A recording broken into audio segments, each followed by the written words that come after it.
Hello. Yes, that's me. How you doing? That's okay.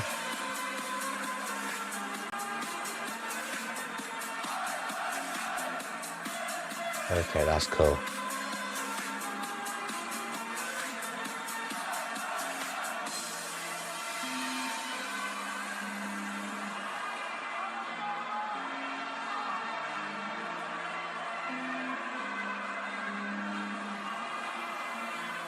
Mm-hmm.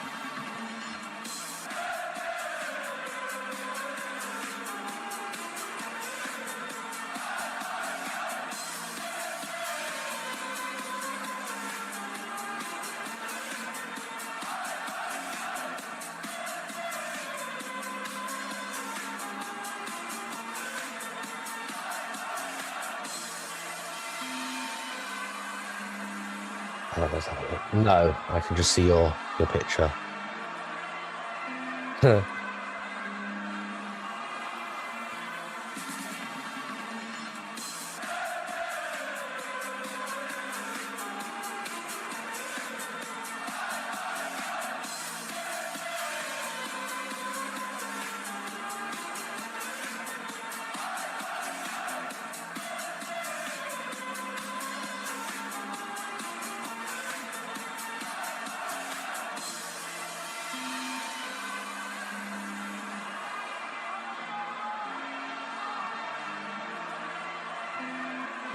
I'll be back in 1 second.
Right, I'm back.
Robbie. Good evening. Hello. I guess we're not live, so I think you and me can hear each other, but no one else. There's one way to find out if you go on Facebook. Yeah, good point there. Because we don't want to slag anyone off just yet. Exactly. We can do it by, I can slag you off, and you can slag me off, but no one else. I dare you. Crap. Have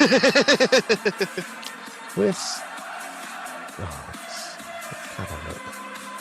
I always search on this SDC, unfortunately, but the thing is for me, it's Scandinavian Dart Corporation. Now we call it the PDC Nordic Baltic, but before we called the SDC. We did indeed. Yeah. Let's see.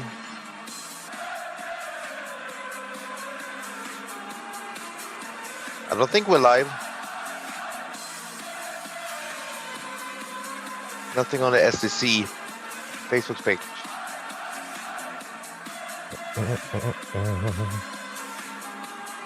But are you in London now, or are you somewhere else? I am at home, yes. Not Sweet. a million miles away from London. Not in Kenya or India or something like that. Right. I've got it on the YouTube. And we can see... It's on YouTube. Okay. What we can see is live, but they've got the da-da-da-da-da. Oh, nice. Yeah, I'm in London. Oh, hang on. No, we can be heard, Christopher. Okay. We can be heard. So hello, everyone, I guess. Hello. Well, I can see on board number 8 is 8 people watching, and on board number 1 is 9 people watching. But I guess on the board number 1, they have a Swiss person talking right now, so I think it's speaking German. That's correct, yes, the professional commentator. Yep. And for those who are on board number 2, they've got us. Yeah. I'm lucky. So he's a Swedish person, that's me. My name is Christopher, and I'm a caller, commentator, MC, and a... Can I call myself a dart player with 13 in average? But I like to check some darts. Did you say colour commentator or cooler commentator? A caller. Okay, because in America they call the play-by-play commentator the colour commentator. Okay, So didn't know. No, I'm a caller. If I say like an American, so we can really pronounce the R. I'm a caller. Yeah. I'm an MC. I do that sort of stuff also. And your maths is quite good. Yeah, I would say it is. How do you check out 75? Depends. How many darts do I have in my hand? 2. 25 bullseye. If I have 3 darts, I go for the treble 17 for double 12. If I had a single 17, I go for 18 and then double 20. Very good. I have a question for you, Robbie. We have a discussion here before. Why do you say double tops and yes, tops? Why do we say double top? Yeah, and yes, tops. Because if you say tops, it's top on the board. We say tops in Sweden. We don't say double tops. Yeah. We just say top. So we say both tops or double top. Okay. I'm guessing because it's a double and it's at the top of the board. Yeah. So the next question is, well, why don't you say triple top? And I guess the reason we don't say treble top is because its top has to be absolutely top of the shop. Exactly. So, yeah. Let's see. Always fun to see the live chat. Of course, we're not going to see so much right now. It's 8 people watching, and the game hasn't started yet.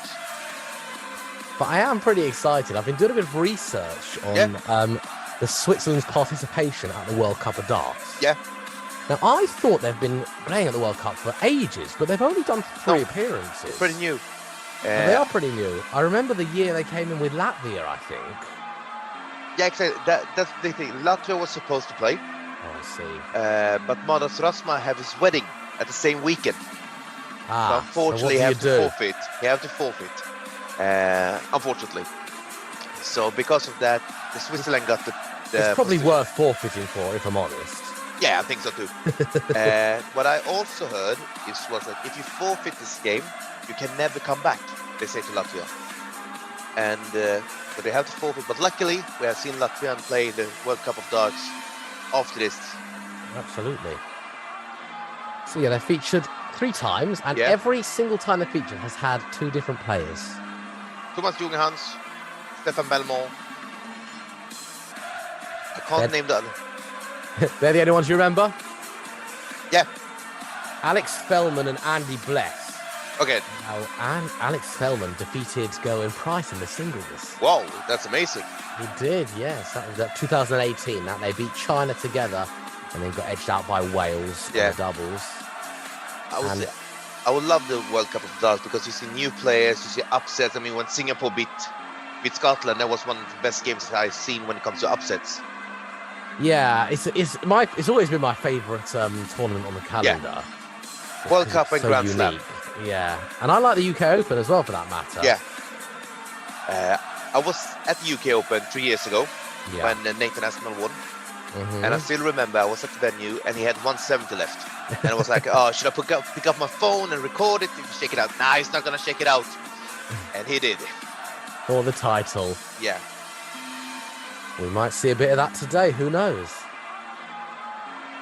So, UK Open, I love it because, like, they call it the FA Cup of Darts because you can see some places you never heard about. When you look, no one heard about Rob Cross and they play against Michael van Gerwen. And he did a great Aidan Kirk back in the day? Beat Phil Taylor. And Peter Wright. Yeah. And, yes, I interviewed him after that, actually. Oh, that's amazing. Really, really nice guy. Really like him, yeah.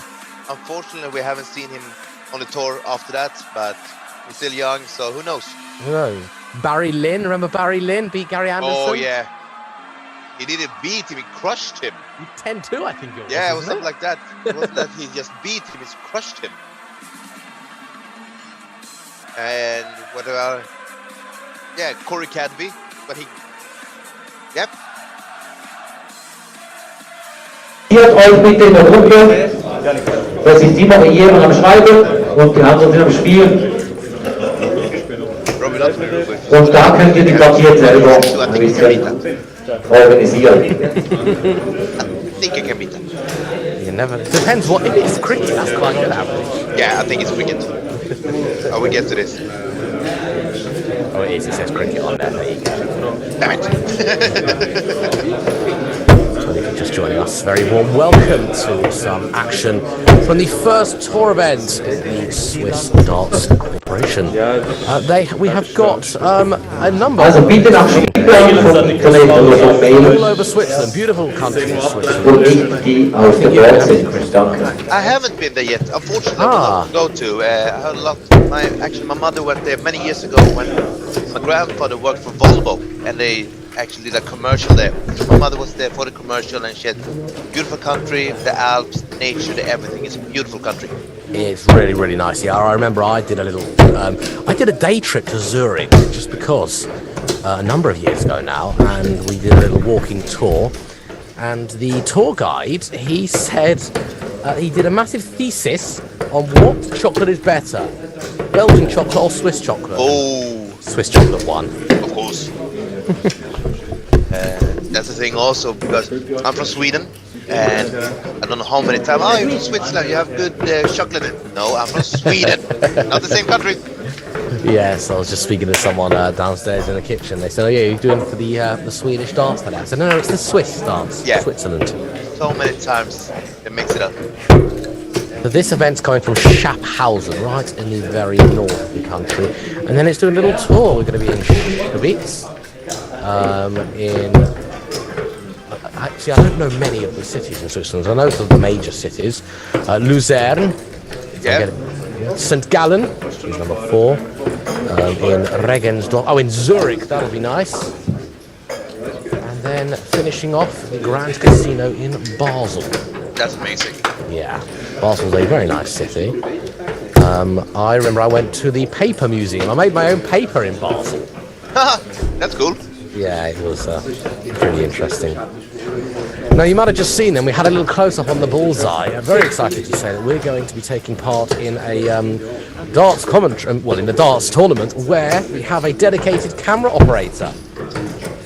His name's Mark. He is behind the scenes, operating the cameras, ensuring that everything is going smoothly with the broadcast. So looking forward to a day full of Swiss darts. There we go. I was going to say Swedish darts. There, you've got me in the Swedish. Not the same, not the same. But we're very neutral countries, so that's something we are very proud of. And similarity. We have some good chocolate in Sweden. We've been here 13 minutes and you've already brought politics into it. Yeah. They have some good tennis player that we don't have. They have one good guy. Robin Soderling. Oh no, that is Swedish. Yeah, and of course they have Roger Federer. Yes. And That's the Rinker. Yeah, they have some good players, and they also been coming up in the hockey games. But here we have the start of this game. 2 players, and what I like also, we see the first game is a mixed game. It's one male against a female. That's not very often you see, because normally you see male play against males and female play against females. Yeah. Especially in the sort of the echelons that are not the likes of the PDC. Yeah. You know, WDF and all that. So it's really, it's a real, really nice to be able to see differing players, differing genders. And hopefully we can see some good female coming during the years, because we have seen, of course, Fallon Sherrick, what she have done for the female darts, Lisa Ashton. Yeah. If we go back in time, Dita Hedman, Trina Gulliver. We have some amazing female darts players. And up and coming, who I think is going to win the women's series today, Bo Greaves. Yeah, amazing player. I mean, I remember I saw her a couple of years ago in a Euro Cup Youth, and I saw such a talent. She have a higher average in the Lakeside final than the men's players. Yeah, such a talent player, and is she even 20 years old? She's very young, that I do know. She is playing against Mikuru Suzuki in the final today of the Women's Series number 13. Yeah. We will keep you up to date on that one. But our eyes turn to this clash between Etta and Herger over in the first event. Now, how it's going to work is it's all a little bit of round robin for now, just for the time being, right up until we get to our knockout stages. So as you can see, it is first of 3 legs, which is a best of, best of 5. Best of 5. There are 16 groups. Generally speaking, it's 4 players per group. With that in mind, I think there's 61 entries today, so there'll be some groups of 3. And whoever is the top 2 from each group will be advancing to the knockout. So there should be 32 in our knockout stages, and we should be done by 9 o'clock local this evening. Yeah, and 9 o'clock local is British time, 8 o'clock. That's the one. Yep. And in Sweden, it's 9 o'clock because we have the same time system. And I would say here from Jette, I like this way because when you're 90, always go for the route to give yourself a checkout. Even if his opponent is on 170, have a almost 14 average, I can check out 170, you can check out 170, every person can do it. Never underestimate your opponent, what they can do on the board, so go for it. Like he did, 20-20 for the bullseye. I like that route. If you are on 171, playing a reasonable player, would you still stay in the 20s or would you go 18s or bull? No, then I will go for the 18s or the bull because the opponent can't leave yourself a checkout on. You can't check out 171. If you go for the 20 route, when you have 90, you hit 20, you hit treble 20, you have to go for double 5. Yeah. You hit a single 5, you leave 5, and your opponent's on 171 and hit a 131, 139 or something like that. And then you're really pressured.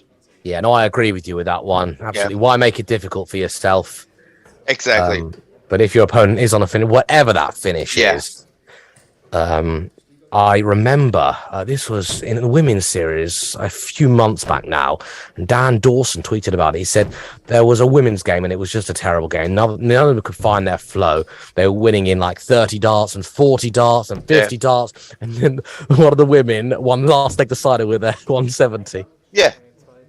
It does happen, and it can happen. Yeah. Let's see, for example, Ette, he missed a couple of darts. Now, Herger, sorry if I butchered the name, can hit the double. And then, because if only best first 3 legs, it's a so short system. It's exactly. And this is the reason why also you see some averages that you don't expect that might be a little bit less or even a little bit higher than normal. Yeah. That's the thing. When you play best of 5, you can win against a very good player. I remember a couple of years ago here in Sweden, I played against, I would say during my time as a dart player, Sweden's best player, Maud Jansson on the female side. and she normally have an average of over 20, and me at the time had average like 16. Yeah. I won 3-0.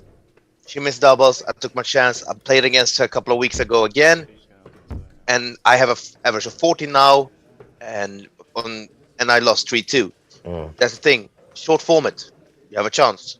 As we see a 30 dart leg, I think it was there from Etta, pinning in that double 2, taking that first leg. Now, everything is available to watch over on tv.dartconnect.com. Just click on events. There's one Swiss event taking place today. Numerous boards in action as well, 16 to be precise. Everything can be seen right about now. We've got someone averaging 79, leading 2-0. Yeah. Pascal Odebolt, who I cannot say his nickname because it's far too rude. Okay. He's leading 2-0. Is it that guy? Okay. It's that guy, yes. Yes, that guy. If you want to know, ask him. Yeah, exactly. Because it's rude, and we don't want to say it on live stream because it's, what do you call it? When it's like rated R or something like that. Explicit, derogatory. Thank you. Thank you, sir. Now, you just noticed, Herger just hit double 12 going for the 20. It's just a loose dart. She was actually had 24, didn't she? Last night. Yeah, so maybe she was just practicing it to make sure she can hit it. And that's the thing, when you play against these players that have like 12, 13 average, you can see a loose dart sometimes. So treble 18, treble 12, that's happened. Yeah. And like I said, when I do it, sometimes I push a dart, I hit a double 20. I said to myself, almost a double 20. And I say, bonus.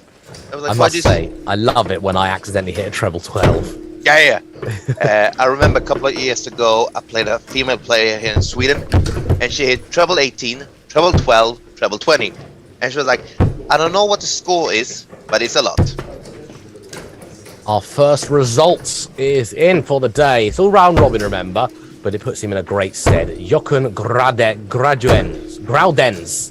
He's just won 3-0 over Mark Vierschel. 83.5 his average, certainly one to watch. Yes, short format can make the average a little bit wrong. Yeah. But even still, 83. He's obviously had a very good 3 legs. 27 per dart, almost 28. That's very good. That's 3 darts for me. Yeah, almost same here. And that's the thing. When people ask me, if you would be as a dart player, as a caller, how good would you be? I always say with a joke, Michael van Gerwen wouldn't have a chance. Well, that is true. You can get the math very, very quickly. Yeah. And like we talked about earlier, the last leg, if you have a, like here, at the 1, 2, 6. You've got to go downstairs. Well, no, not for the start. No. 4. What was it? 1, 2, 6. Oh, okay. And if it's 1, 2, 3. Oh, there you go. Lovely central double 10 and a fantastic camera angle as well, might I add. Perfect. Perfect double 10. I mean, you have to check out. I mean, I have a special checkup. I remember we played a tournament here in Stockholm. It was the Stockholm region tournament. If you had to be registered for a Stockholm team to play this tournament, and it was doubles. And I play against a player called Edvin Torbjörnsson. It's a Swedish national team. Yeah. And Martin Koval, they are teammates in Sweden in their team, and Martin had won the Swedish championship. And I remember I had 134 left. And I started with treble 14, because if I hit treble 14, treble 11, treble 8, treble 9, I can still check out. Yeah. So I hit treble 14, 92 left, treble 20, and missed 32. Oh. After the game, Edvin is a good friend of mine, so he looked at me and was like, "What are you doing? It's only you and Oscar." And when he said Oscar, he referred to Oscar Lukasiak. A very talented player. Yeah. Held world record for being the youngest ever do a 9-darter, 12 years old. Wow. And he was like, "It's only you two. Who started on 14 on 134? I do." So it's the preferred route you do. Absolutely. And talking about good average, look at Etter now. 100, 140, 100. He's on a checkout after 9. And he have an average of 15. Very good leg. So hopefully, maybe 81. See, I was going to say he may as well go for it. Yeah, of course. I can promise you that if he had treble 20, treble 70, he would go for it. Yeah. No doubt. For a 12 darter with a 161 checkout, that's a beauty. I love a 120 here, and he's very capable. If he's just been hitting these insane straights. Treble 20. Oh, what a marker. Perfect marker. Okay. Continue there. Yeah. That'll do. Perfect 60.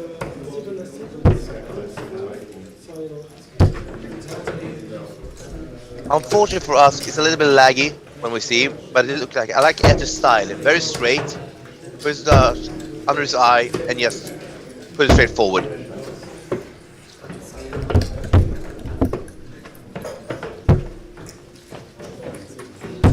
And we see people in the live chat. If you have any questions or advice what we can do better, please put up in the chat. It's very fun for us also to see everything.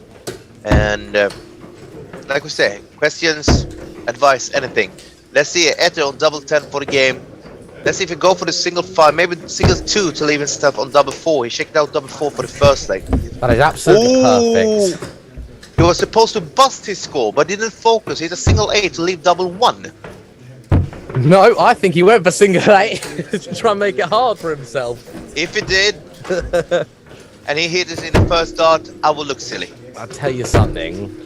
The amount of times I've done that, you try and bust. Yeah. And you leave yourself with 2. Yeah. I remember a couple of years ago in the World Cup of Darts when Finland played, it was Jarkko Kumula and Jani Haavisto.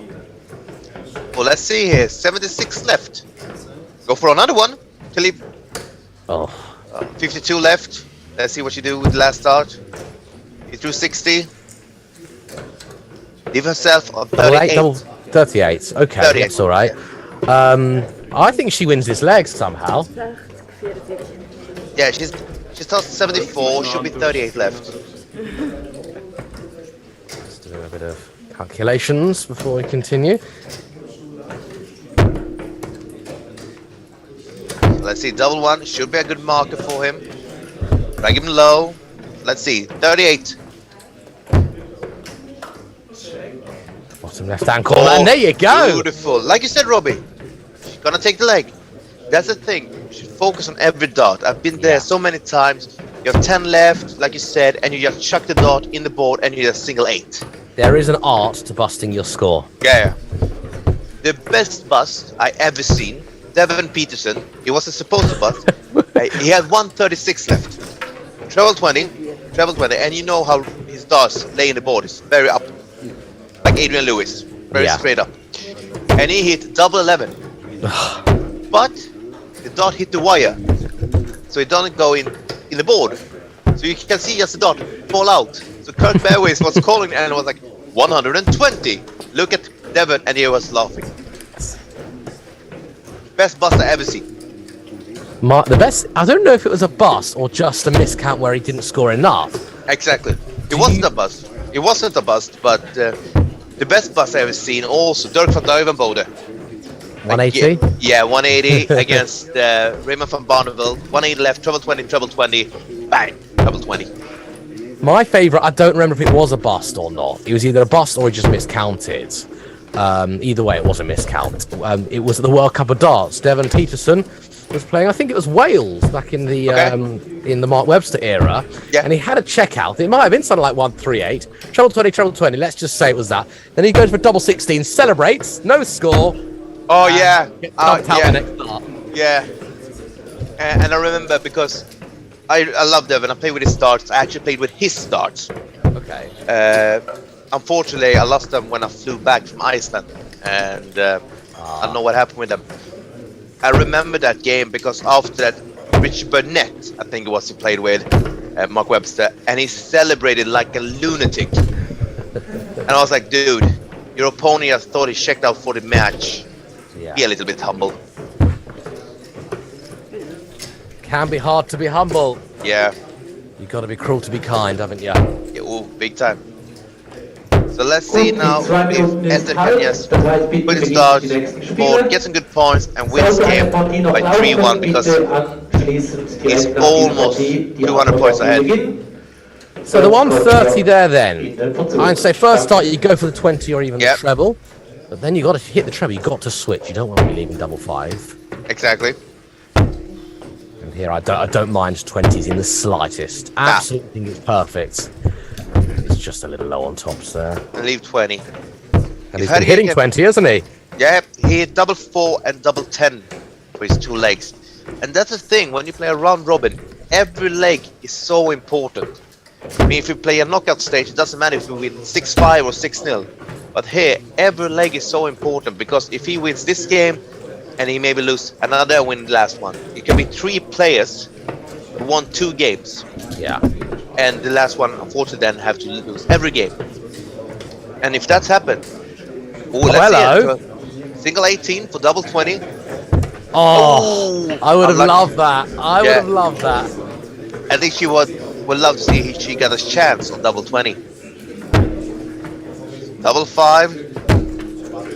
Still double 5. Let's see there. 15 for double 20. We might come to a last leg decider here, which did not look likely, and that's a perfect single. And how her dodge lay the board. Double 10. Oh, look at that! Actually banging in the corner. Oh, we've got a game on, folks. I know when we talk about PDC, they always say, "Oh, who's your money on now?" I wouldn't bet money on this leg. It's a tough one, and we're just sorting out a bit of maintenance, ensuring our math is nice and straight. And then we will see a last leg shootout, which, as I say, 10 minutes ago did not look like it. Not at all. I mean, we saw him have 161 out of 9 darts. But what I like here, they have looked like they have more fun than it's more of a competitive game. Yeah. The average is Yannick Etter, 48.59. Angela Herger, 45. So a little bit closer than it was. Angela was back in the 30s, but she's focused.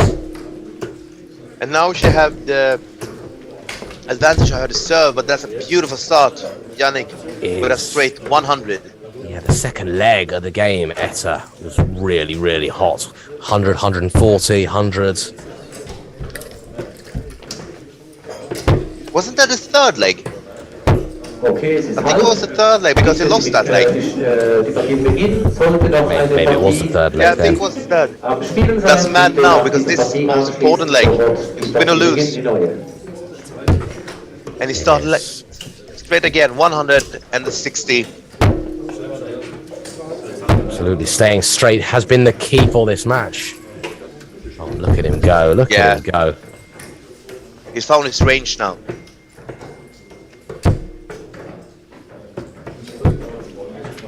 And I think that visit has cemented Etter with now effectively the advantage of throw. Oh yes, big time.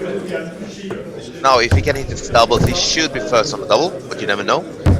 And if he can just compose himself and hit this double this time, because I think he's underestimated his opponent. Like, I'm so much ahead, doesn't matter, give me the chance, I will bang in the double. Yeah. And you have seen that so many times before. This is Group D, by the way. And he's on 96 of the 15 darts. It's also a decent leg. Should have maybe 9 darts from here.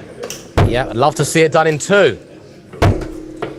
Double 20 for double 8. 16 or 20? I'm saying he's gonna... Yeah. Okay. Oh, that's a good miss though. He leaves 32. 64 scored, leave himself on 32. Perfect. Yes, he hit an 8 earlier, and that caused him all sorts of issues. But he's hit a treble 8 there, and that's been very, very fortuitous. So let's see. Can he take his chance now? His opportunity to win this game. 3-2. Well, you know what? If you're going to miss 3 when your opponent's on 247, they've got to be to the left of the wire, and that's what he has done. First one wasn't a particularly good dart, but there is no real damage yet. No, because you see so many times, single 16, single 8, single 4, you leave yourself on double 2 when you're coming back. So, like you said, Robert, it's a good miss. Yeah. Very thin points. Look at the size of those points. Yeah. I recognize these stars. I see a couple of... And there he wins the game. 3-2. Here it is. Many ifs and buts, like you say. The first event of the English streamed boards, and that was a bit of a cracker.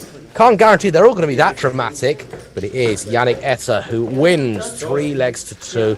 Average is just north of 50, but, you know, the averages don't tell an entire story. Certainly a lot of entertainment there, and the first Group D result is firmly in. Meanwhile, Jochen Granduens, who won with an 83 average earlier, has won his second game with a 79 average.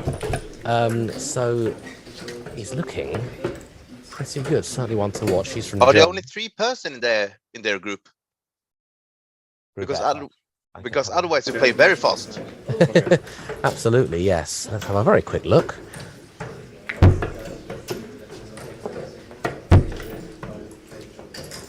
Okay. Thank you. Because otherwise that group would be very fast. It would, yes. Group boards. There you go. You can check everything on darkconnecttv.darkconnect.com if you are interested. So we have Jochen Graduens, Mark Bichel, Fernando Miguelor. We've got Mark, who is kind of producing in the background. He's probably listening to all of my pronunciations and probably laughing as well. But there you go. It's all part of the fun. Yeah.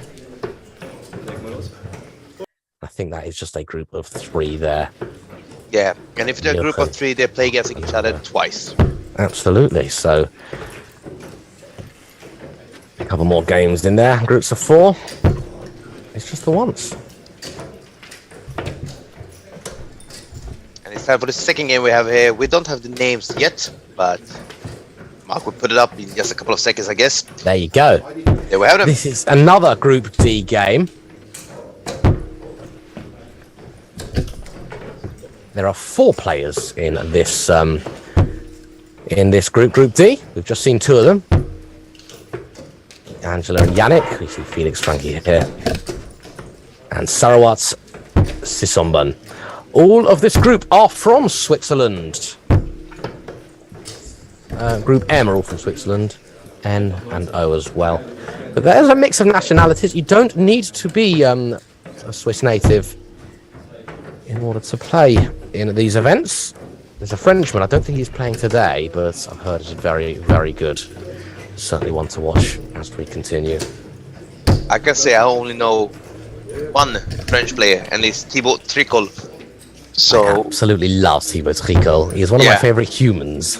He's I met him at Romania 4 years ago, and luckily I have met an English guy that moved to France, so he was dual language. Yeah. So he translated for me, and Tricol is a very, very nice guy, very humble, very good player. Of course, he's a good player. He went to the Lakeside final earlier this year, so hopefully we can see another French guy that's also very talented.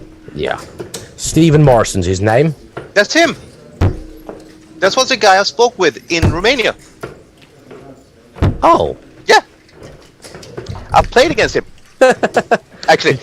Beat him. I lost 4-2. Come on, Stephen. No offense, Chris. I want to see the resurgence of France and the darting. To be honest, he should have won 4-0. Right, okay. So I stole 2 legs. Well, there you go. Certainly one to watch. Not here today, but certainly one to watch as these tournaments unfold.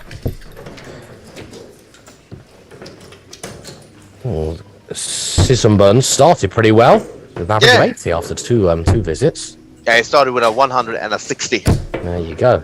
And he plays with, it looked like one of the oldest sets from Peter Wright. One of many. Yeah, and I remember these stars. If you look like them, you remember his blue ones. This is okay. Treble 19. Treble 19 for a double 20. If he gets treble 19, I'm going to say he gets this. He's just doing the maths just to work out. Treble 19 for the double 20. So 90 left. 67, leave himself on 70 when he's coming back. Probably shouldn't have done that, but he has got a bit of time on his side. Yeah. Frankie not with the best starts.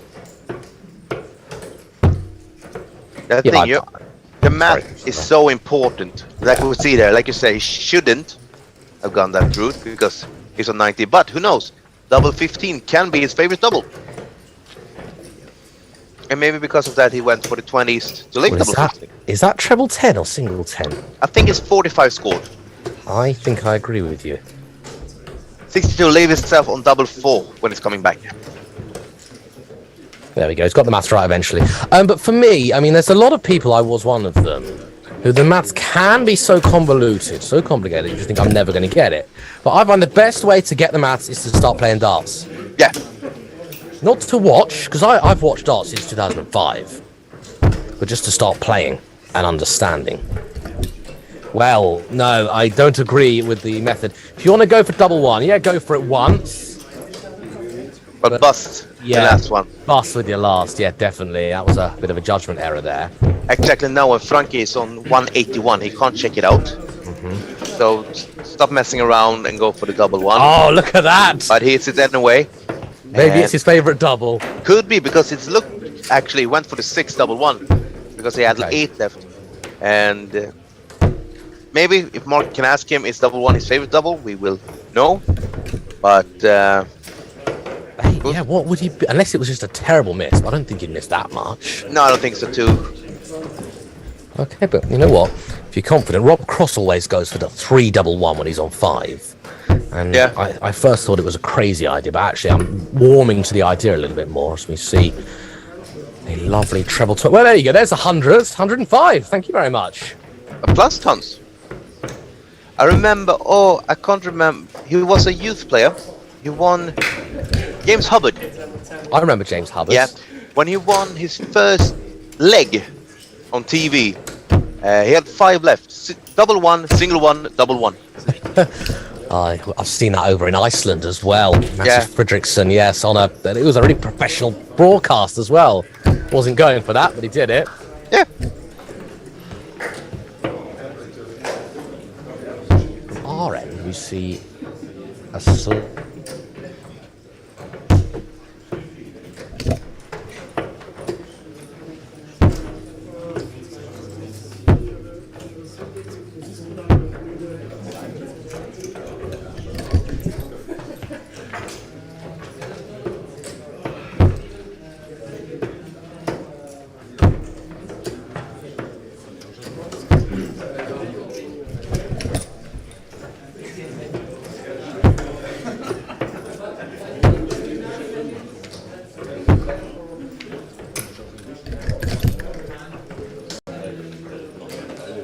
Robbie. I can hear. Yes, he just threw all of us out. The system. Let's see what Mark will fix this, I guess. So, like we said, Robbie from London and I'm from Sweden. We have done this a couple of times before. We did our debut together on Iceland a couple of years ago, and now we are in Switzerland. So let's see what's next. Next assignment will be. I don't think the boys and girls can hear us. Oh, hang on. No, they can hear us. They can hear us. Okay, yeah, so at the moment we can just see a completely black screen, but hey, you know what? It's all part of the fun. Yeah, I see on the YouTube channel now Frankie is on 96 of the, I think it's 18 dots. Yeah. And let's see now if we go for the 16. That's the thing, we don't know how it is with the delay of the sound, and it is a little delayed, so the easiest way we can do it is going on Dark Connect, because Dark Connect is brilliant. It's revolutionised darts, it really has. Right, so what's it look like? It looks like Sisonbun is on 58, and Frankie is on 32. And almost like I know what I'm talking about, eh? And I think we're back. We are indeed. Well, to Mark for getting that sorted out very quickly indeed. Oh, and look at that. What a checkout. He went for double 13 for the 32. He did a single 13, and banged in the double 16. I would like if he's a soft tip player. Maybe this is. I would love to have a chat with him about his route to the checkout. His 2 checkouts have been absolutely crazy. Yep. 6 for double one, 13 for 13 for 32. But if you check it out, you check it out. Absolutely, and you know what? I'm going to be completely honest here, and you'll think I'm crazy. During lockdown, I bought one of these Nexus soft tip machines, and there was a stage where the only double I could confidently hit was double 15. I was so confident, I hit it all the time. So when I had 40 left, I would go 10 double 15. And it worked. It worked. You have your preferred double, you go for it. So I kind of hope Frankie gets 2 legs because I want to see some more of this. I want to see what other checkout attempts Sisonbun goes for. If you have like 40 left, you say you go for single 8, double 16 or something like that. 52 left. Hallie, one of the Icelanders, he used to go treble 12. That's normal. You go treble 12 and you leave yourself on double 8. Quite good because, you know, if you miss, you've still got a preferential double. Yeah.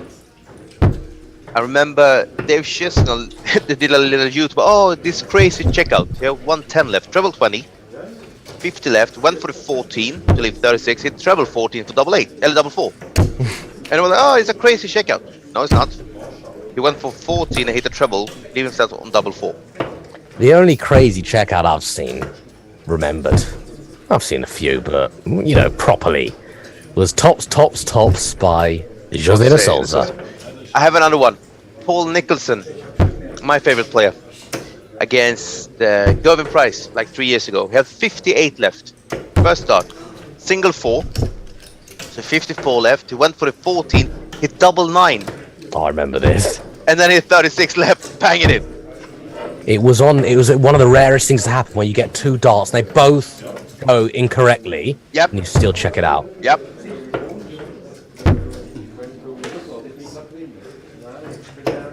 Well, Frankie might. Well, should really. Well, he's down to a finish, but Yeah, but if season 1 hit a 140 here, 100, 99, leave himself for 114. I would say he's a favorite for this leg. absolutely. Staying straight would be good here. And he's not going to do that. He's certainly not going to do that. 22, leave himself on 135. So let's say it's season 1. Let's see what they do for the 114. Oh, well, now he can't do it. That's a shame. Got 80 left. Go for triple 16 or triple 20. Leave himself on 60. When Right, how's he gonna check 60 out? If you Full check it double out, 5?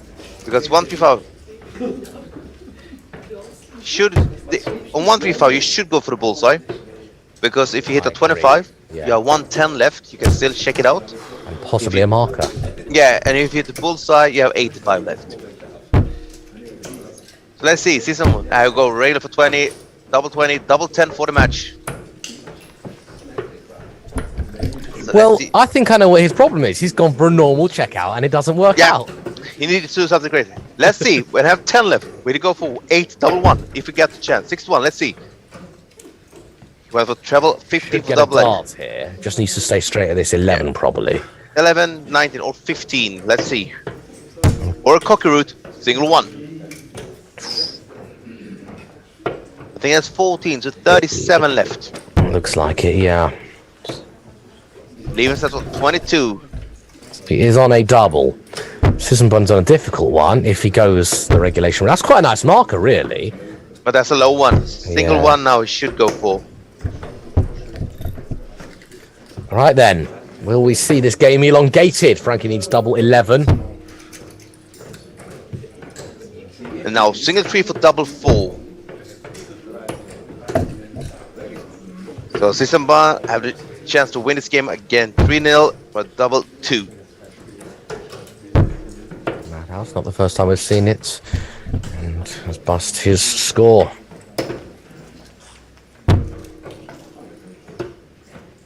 That should be a good marker. Slide in. Oh, still a double though. Double 7. I'd rather double 7 to be honest. I like it on the corner. The thing is with Frankie, don't stand still on the third. He moves forward. Yeah. Just Well, stand still on all darts. Was a double, but not the one he was after.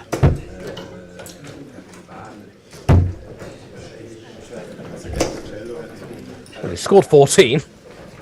Unfortunately, you need to check out on a double. Absolutely. And this is darts number 37, 38, and 39. And not a leg that either of these are going to want to remember. It will do a little bit of damage for these averages as well. But the thing is, you don't care about the average as long as you win the game. Absolutely, and I've always said this, and I will, when we finish this game, I'll reiterate, but that is the truest thing ever. Yeah. We've seen a couple of doubles in this leg, 17s, 15s, not the ones they're after though. No. Let's see now. Can we see a double 2?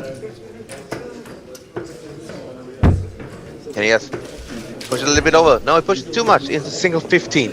This is getting into a little bit of a story we can tell a bit later about a Swiss man at Q School. We'll get there a bit later, but before we do, Sissenbun has finally pinned that double 2 to take it by 3 legs to zip. An edgy last leg. It was those doubles that couldn't do them many favours. But a win is a win. Absolutely. absolutely is a.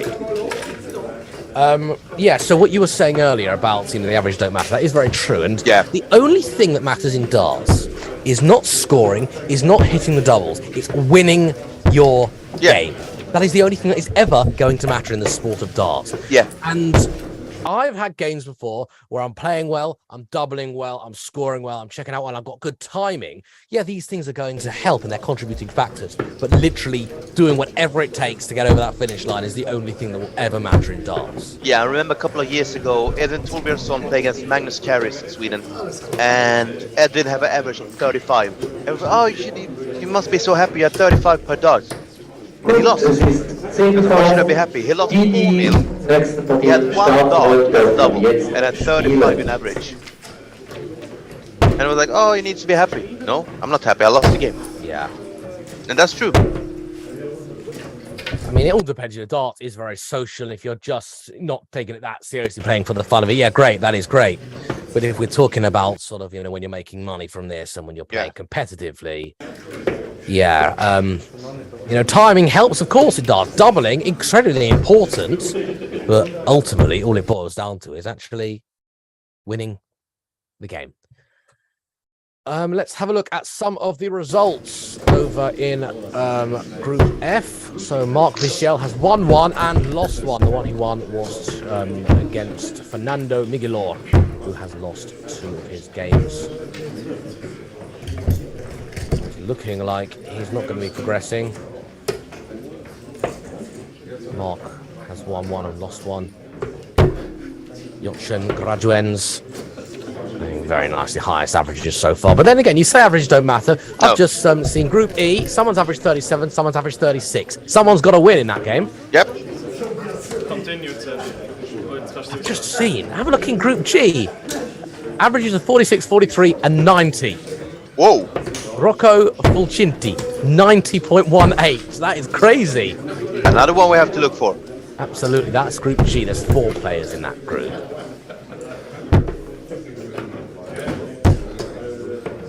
Each other once, so we've got a couple more games left to play. But yeah, Group G, look out for Group G, that's for sure. And now the third game has started in this round, Robin, and we have the 2 winners from the first round playing against each other. We do, and a great start. And you were talking about at the points before, very slim points, and if Sissenborn would play with the I think the original points on these starts that he's playing with, it would be the same. Really? Yeah, I think so, because you remember Peter Wright's blue darts? Were they the ones that wobbled? Yeah. Yes. And these are the same, but these are the silver ones. So I don't know if the original points with these darts are the slim points or if they are regular points. Yeah.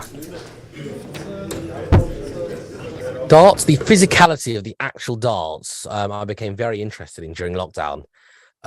Previously, obviously, I loved the sport, but the actual darts themselves never really appealed to me. But I spent a fortune on darts kits during lockdown.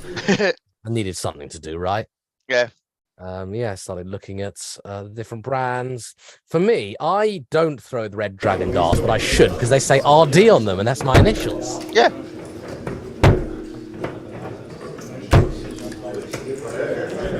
You can never check it out by starting on tops, but either way, leaving yourself 90 is never a bad thing. Let's see. Owners on tops it might be, but that's all right. Yeah, because we have 3 darts from 90. It should be anything but 20s here. Yeah. There we go, it is. 18. Perfect. Let's see, 12, 16. Double 18, double 18. Ah! Leaving us on 40 when it's coming back. Let's see, will it be under some sort of pressure?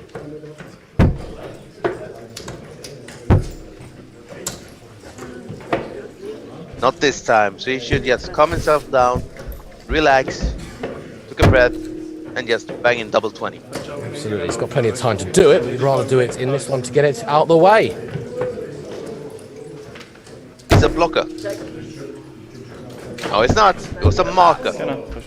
Some of these darts are falling in the doubles perfectly. I think it was Etta that hit that double 10 that couldn't have been any more central. No, that was a beautiful. Even James Wade would be proud of that double 10. Well, not the worst miss. That single 12. We are bringing you games from Group F. Group D, sorry, not Group F, Group D. Yannick Etter and Sarawat Sizenbun, both from Switzerland, as you can see by their little flags there. Meanwhile, the second event for the PDC of the day in the women's series is now live and taking place. The winner of the first one, do you want to have a guess who you think it was? Bo Greaves, I would guess. Bo Greaves, she's beaten Mikura Suzuki 5-1. She's averaged 84.98.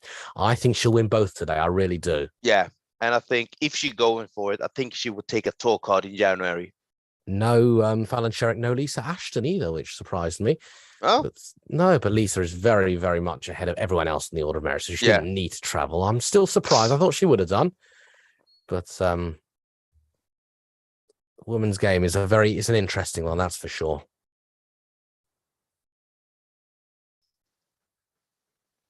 And we have to see. I think if she go to Q school in January, I think Bo Greaves have a very good chance to pick up a tour card, like Lisa did a couple of years ago.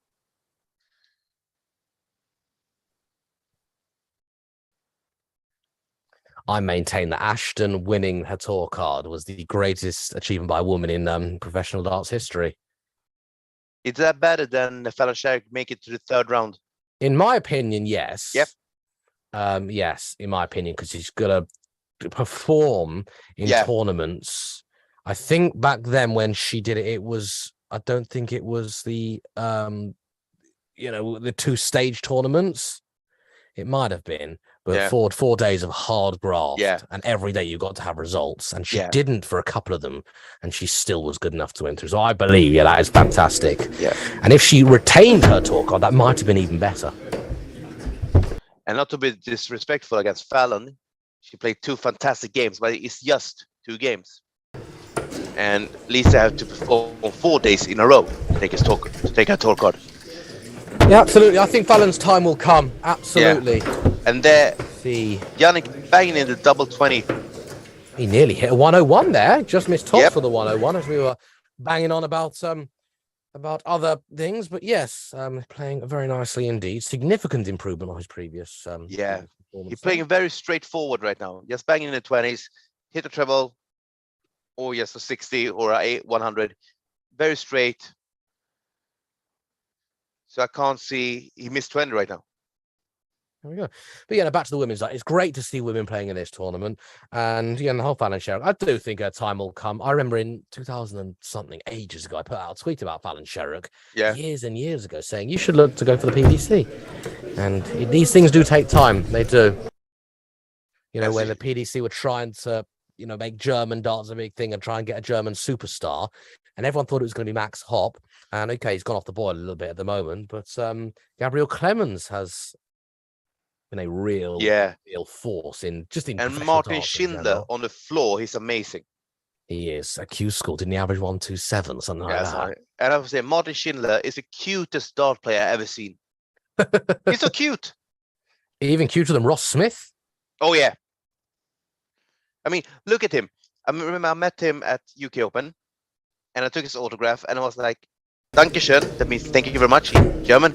And he looked at me, was so happy, and just jumping around like, Bitteschön, like, you're welcome. I was like, can I bring you home? He's so cute. And it's funny, but if you look at him and Max Hopp is much bigger, looks older, but I think it's like 4 days just between them. Yeah, they're pretty much identically aged.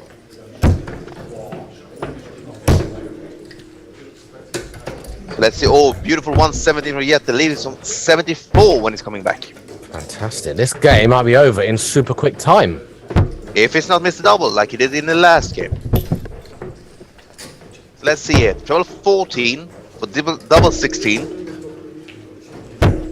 Oh, that's a flyer. It is. It is. And just to correct something I said earlier, I said Lisa Ashton wasn't playing in these events. She didn't play in the first event, but she is playing in the second. So maybe she will do some inroads. As Etter is looking for tops, but tops is no problem because he can hit 10s, can't he? Yeah, he did. We didn't see it, but he takes for the game, so I guess he did. I guess he did, absolutely. There it is then. Etta 3, Sissenburn 0. That's the best ghost start I ever seen. Don't know what happened, but he turned around, thanks for the game, so I guess he hit the double. I think he's pretty happy with double 10, to be honest. Seems to hit it pretty confidently. So there we go indeed.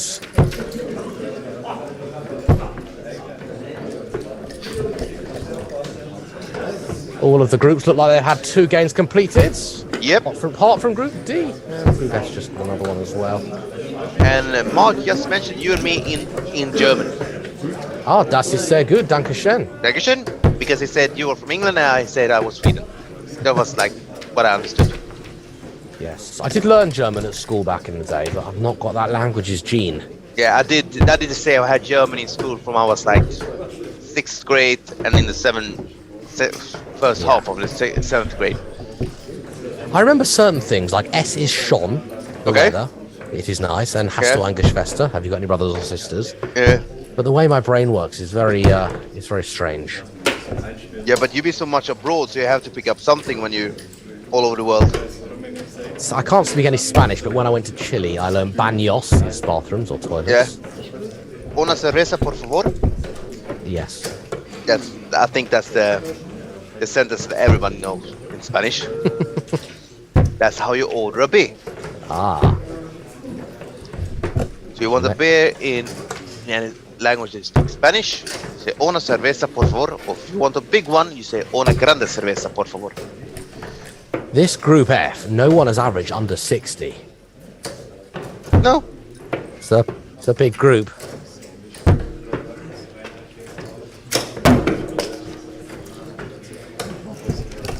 I've got a feeling today's winner is going to be coming from Group F. Yeah. Remember, it's the top 2, so someone's got to miss out. And no one averaged under 60. No. Wow, what a round robin. Indeed. What a group stage. Just awaiting. This one is Felix Frankie. And this one here is Angela. And I would say they need to win this game to have a chance to go through this round robin. Yeah. If they lose, it's a possibility they can go through, but it will be very hard. Yeah, it often relies on things out of their control. Yeah. So Angela lost 3-2 to Yannick it was actually a very exciting game. And Felix 3-0 against Sarawat Sissenburn. Yeah. Angela actually averaged a little more than Felix. It's because of those 2 legs that she got. Right when Yannick left himself on double 1. Yeah. So that's the thing now. This is a very, very important game for both of them. And I believe they are in action right now. You can follow everything on tv.darkconnect.com. Click on events, click on the SDC Tour event number 1. And remember, people talk about they have a collection of darts and flights. I have a collection of flights at home for players, Yeah. and from now I'm just like playing with 2 of them. I was like, whose flights in this? And in one hand I have Kevin Doots, and in the other hand I have Kevin Painter. The Battle of the Kevins. Yep. So I asked for Kevin Doots, very talented player, he lived here in Sweden. So I was like, when you take your tour card, I want the flights you used to take your tour card. So I got them. Talking of flights, I play with a certain type of flight. Yeah? I'm just trying to remember. It's not. I've got Velos flights. I like the Velos flights, but I play with Astra. Ever heard of Astra flights? I heard about them. I don't know the shape. I absolutely love them. So I have the molded Astra by Robson Plus. Okay. 5 Minuten ungefähr. Machen aber so 5 Robson, is that like you put the flights on the stem? Correct. So it's like a molded. Yeah. Yeah. I would say you describe Astra as almost like a diamond shape. Okay. But to Google it. Yeah, have a Google a bit. Just have like Astra Darts flights. Ones I like. I know L-Style do them. Robson Plus as well. But I just find for me they fly very straight. They accommodate my darts very nicely. Yeah. Yeah, they're diamond shaped. They're very expensive. You can get darts for like this is a flight for like 10p these days or 10 cents, whatever. Yeah. But these ones are rather expensive. But they may be a bit less bad, I'd say.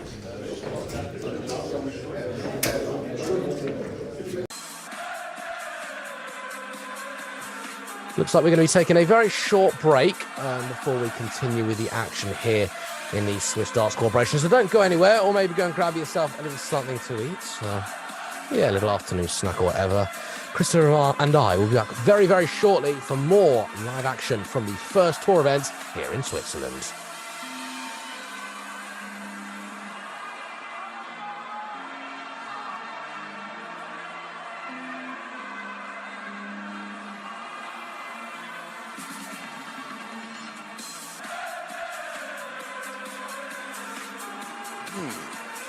Yeah, I will go for a snack also. I will take some ice cream.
Deep two.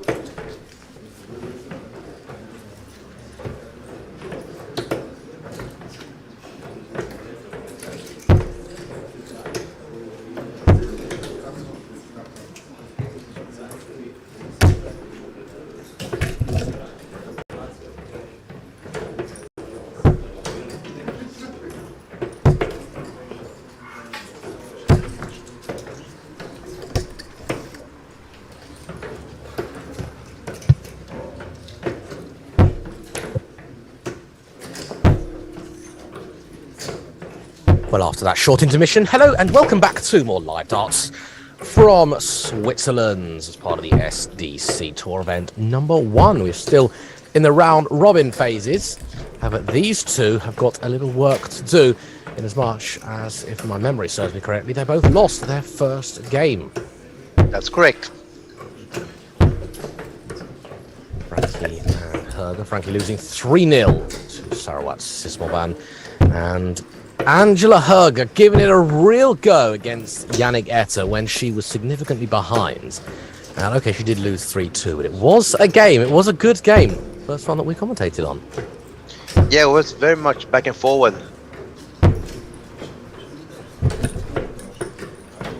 So let's see here. Herger is in a lead of 2-0, and if she wins, she plays against Sassoman in the last game. She will play him anyways, but if she wins her game here, she will have a chance to go to the next round if she beats. It will be a Sassoman. straight knockout, wouldn't it? Yep. I do like a straight knockout in darts. And Group F has been very busy. Jochen Graduens has played 4 games. His lowest average, 74. That's very good. Mm-hmm.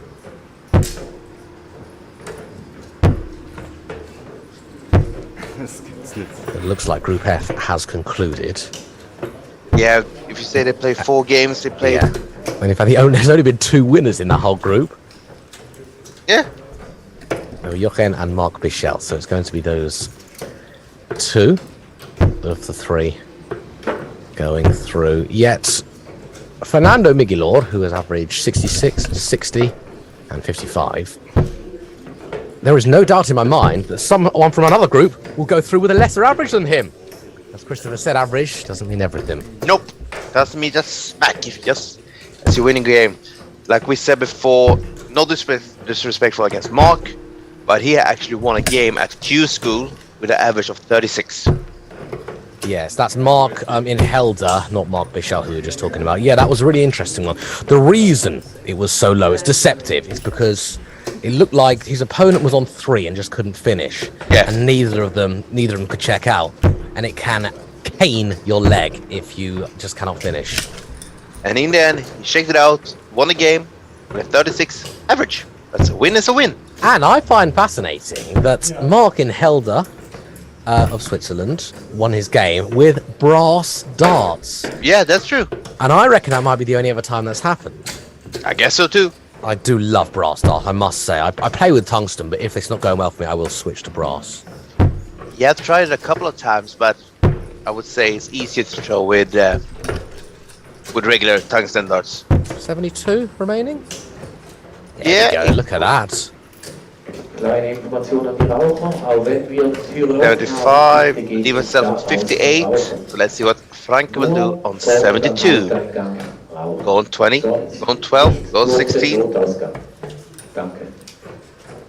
I'm guessing it's treble 17 here. This is usually... Or 13 for 32. It's treble 13 is the approved... Okay, I think he has gone to 13s. I find a lot of people will go treble 17 because the maths is very easy. Yeah. Let's see here. Single 18, treble 18 for That's double all right. 2. That'll Double 2 per do. match.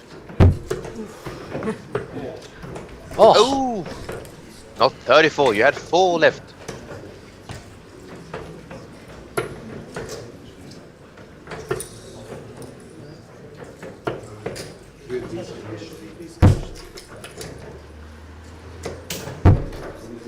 okay. Double 18, double 9. That works if it works. And no, I don't like that way just because I find the flight can get in the way of the double.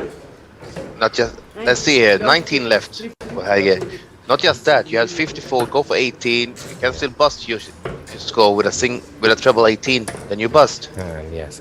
It's got to be here, either 3 or the 17, like that big block. Yeah. Oh, she's gone for neither. I think she's gone so much to get for a single 3. Is that 2 out the board? Yeah, I think so. I think it's blimey. her flights. Yeah. So let's see, double 2 for Frankie now. Still double 2. And no can do with double 2. So now, kind of a similar dart to the one she just. Okay, it's not ideal, but it's still on. Well, Double that's 7. just unlucky. It's still a double. It is still a double.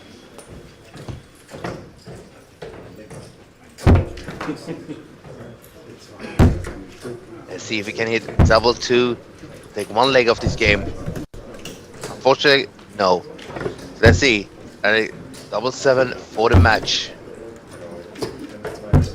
Oh, that's in the rubber. It looks like she played with soft tips points. I don't think it is, but it looks like it. Really? It looks like it. Well, we've got a bit of time to have a look now. You can throw soft tip points in a sizable board. Yep. It works. It does shake around a little bit, but it does work as normal, so it is possible. Yeah, I think you're right. It looks like. I don't know, because they. Okay, well, hopefully we'll get a close up. I have seen steel tip darts with these kind of points. With steel darts points. But it's Let's ask the director. Next time Angela throws some darts, can we have a close up? We'd love to see what these points are looking like. There we go. Look at that. Let's see. I think you're right. Look how thick they are. Are they soft tip darts? Points, sorry. It's possible. Yeah. Yeah, there we go. Thanks Maybe for that. Mark can ask her later and we find out if they are a soft tip. That's just too well. I mean, they do look a little bit thin at the lip, but yeah, well, maybe Yeah. you never know. There we go. That's a nice first start. She'll be begging for another one to come, even a single 20. Well, she didn't like the line. Even I six. remember a couple of years ago, I saw a German player. I can't remember his name now. He have a piercing in his lower lip, and he played with soft tip points. Okay. I was under the impression you could just very easily flick between soft tip and steel tip. Now, Yeah. you can if you've got converter points, but you can't just rip out soft tips and put them in a tungsten dart, in a steel tip dart. Oh, this I need to know, Mark. If you can ask her later, are they soft tip darts or are they steel tip points that just look like soft tip points? Well, I'm sure at some point we will find out. I'm going to say steel tip. That's going to be my guess, just because I of think the. so too, but it looked like steel. Yes, look like soft It tip. does look like it, and I think they are quite thick points. Yeah. Neither player's having the best time here, but it is making for some good, entertaining darts. I tell you that for nothing. Yeah, it's still a tight game. So even if you have an average of here like 34, it's still a tight game. It is. I used to during lockdown. I ran a couple of leagues, and it was the average. You had to average less than 50. Yeah. And it was all very, very tight, very, very close. It's all the games. You know, you could win. It could go either way, and that's what I like. You know, you're going to challenge yourself, but you've got a chance of winning. Yeah, because if you play this kind of league and you're gonna play against the people have 70, 80, 90 average, it's not fun. If you have an average of 50, still a decent player, and you play against a guy have average of 80, you know you're gonna lose. Yeah. And it's not fun. Yeah. But there is a beautiful 140 for Frankie to leave himself on 140 Absolutely. It could be going all the way. again for Hagen. Yeah. But last time she was trailing. This time she has led. So Frankie just need a score of 100 to leave himself on double 20. oh, Beautiful last one. what a last Beautiful dart. last one. Let's see, Hagen, 154. Can she hit a treble to pressure Frankie on his double 20? Well,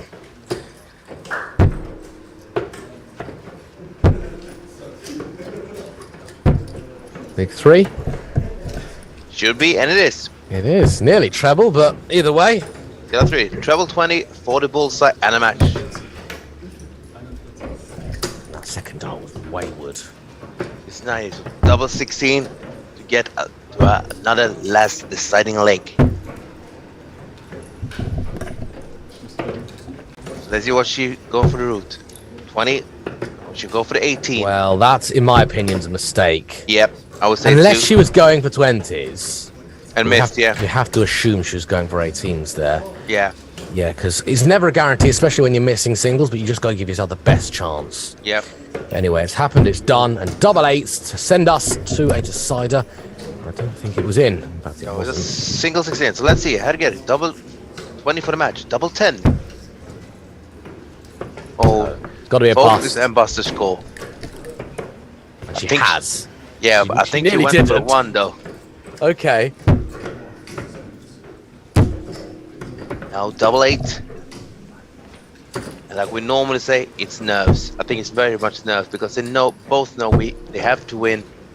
They have a chance to go through this round robin. That's the 39th dart there. This leg.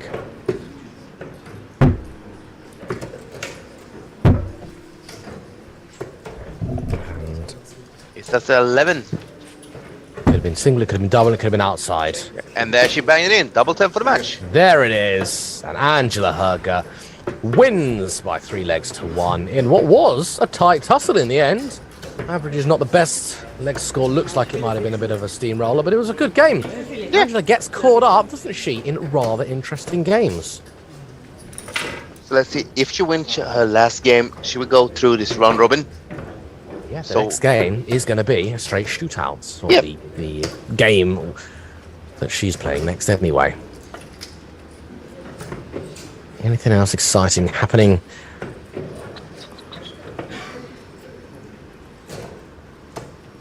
Marcel Wolfen of Switzerland. He's over in Group M. He's won his 2 games, both averaging 68 and 70, so pretty reasonable there. She'll make it through. I would think so. He's got to play the guy whose name we can't say. Okay. Pascal Wait. Audibles. You can say his name, but not his nickname.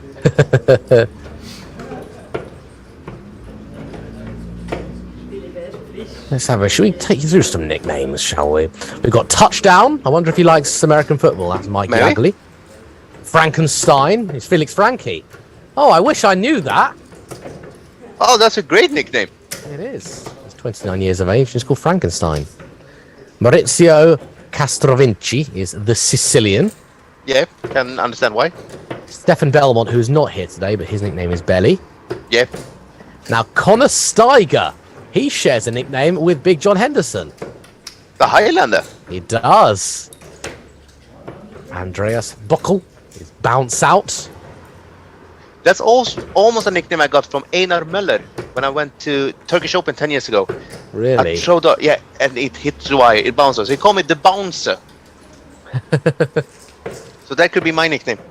Another player here today, Rocco Fulcinti from Switzerland. He has got a nickname, and that nickname is La Bestia. Okay. The Beast, I would guess, in English. Yeah, probably. And here's the good one. Stefan Hachler is the Swiss Power. Basically, the Swiss version of Philip Douglas Taylor. Yeah. And I actually read a story. Back in the days, Phil Taylor, he owned a bar. And pretty good reason they had to shut it down. But maybe now it's going to reopen. Okay. Oh, the Crafty Cockney. No, I that, don't was know. Eric, that was Eric Bristow's Yeah. bar. I don't know the name, I just read it very, Okay. very briefly. Okay. Other nicknames, including German Lucas Dahlmann, the Fisherman. Nick Burglar is iconic. He should be the burglar. He should, yeah. Well, Thomas Krembach is the Tominator. And Mitch Flaum is the Donkey Bridge. We have seen so many great nicknames. I think you have to Google it because I'm not going to say his real name. He's an American player. His nickname is The Magnet. No, he's Australian. He's Australian, sorry. And no, is it? Is it Yeah. American? Okay. He's either Australian or New Zealand. Okay. And I think his first name is Tim. Yes. And I'm not gonna say his last name. I know exactly who you're talking Yeah. about. So He's an Australian professional darts player. okay. There you go. And I think that's one of the best nicknames according to his name. And Owen Bates. Pardon? You're joking. Owen Bates. No, I don't know that one. Christopher. No? Christopher. I'm going to message you privately because I couldn't possibly say it, but it is absolutely fantastic. Owen Bates. Owen Bates. Is it anything with his name? Yes. Funny if his nickname would be the Motel. If you get that movie reference. Motel Bates. Bates Motel. It's No. from the movie Psycho. American Psycho.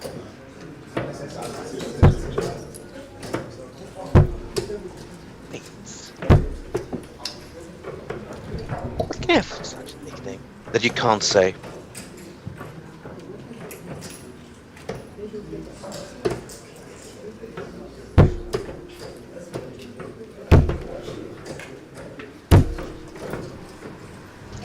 I've just sent Christopher the nickname.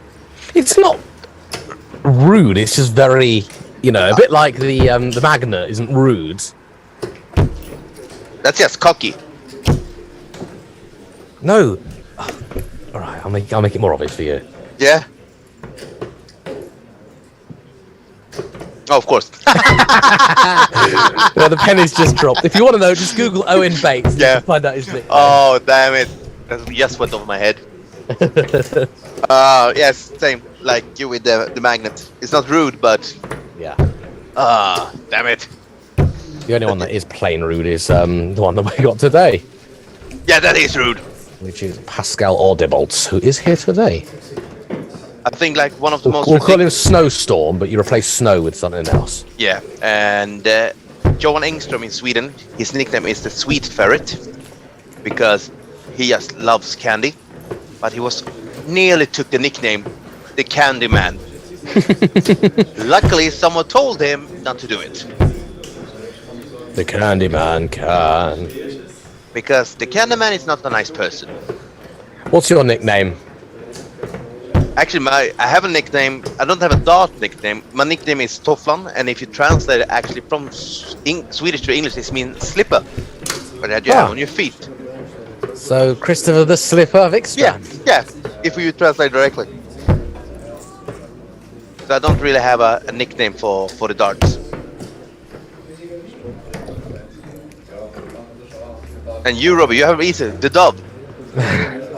I would probably be the reindeer. How come? A few reasons. Number one, there was like a Christmas cartoon called Robbie the Reindeer. Okay. And number two, separately to that, I did one of these like Sky Sports quizzes years ago, and it says type your name in and we'll come up with a nickname for you. And it was Robbie the Reindeer, and I quite like it. And I could come on to Rockin' Robin by Jackson 5. You talk about the La Bestia.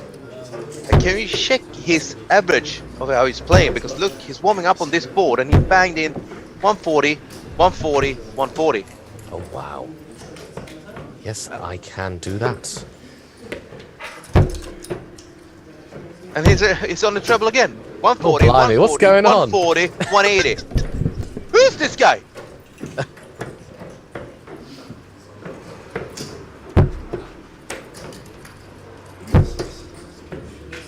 Oh, he missed. He missed. 140, 140, 140, 180, 66. And who is this? La Bestia.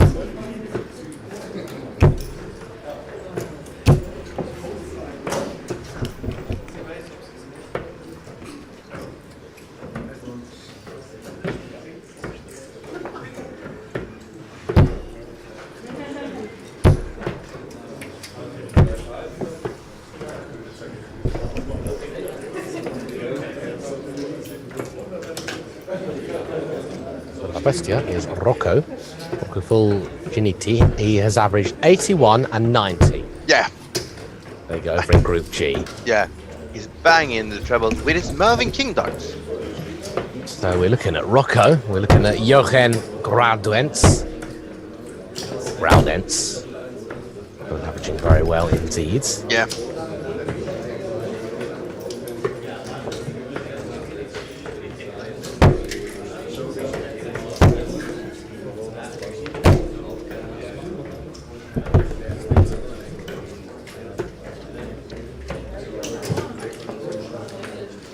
So our group stages will shortly be coming to an end, where we'll be left with 32, the top 2 in each group, 16 groups.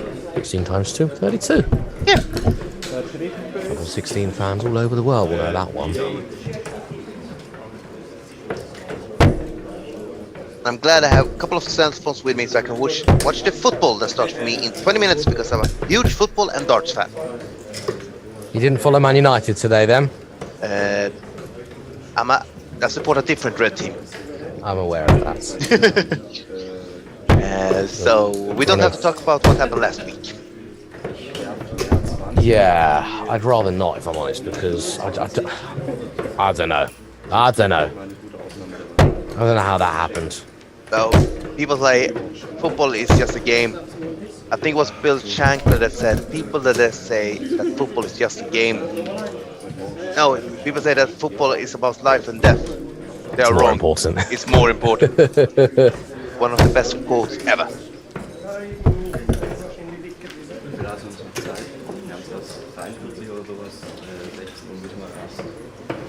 Wir können so 10 vor befinden. Ja, ich hätte jetzt gesagt,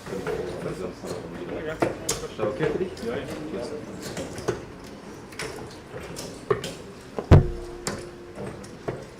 Robbie, we know you work also as a reporter when it comes to darts. Who is the most famous dart player you interviewed? Phil the Power Taylor. Wow. Not jealous at all. Then probably Michael Van Gerwen. Yeah. Then probably James the Machine Wade. Yeah. What was his nickname before the machine? 009? Nope. It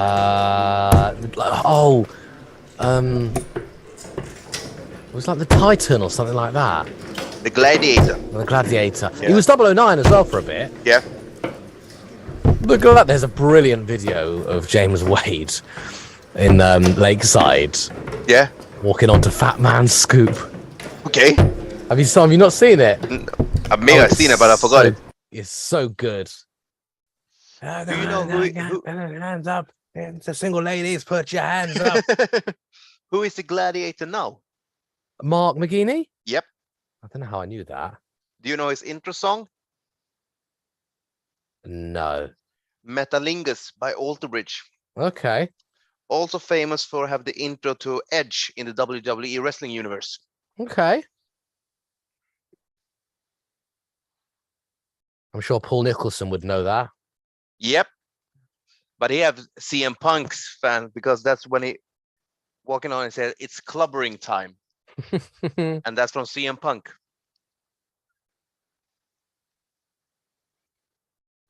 That's something I want in my darts. I mean, flights from players. I have darts from players. I have shirts from players. But what I really want to have in my collection is a pair of sunglasses from Paul Nicholson. We just got to send this video to him. Yeah. If I could get his glasses, then I'm done. Duly noted. Yeah. Because I met him at Lakeside, and he's such a gentleman. People that watch him, oh, he's a bully, he's rude. Most humble guy I ever met when it comes to the dart world. And I remember he said to me, "Why are you nervous? I'm just a regular guy." And I'm like, look at him and said, "How was it for you when you met Dennis Priestley the first time?" And he just laughed and said, "Okay, I understand."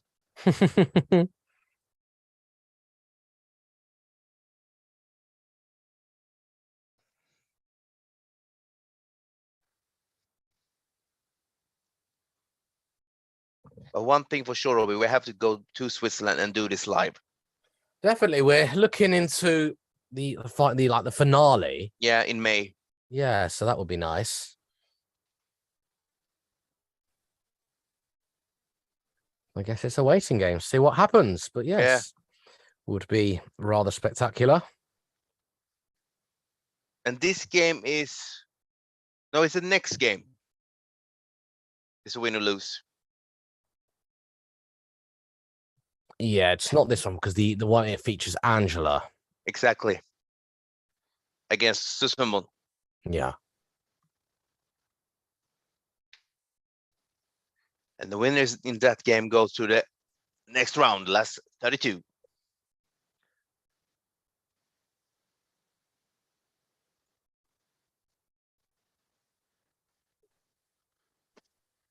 I wonder if any Swiss players are going to the Challenge Tour. I'd imagine Challenge Tour. I'd imagine Q School. Yeah. I wonder if any Swedish coolers are going to Challenge Tour. Yes, I do. When? In Leicester, in the middle of September, it's a great honor to just go there and be marking the games. Because my That's dream all is confirmed then. Yeah, it's confirmed. Fantastic. So we go there in the middle of September and mark the games. 3 Minuten können Challenge wir Tour. starten. Nächste Runde. Congratulations. Thank you, and it's funny because it's the British Challenge Tour. So you have players like Robert Thornton, Colin Osborne, Matthew Edgar, great players that we've seen on the PDC circuit for years, and Robert Thornton is a major winner. Yeah. He's a 2-time major winner, I think. UK Open and Match play, wasn't it? was it match play? Yeah, No, he won. Yeah, was it? Yeah, I think it was. because he beats Phil in the UK Open. No, it's the World Grand Prix. Was it World Grand Prix Yeah, and UK Open? correct. Yeah. I remember UK Open very clearly because I was at a festival in Scotland and I missed it. I didn't. That's one of the few majors I didn't watch at all. Okay. I have asked you, Robbie, watching the latest events now, about the flags. Sometimes you see just a regular English flag, and you see Yeah. the Scottish flag.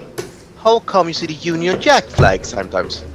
It could be Northern Ireland. There is Okay. no Northern Irish flag in certain. Okay.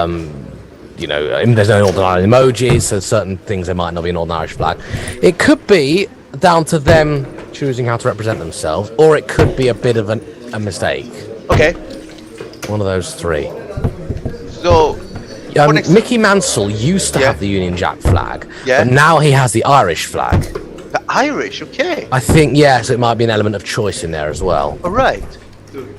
So is it only Northern Ireland that have the Union Jack flag if it's up to them? Yeah, it's an interesting about the Northern Irish flag because there's something about it not being a registered country flag or something. I don't Okay. know. I don't know exactly, but there's certainly no Northern Irish emoji flag, which I think there should be. Yeah. I mean, if Yeah, I know someone they've would got ask, Scottish and Welsh. yeah, because if someone would ask me how the Northern Irish flag was, I'd say it's a red cross, white background, and then some sort of. Something inside it. Yeah, exactly. Yeah.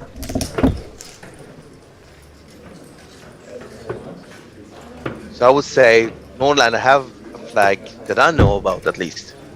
Because if you say look at golf, you see Rory McIlroy, he have the Northern Irish flag. You see Darren Gurney in darts. If you play the FIFA game, you have George Best. They have the Northern Irish flag. So they have the flag. See, is it Rebecca Edwards you're talking about? Because Rebecca Edwards has got the yeah. According to mastercaller.com, she's Welsh. Okay, Which is, that's even more strange. yeah. they Rhiannon have- Griffiths has got. Yeah, It doesn't mean that's true, that does it? The internet is weird and wonderful. Rhiannon Griffiths. Nice. What was her last name before she got married? Well, I don't know. I know what Lorraine Winstanley's was. Yeah, Farnham. And Rhiannon was O'Sullivan. When was this? Can be 5-7 years ago, something like that. I recognise her name, Rhiannon O'Sullivan. Yeah, that's Rhiannon Griffiths. There you go. And Lorraine was Lorraine Farnham, right? Yes. Yeah. What other have we? Laura Turner, but I wouldn't know. For me, it's always Laura Turner. I didn't know she had Yeah. another name. Well, she married Aaron Turner, so I'm guessing she did. Okay. And Aaron Turner, if I'm not mistaken, was the first player that lost against a female on national television. Dieter Hedman. Yeah. Is it that Aaron Turner? Yes. Okay.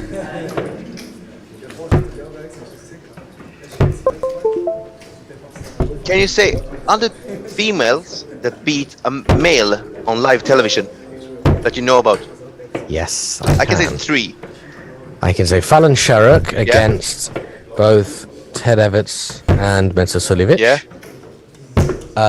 Fallon Sherrock against Gabrielle Clemens. Yeah. We know Fallon Can you name the female players that have done it? We have Dieter Dieter, Hedman, Fallon. Lisa Ashton. Yeah. She beats what's his name? Aaron Beanie.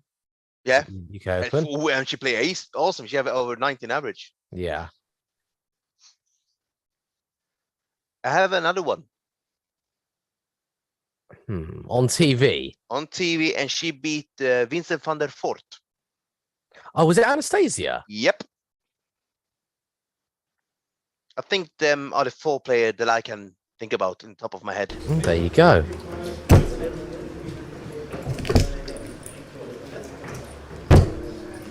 And maybe if you go back, like in the 1870 or the 70s, they have maybe like a exhibition game or stuff like that. I'm sure, yes. Yeah. And it's crazy that Dieter Hedman never won the Lakeside. Yeah, I know. And they're a very sporting family because her nephew was like top 3 on Jamaica for 400 meters as a junior. Very good. Yeah. So that's it. I think the game will start here now. Yeah. Going for the bull. Looking like we're pulling up. Been a long break here, so they have warm up for a couple of times. So we expect to see 9 darters galore. At least. Here we go then. Etta and Frankie are now underway. Have you seen this great interview about 9 darters when they asked you? You almost missed the 180 there, yes, because we talk about the 9 darter. When they ask the player how many 9 darters they have done, have you seen that interview? No.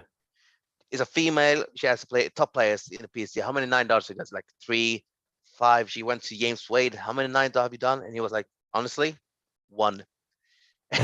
And then she went to Phil Taylor and asked, how many 9 darters have you done? And he was like, I don't know, a couple of hundreds. And she was like, huh? She was so surprised of the answer. James Wade's only ever done 1? When this interview was, yes. Oh, okay. And the first, if it's that one, it was in the Grand Slam. Yes, I remember that. Gary Anderson. I think it was Gary.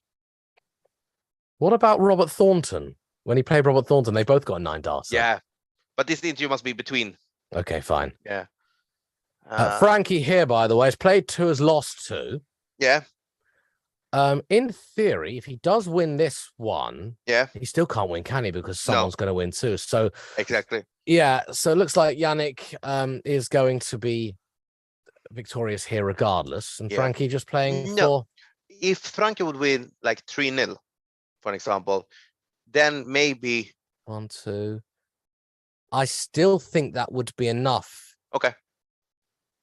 Yannick's won 2. Angela could win 2. Yeah. Or Sarawak could win 2. They couldn't both win 2. Oh.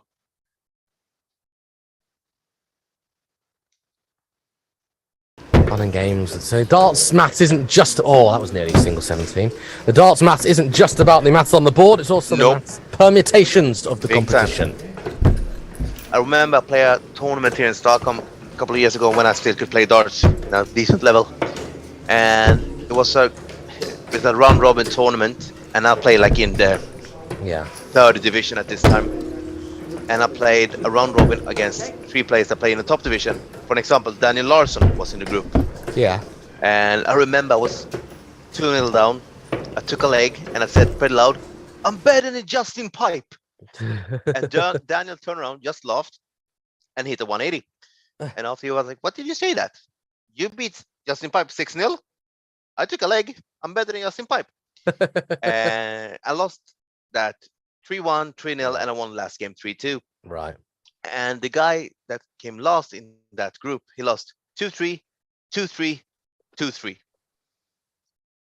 So you have to win that last leg, and that's what you see here. Especially in the likes of the Grand Slam. Yeah, I love the Grand Slam. That's one of my absolute favorite tournaments. It's good. Yeah, I like the qualification criteria. Yeah, and one of my favorite players when I grew up, Adrian Lewis. Love to see him play, but he's always awful at the Grand Slam.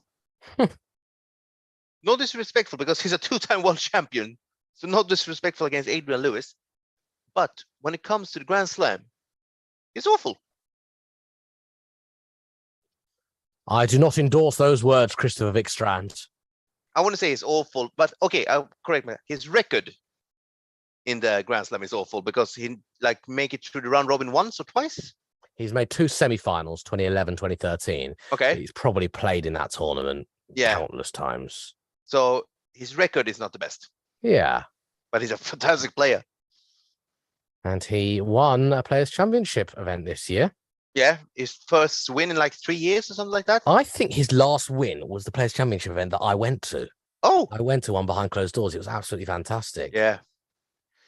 And that's the thing. Hopefully I'm going with Kevin Dutz to one of the Players' Championships. Just to be there, just to see everything. If I get the chance to mark the games there too. But first of all, just be there as a guest. It's a good job we weren't commentating on that setup from Frankie because he hit a single 20 to leave 1-5-9. Yeah, I wouldn't say that's a bit of a miscalculation because you're 179, 1 darts in the hand. Go for the 19s. Of course you do. Yeah, regardless, even if you hit single 1 with the next one, at least you got a chance. Yeah. So let's see. Maybe Frankie hit 114 checkout just to make us look stupid. 97. Now, maybe something wrong with the scoreboard.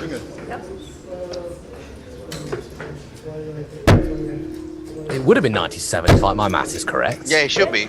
But anyway, we will never know because I think that was in double. Yeah, it was. 2-0. We are Yannick. 2-0.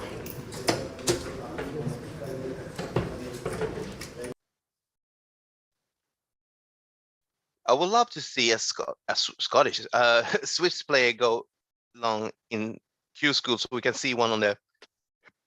Absolutely. Because it's fun to see players from different countries. I mean, when Diogo Portela came into the World Championship and took a tour card from Brazil, for example. That's great. I'll correct you there slightly. Diogo Portela has never won a tour card. Never? Never had a tour card. Wow, I thought he did. He's been very close. I remember 5-6 years ago. Okay. When the rules changed, you used to get more points for getting further in the Q school. Now it's just a point per win, and he used to get very, very close. Okay, I thought he did. Sorry. That's all right. It's if you were to say that to many people, they would think the same thing because you know, he's been on the scene for quite a while now. I remember He'll get one eventually. Yeah, I think so. I remember first time I saw him, it was in a dart program from England. It was like a game show. Yeah, that was it. What 180 with? Yeah, not the bullseye. It was the other one. Yeah, 100 with Freddie Flintoff and someone else. Yeah, exactly. It was with a female host also. Yeah, that's what we saw. I think it's Lorraine Winstanley's daughter, Josie. Okay, is that her daughter? Is Josie her daughter? I think so, but I really don't know. Okay, she's definitely someone's daughter. Probably. Okay, is that Lorraine's daughter? Because I think so. All right, I have to Google it. You learned something. Yeah, Josie Patterson. Yeah, eldest daughter, Josie Patterson. Oh wow. And she plays as well, doesn't she? Yeah, she must do because she was on the show. So let's see here for She's also been in the women's series. So there we 20. Ooh, almost bust, but a big double 20. You have 3 more darts when you're coming back. Yeah, looking very comfortable is Etta. Frankie's had a couple of darts in that treble, but in this leg he just hasn't been threatening. The thing is, because we have a little bit of lagging problem for us, and we not really can see it. But I think if a bust there, we can see that. Frankie have a good stance when he starts, and I love his wrist, but he's not standing still. And that's why I think is that get his starts a little wayward. Yeah. Double top here then for Yannick Etta to cement his place at the top of this group. Not there, but they have 3 more darts when he's coming back. So what more famous player we have that have a good or decent children to play? Lisa Ashton, Daniel Ashton, of course. Yeah. Constante Jr., I know. There he bangs it in, double 20 for the match. He won this round robin, so he will play a person that comes second place in the next round of his round robin, after this round robin. And the thing is also, when you win this group, you normally think it's, I'm gonna play a person that comes in the second place in the next round. But was it Group F you said, Robbie? That amazing group that the last person have like 16 average. The amazing group was Group F, yeah. And if you play against the person coming in second place there, you're not happy. Absolutely. Now, I think second place would be Mark Bichel. Yeah. As it stands, we've got 4 wins for Jochen, Yeah. 1 win for Mark, 1 win for Fernando. But Fernando lost 2 legs in his win. Mark was 3-0. Though Mark did lose 3-0. But Fernando's lost 3-0 twice. So it looks to me like it would be Mark based on how that'll stand. But we'll confirm everything when it comes, don't you worry. So, do you have any other like sport children, if we say so, you know about in the game of darts? In darts, James Richardson has a son called Joshua Richardson. Yeah. He's fantastic. He won a BDO Youth Championship a number of years ago. Funny story about them. They play against each other a couple of months ago in the online league. Yeah. Deciding leg and dad banging a 9-darter. That is a lesson in parenting. I actually met them when I was in the UK Open 3 years ago, the year that Nathan Aspinall won. And I have a chat with them. Really nice guys, both of them. Talking of really nice guys, when I went to the World Series in Copenhagen, I had the pleasure of meeting Rod Harrington. Yeah, he's from place. Yeah, and talking of sons, he's got a son called Ryan. And I did ask after Ryan. He says, you know, he's wound it down a little bit for now. He's had a child. I think that's what he says. Okay. He still plays in one of his Super Leagues or whatever, but, you know, he's got time and whatever. I must say, really, really liked Rod. Really liked him. He was really nice. He gave me his mobile number and said to me, can you text me, let me know what the queue for security is like at the airport? What we also have, I know that Adrian Lewis' stepfather played at the Lakeside. I can't Really? remember. Yeah, his stepfather did. Can't remember his name. Oh, we've got Steve Brown and John Brown. Okay. Oh, is he okay? Yeah, that was the first ever father-son duo to hold a tour card at the same time. Wow, that's amazing. Yeah. And then I remember, I think is Chris Dobie's father play in the same team as Paul Nicholson when Paul Nicholson was a newcomer. Okay.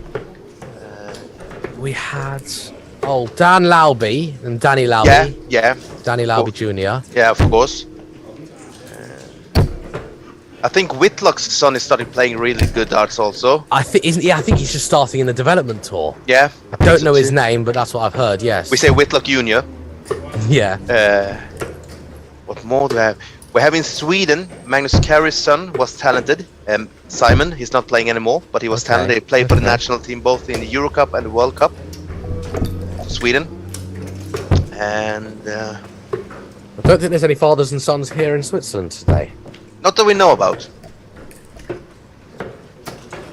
Oh, Paul Lim and his son Chris Lim. Of course. Not related with Harriet Lim, that people thought about. Correct, even though they played on the same team. Harriet Lim was actually the first to win the Winmore Youth Championship. Really? Yep. First player to win the Youth World Championship, Youth Winmore.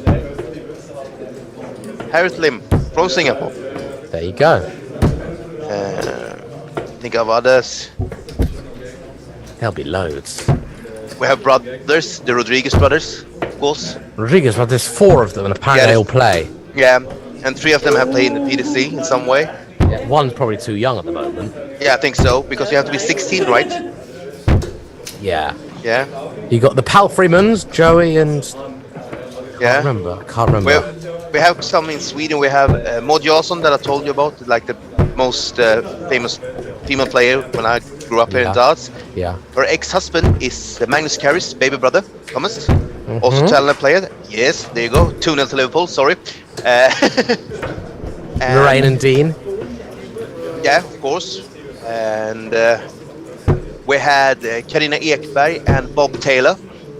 And Carina Ekberg is like, I would say she's a generation before Maud. They play in the national team together, but I think Carina is a little bit older. Yeah. So there's a power couple there with Bob Taylor.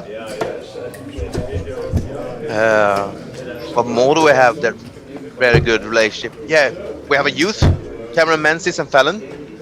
Oh, yes.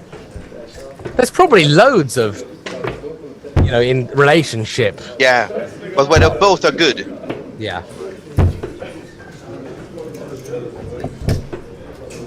I like this father and son or mother and son constellation. We have another here in Sweden. We have Victor Tingström. I would say he's most like now the most talented youth player we have. He's 21 years old, really talented. He's he's the first reserve to get in the national team. Yeah. And his mother, he should have played the Nordic Cup, I would say. And that's our version of the Six Nations. Yeah. And she should have played there. And his father is also a very talented player, so they are a talented family.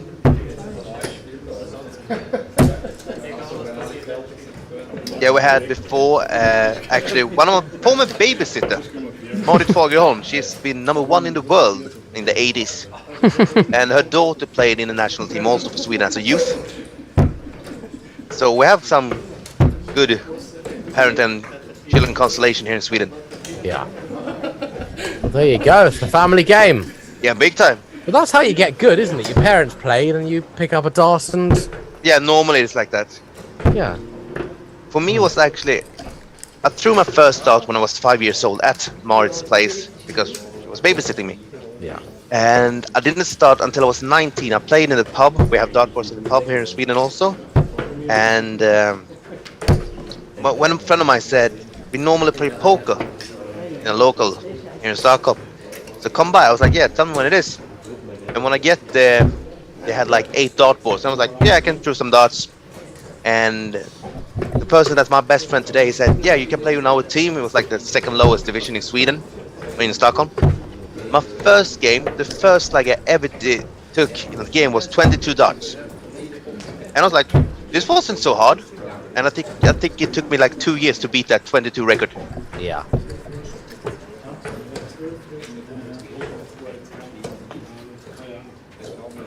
That's the thing. I mean, the best thing with darts is like you can talk with anybody. I remember when I was at UK Open, I spoke with Nathan Aspinall, James Richardson, Martin Schindler for a bit. I mean, they're so nice. I mean, when you're at UK Open, you see all the best players in the world. It's like you go to a FIFA gala and you see like Ronaldo, Messi, Neymar. You see all these players, but you can't talk to them. That's what it feels like in a Players' Championship. Yeah, and you can speak with these people. Yeah. That's the thing. I mean, they're so nice. They're so humble, many of them. I never met someone that's are like rude. I wanted to say to Max Hopp, I want to say hi because I'm a fan of him, but he was talking with it in his cell phone. Didn't want to interrupt him. Yeah. Because the funny thing in the story, because they made fun of him at the Euro Cup because Hopp in Swedish means jump. Yeah. So they were like hop hop, hop hop, and Sarah Rosen. I would say one of the most talented players we have in Sweden during the years. Unfortunately, not playing anymore in that top level. And she was like, went to Max Hopp and was like, hop hop, and he did a little jump. So I wanted to go to him and like, hop hop, but I didn't do it. Okay. Probably the right idea. Yeah. Hopefully he would laugh, but you never know. But like I say, that's what I love with darts. So humble, so nice. You can speak with anybody, and they're like. They're normal people. They're not like these some football players like, who are you? Why should I talk with you? It's like, I'm a fan. No. But darts players, like, you can speak with anybody. So if you say, Robbie, who's your dart hero?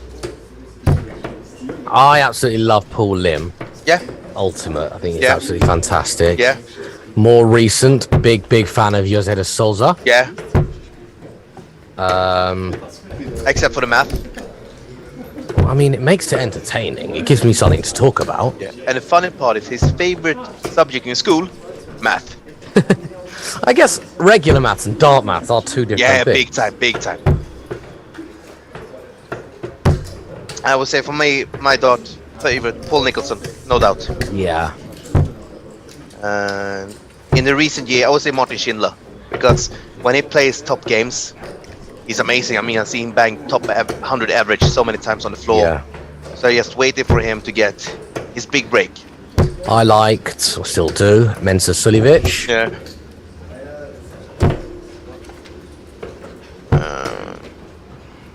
Rob Cross, I found a complete legend. I loved him when he was getting good. Yeah. Well, he was always good, but when he Yeah. was just breaking through, he walked on to some brilliant walk-on music. Okay.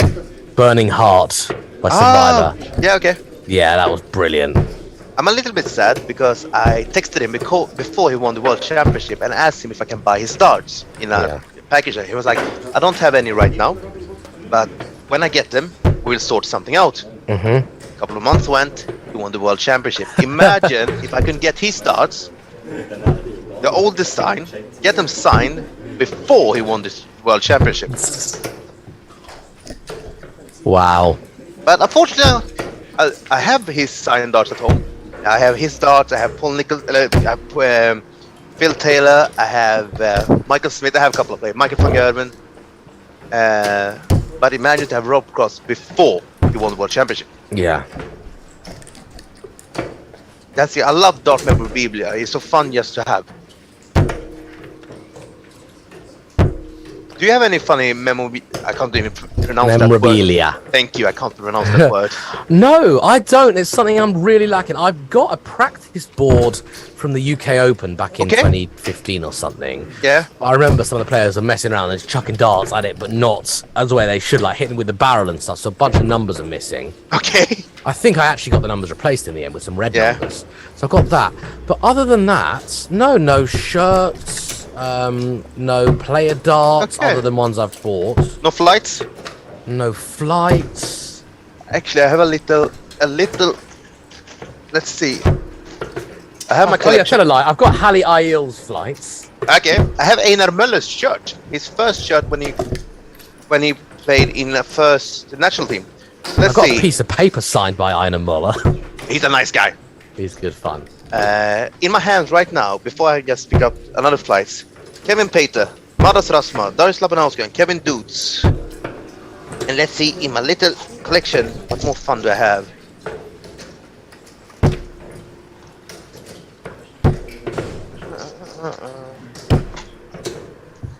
Collection here, let's see if I can find some fun. Mark Dudbridge, Alan Norris. I met Alan Norris just after he hit a 9 darter in the UK Open. Dieter Hedman, Colin Lloyd.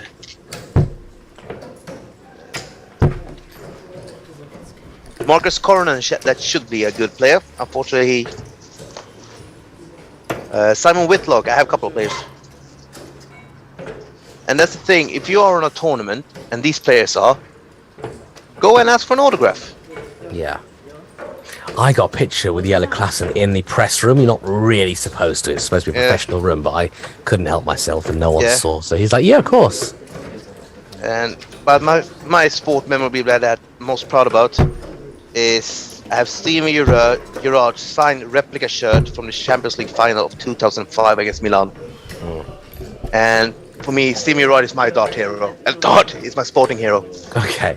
Since I was a kid, I supported Liverpool since I was 8, and I remember when I saw him first time, just love him to bits. How he plays, he's a captain, he's a real captain, and yeah.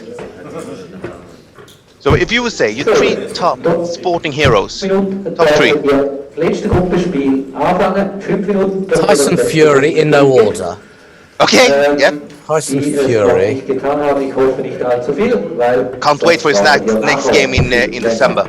His next fight. If. It's a big if. I think it's done. They're gonna do the fight. Okay. I think so. So Tyson Fury. Then I'd start to struggle. Okay, I can say mine. Tiger Woods. Yeah. Steven Gerrard and Rafael Nadal. Okay. Because I'm a sport geek, I follow every sport. I mean, I can watch everything. Yeah. How do you miss that? Salah! Oh! I hope you were offside, otherwise.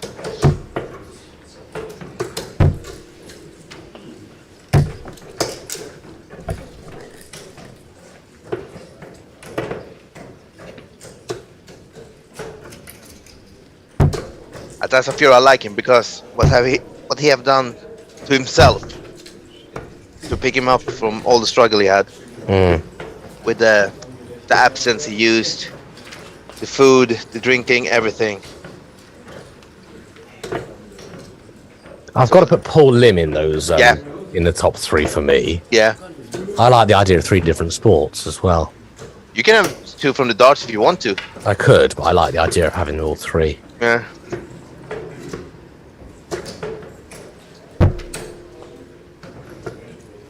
This is not good. I put money on Manchester United, Manchester City to beat Crystal Palace. They 1-0 down. Oh dear. After our own goal. Good news for United, though. Yeah, own goal, John Stones. But it's 50 minutes in the game. Okay, plenty of time. Yeah.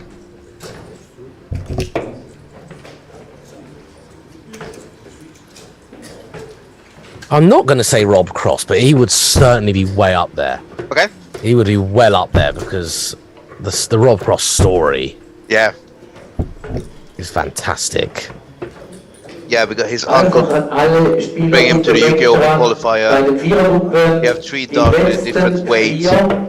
And he went to. Someone like Juan Martín del Potro is always. Oh yeah. Oh, I loved him to bits. I actually watched the clip today when he beat Novak Djokovic in the Olympics of 2016. Oh really? Yeah. I loved him to bits.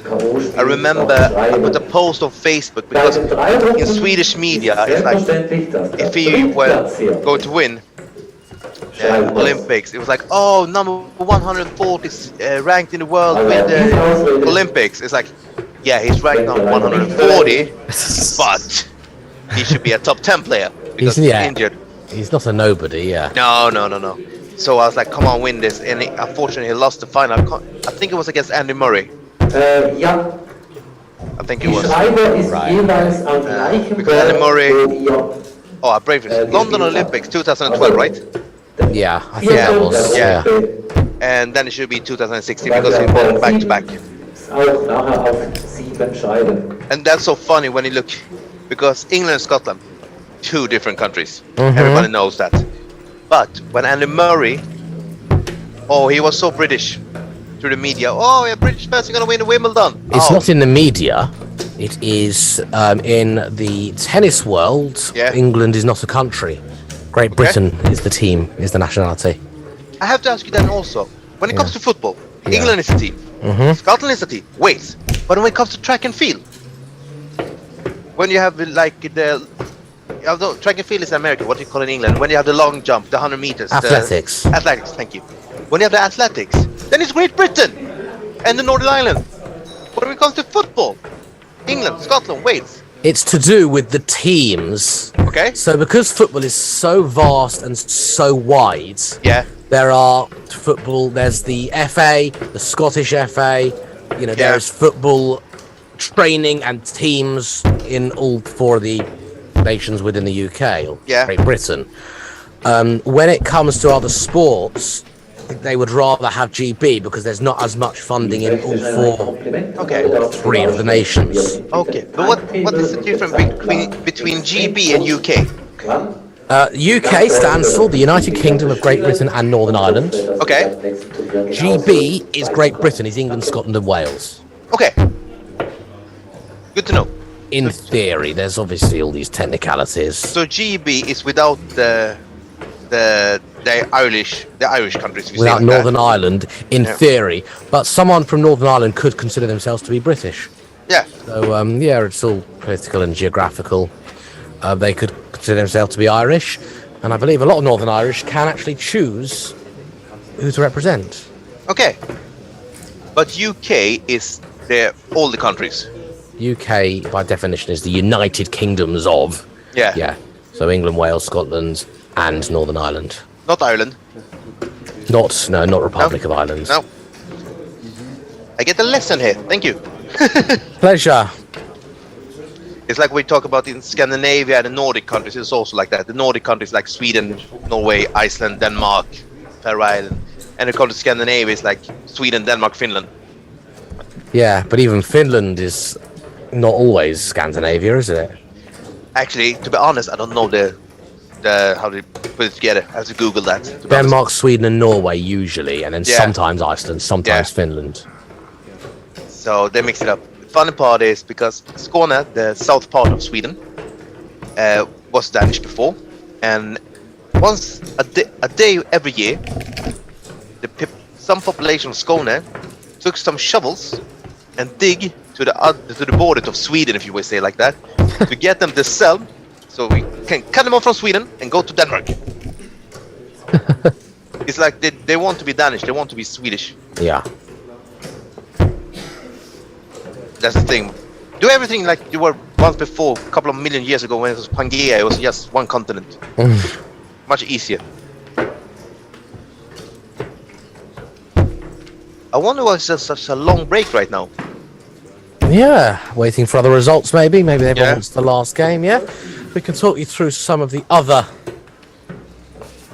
results within event number 1 of the SDC. Because yes, now we are just talking Crystal Palace 2-0 up. Wow.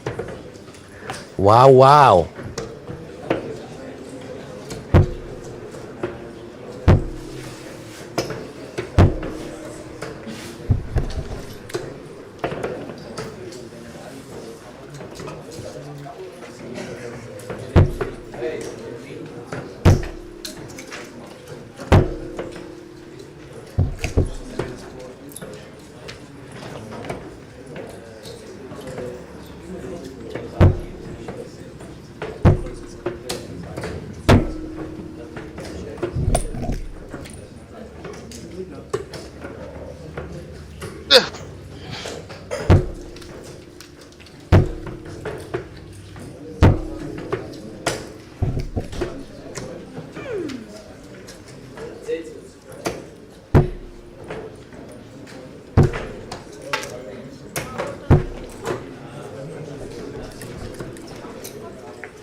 I think Group F has finished. Everyone's played 4 games. Yeah. And it looks like it's going to be Jochen and Mark. Yeah.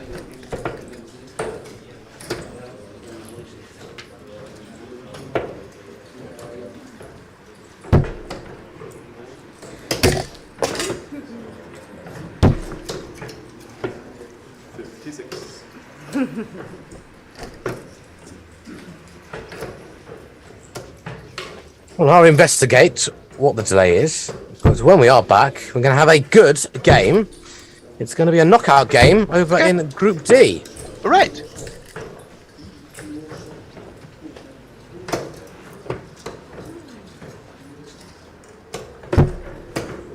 Gut, es ist bald 4:30.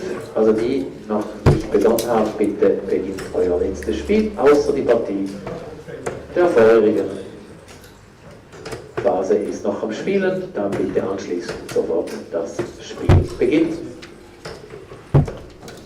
Auch denkt bitte daran, die ausgeschieden sind, Viertplatzierten oder Drittplatzierten, bitte bleibt da und schreibt noch das erste K.O.-Spiel.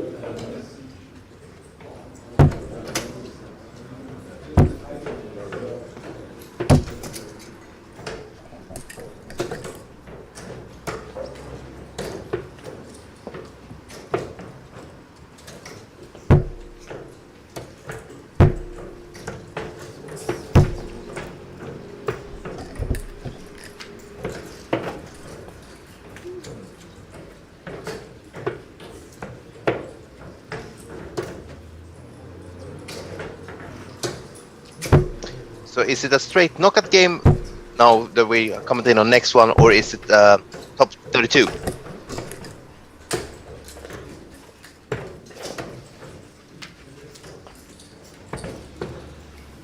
Robbie, are you still with me? I'm talking to myself.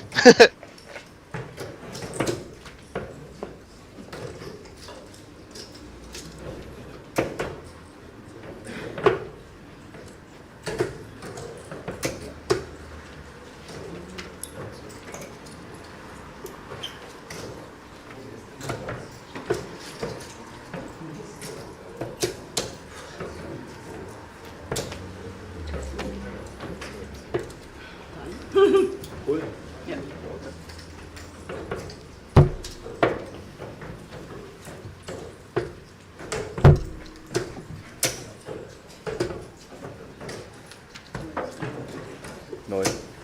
Oh, ich schieße. Dann nimm nochmal. Was?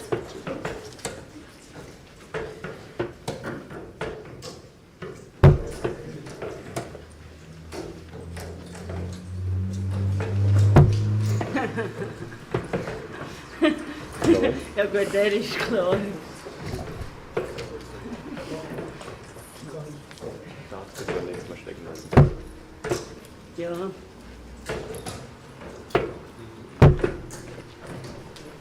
Deiner. Schönes Spiel.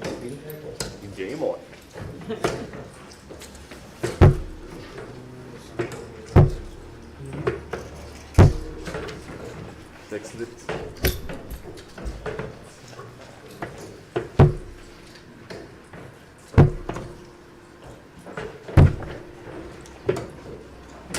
Was? Yeah, 40. So, Let's see if Robbie coming back or I'm alone for this game. It's no problem at all. I'm alone. I've done this before. So this is a straight knockout game. So the person that wins this game will go to the next round of the top 32. So we have seen Herriger, she first won, lost her first game. The 3-2 was a tight game. She won a second. And season 1 was on the other way. He won the first game and he lost his second. So they have both one win and one loss. 31.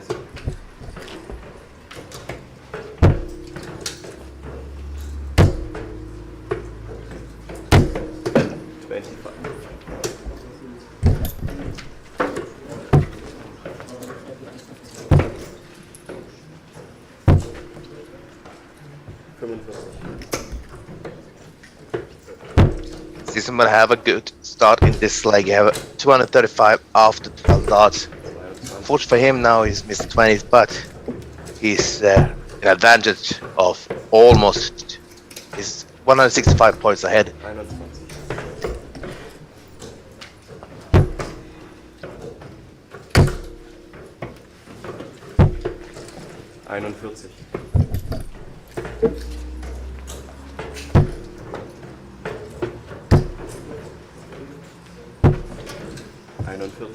Well, there we go. Someone put 20p in the meter. And we are very much back with some live darting action in what is a straight shootout. Who takes second place in Group D alongside Yannick Etter.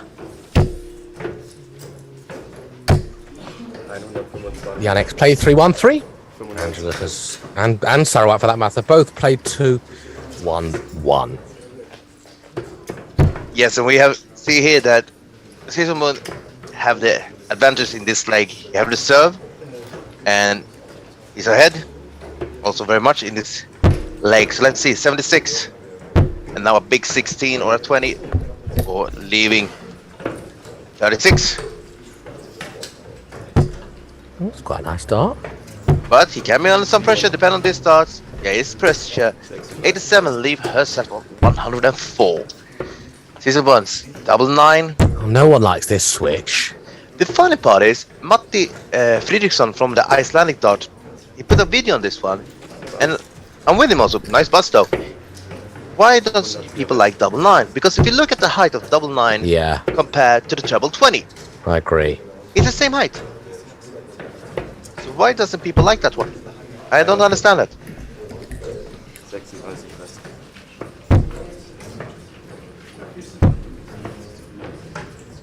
Just because it's an odd double, I guess. Yeah, I think so too. It's like, if you split it, 63 Rest. you don't have a double left. Yeah. So let's see, 63, so many different routes. She went for treble 17, now 11 for the bullseye. She must go that route. I think she did, but she over pushed it out. Leave her on 43. I think they say 18 to 9 is the worst switch. I don't like 10 to 5. I doesn't like 42. Or 14 to 7. You can find so many. Or 6 to 3. It's so many different switch. Yes. Oh, and that is a little bit too powerful for that double 4. Angela was nowhere near in this leg, really. So 27. 27. Double 1. This would be the best checkout I ever seen. If she hit double 1 now, best checkout I ever seen. Oh, and it wasn't far away, really. Almost. Blimey. That was exciting. How's he going to get this through? No, it was a hard ask. So let's see what she do now. 43. I think she go downstairs.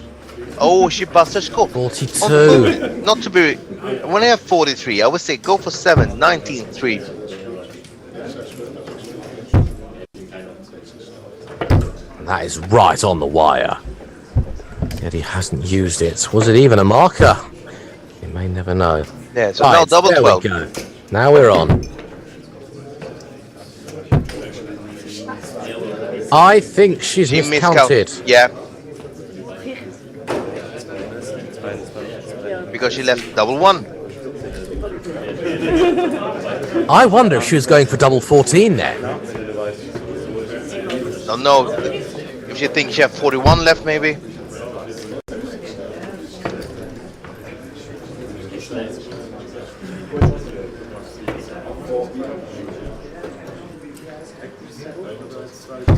Yeah.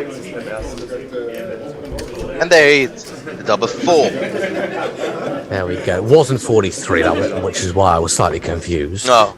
It was the double 1 which she had left. But now it will be 501 again. Oh, blimey, look at this. Is it? Oh, unlucky there. 3 trebles.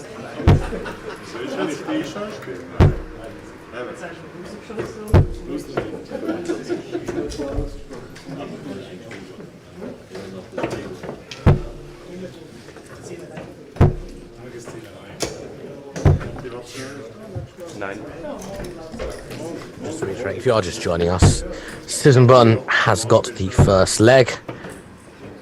Whilst it is all loading, you can catch up with all of the live scores on tv.darkconnect.com, which is what I'm about to do. Click on events and click on SDC Tour event number 1. It's the first option.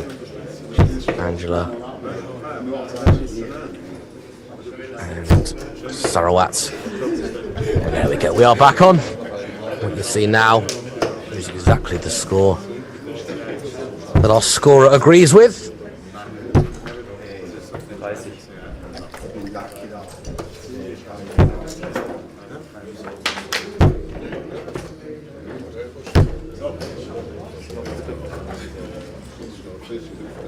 Let's see if Helge can hit her trebles like she did in the start of the leg. She banged in a 1, 2, 3.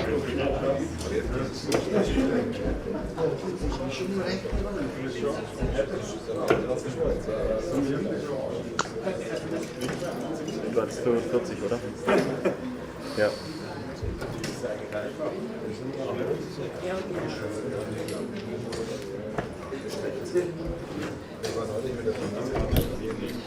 Verzeihung.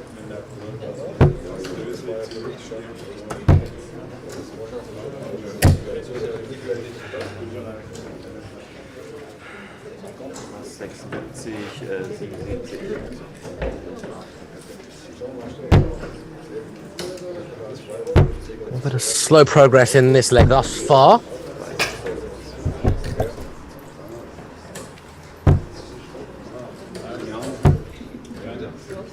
They're averaging Susan Bunn in this leg. Yeah, this is Helge Sled. I would say this is the first leg she have very took advantage of her scoring she did in the start of the leg. Yeah. Right, options here, plenty of time. Yeah. Stay straight on that 20. 92, stay there. Even if it's a single, it's okay. Well, it's not really what she wanted. Nor is that either. That's a bit of a disappointment. These are with 84.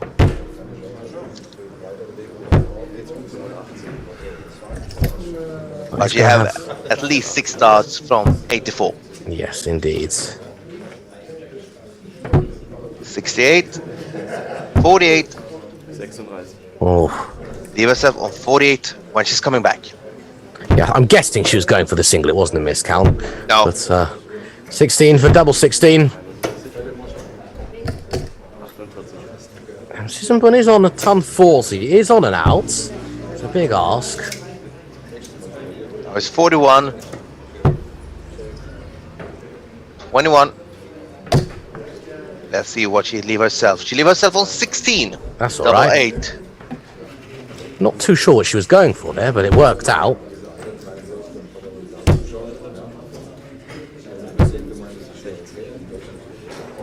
That's a nice steady 60 in case Angela misses this double eight. That should be a good marker. Can she slide in on the right hand side of the dart? Oh, she couldn't. Might have been a bit harder to see than we anticipated. Well, this might go, you know. It might. 10. It might. Double 10. Oh, inside. Right, it's Helga's leg to win. And it has been for about 5 minutes. And that she banged in. So we have to score 1-1 in this deciding match of goes through to the second round. You can't say it's not close. Both averaging 40. Both have a leg each. Both have a win each. Very much back and forward in this game. Oh, come on then. 140. That's all right. A top score today. She hit 3 trebles in the last leg. One was treble 1, mind. But she's finding a little range, isn't she? Yeah, she started last leg with a 1, 2, 3. She started this leg with 140. If she can continue hit 20s, 22. I would say she's a favorite for this leg also. So she took over the advantage of the darts, but she hit a 22. Advantage really handed back. It depends on what she can score here.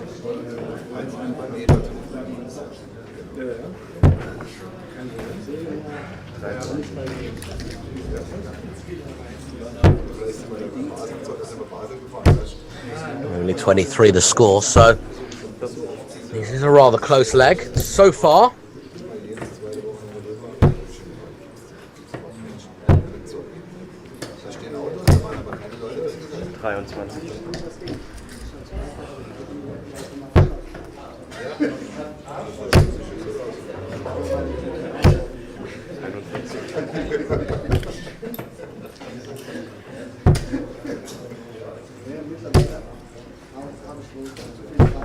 She's starting on the 18s or just 2 bad darts?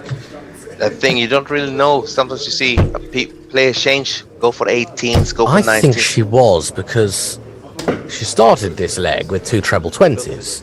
To miss that far, Yeah, it's possible, but I find it to be very unusual. So maybe she was just switching the ammo because she couldn't find her range on the 20s. There you go, gets a single 20 and a single 19. Doesn't get her on a finish, gets her on 2-2-1. 45. he should have gone for the bull on the last one. 192, go for the bull, you hit a 25, leave yourself on 167, so you still have a checkout when you're coming back. Indeed. Luckily for him, no real damage caused there. Well, there's the 170. Don't stay there. He has stayed there and it's cost him. Now, how do you have 6 stars at least from the 197? Okay, 2 big numbers, 3 big numbers. Yeah, 55 scored, leave herself on 142 when she's coming back.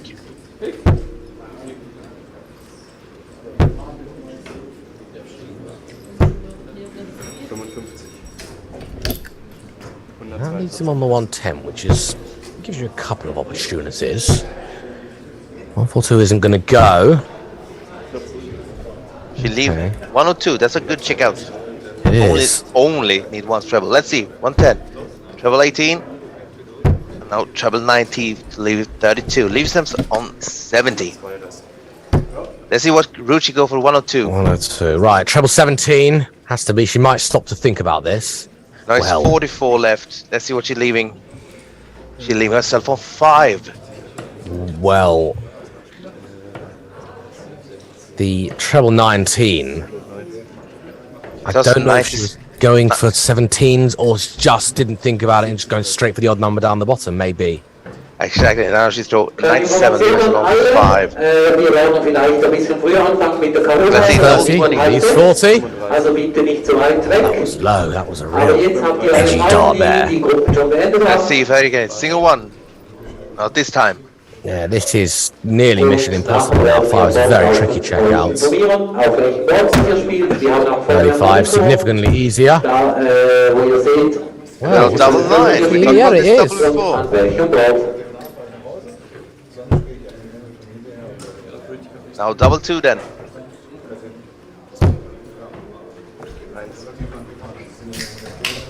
Well, she's got the one out the way. That's often the hardest part. Oh yes. Let's see if Sisselmann he go for the single two for double 8. Ich bitte die Zuschauer, Also, die why first start? Was the first start bounce out? Spielen sind, I don't know. zu respektieren, dass sie noch in der Gruppenphase sind. There it is. Bang it in. Pause machen möchtet oder laut miteinander Edgy finishing, but on the bitte macht das nicht in the hier. scheme of things, I do think Herger did deserve that leg. Oh yes. Better start those two treble 20s. Städte. 29.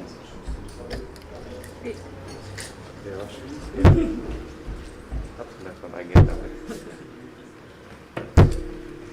60. And this is also Sisselmann need to win this. He need to take 2 legs in a row, otherwise he's out of this tournament. 92. Also voraussichtlicher Start für die K.O.-Phase ist 5:45. Bitte kommuniziert das. Herger, when she bang in that treble, she got advantage. And now she have the darts in this leg. Circa. 20.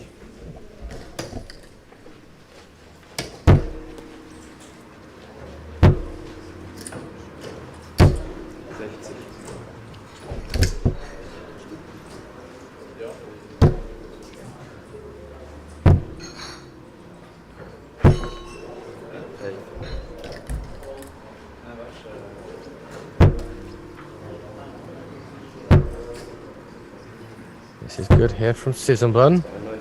He needs to bang in those trebles so he get a chance to get on the double first. That was a 92. That was his best score for some time. 67. He's been staying straight in this leg. 60 and 60. He's got a 30 knots in there as well. Or just as I say, staying straight. He goes into 2 5s. 28.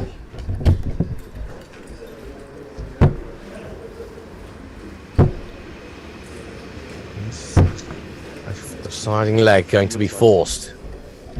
It looks like it will be. Sarawat Sisselmann has got to win this one if that's going to be the case. At the moment, yes, it does appear that's going to happen.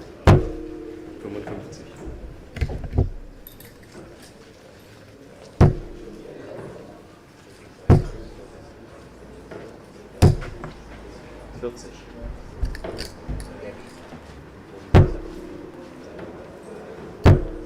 It's going to be down to a finish first. Is Sisselmann. 26. Finish You is said going to on be 150.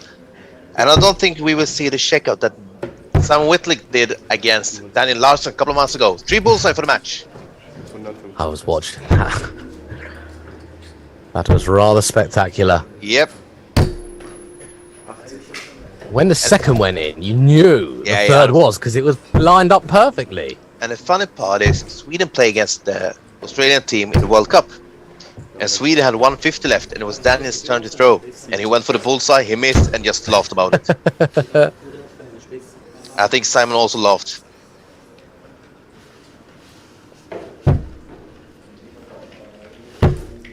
Check. Und dritt.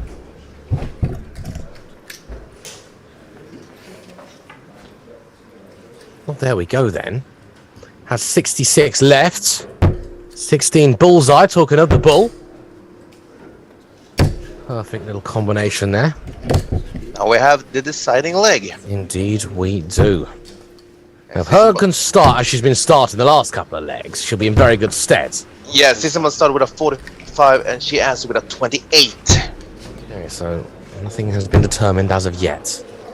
24. Well, 24. Sisselmann can only hope that Herger has a similar visit to her first.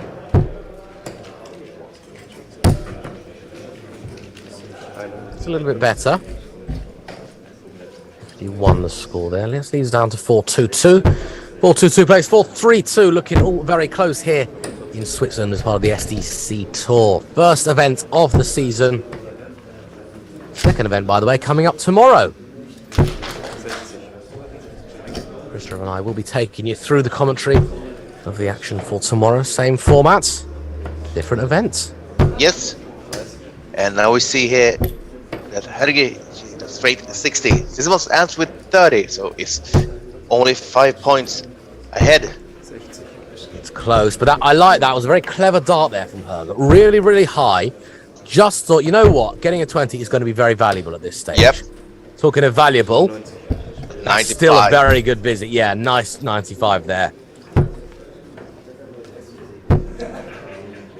That treble could be what gives Sissenbun a shot at double first.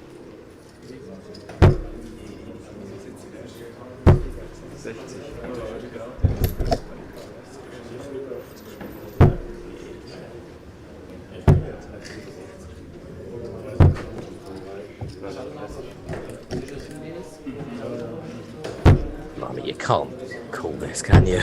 No. It's probably going to be down to who finishes first. Who can finish quicker? Well, it is going to be down to who finishes first. That I can tell you. But who- Sisseman leaves at 170. be a great way to take it out. You have 6 darts for it at least. He does. But he's hit the bullseye already, so if you've got 2 trebles, Yeah. you'd fancy it. But it leaves it on 126 when it's coming back. And that's a nice check of treble 19, treble 19, double 6, or treble 19, single 19 for the bullseye. 27. 126. That last dart's rescued her there. Yeah, she's. Don't know if that was 164. mathematics or just... Well, I don't really know what he was going for. 62 left. That'll do. That's a nice little 2 dart out. And Sissenbun, very, very close to qualifying in Group D. But that is pressure. Oh, look at that. Look at that. 114, leave herself on a bullseye. Oh, But a pressure now for Sisseman. 52. well, Will have 1 dart for the match. No. 45 he will not.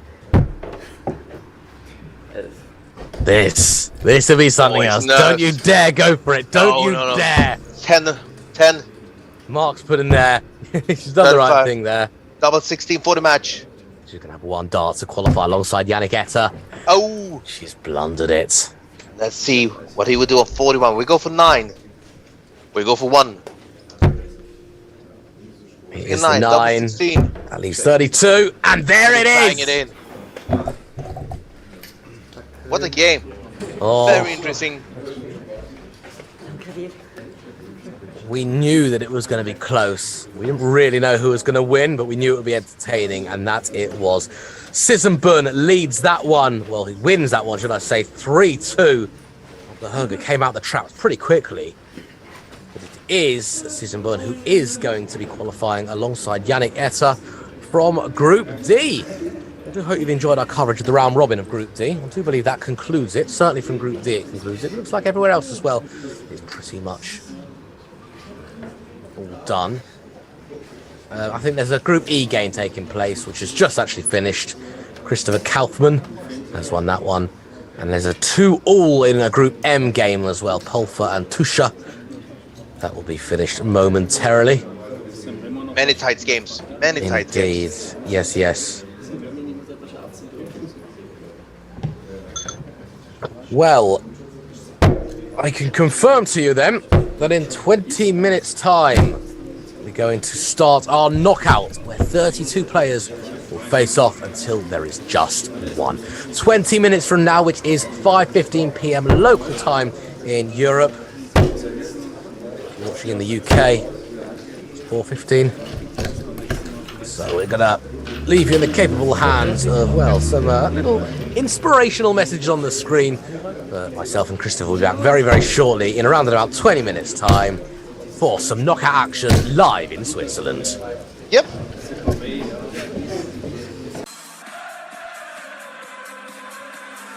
Robbie.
100.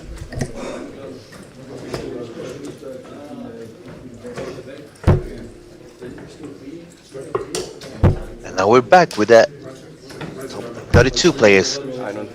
We have seen the round robin, and now it's time for the top 32.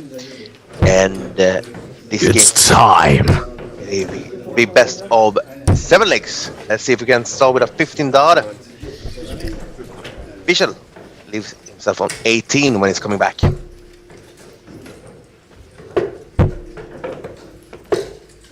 Von Almen 60. won 3-0, 18. 3-2, and 3-0, averaging about 60-ish total.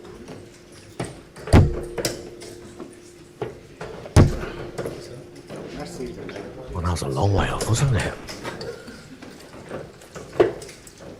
Yeah, but he have at least 3 darts from the 9. I think he's at least 6 darts also here because, yeah, 6. It is, Well, yes. Von Alma needed 2 travels after that single 5. Leave himself on a checkout. Single 1 for double 4. 5.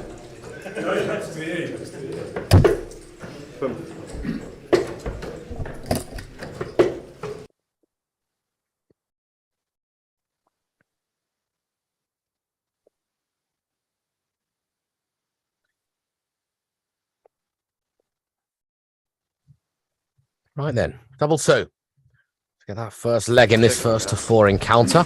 And he banging in on the first start on double 2. He have started great with the points. He had 116 after 12 darts. So let's see if Vishal can continue with his scoring power in the second leg. Yeah, Mark's played 3 games. He's only won 1 of them. Wow. That was enough to to see him through to this stage. But that, one of them was against Jochen Graduens, who has averaged like 83 against him. So Yeah. there's nothing you can do about that. He's played him twice. Oh, there you go. So So he's the second place from Group F. correct. I tell a lie. He's played 4 games and he's only won 1 of them. But 2 of them were against Jochen. And one was Jochen won all his games. correct, and 1 was the last leg decider against Fernando. So 60.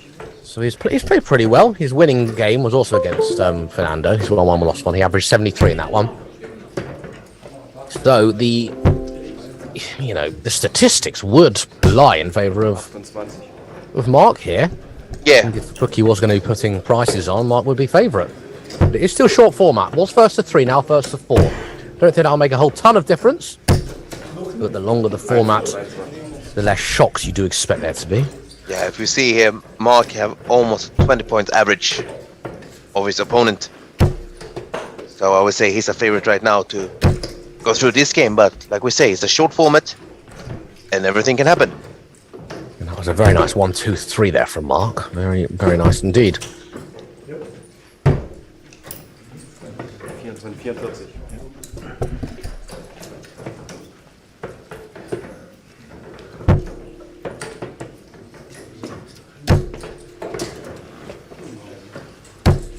100. Steady ton from Daniel. Daniel von Almen. Best performance came 3-2 over Christopher Kaufman in terms of average anyway. He also had 2-3-0 results. Tell a lie, his best performance, was a 65 average against Maurizio. 3-0. So let's see what he sets up here. A back-to-back 100, leaving himself on 98 when he's come back. Let's see what pressure Hoover under from Mark's Indeed. 181. And it's 80 in the board. 97 leaves him on 84. There we go then. One of these might go. It could be this one. Treble 20 would have left double 18. It is still on. Travel 17 for double 12. And the equalizer. Oh, beautiful checkout There it is. from Daniel. Perfect. Perfect. Treble 18. Double 12. And I think Mark liked that one. And so did we all. I said one of these will go. One of them did go. 1-1 here in the knockout stages.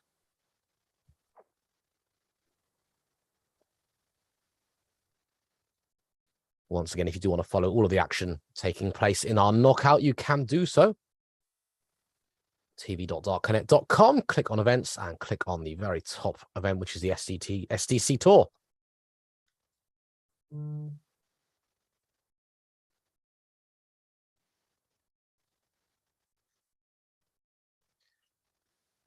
now we see the scoring power from Mark they started the game with have been decreasing a little bit. So let's see if we can hit that treble again and coming back in the game.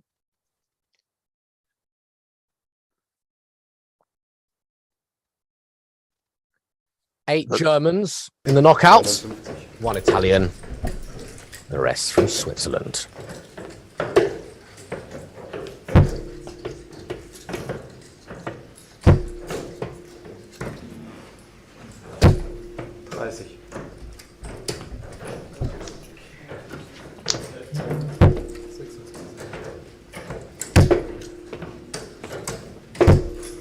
I'm guessing you've been enjoying the football, Christopher. Indeed, I am. People are watching. The 6 people watch. I'm a massive Liverpool fan, and we haven't had the best start of the season. But now, when it got 60 minutes into the second half and into the game, it's 7-0 up. And I used to be a season ticket holder at AFC Bournemouth. Oh, sorry for that. That's quite all right. I've lost interest. Okay. Right then. Well, Mark should be on a finish. Will be on a finish.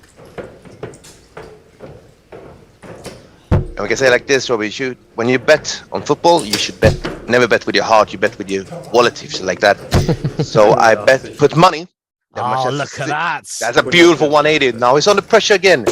He leaves on a bullseye. Let's see if Mark can do something on it. 144. Just as you were talking about betting with money, we get a maximum. 126, 69 left, 62 left. There's pressure. So I'm betting on Manchester City to win with at least 2 goals against Crystal Palace, and they were 2-0 down after like 20 minutes. Now it's 2-2. So football is a funny game. It's like darts. You can be.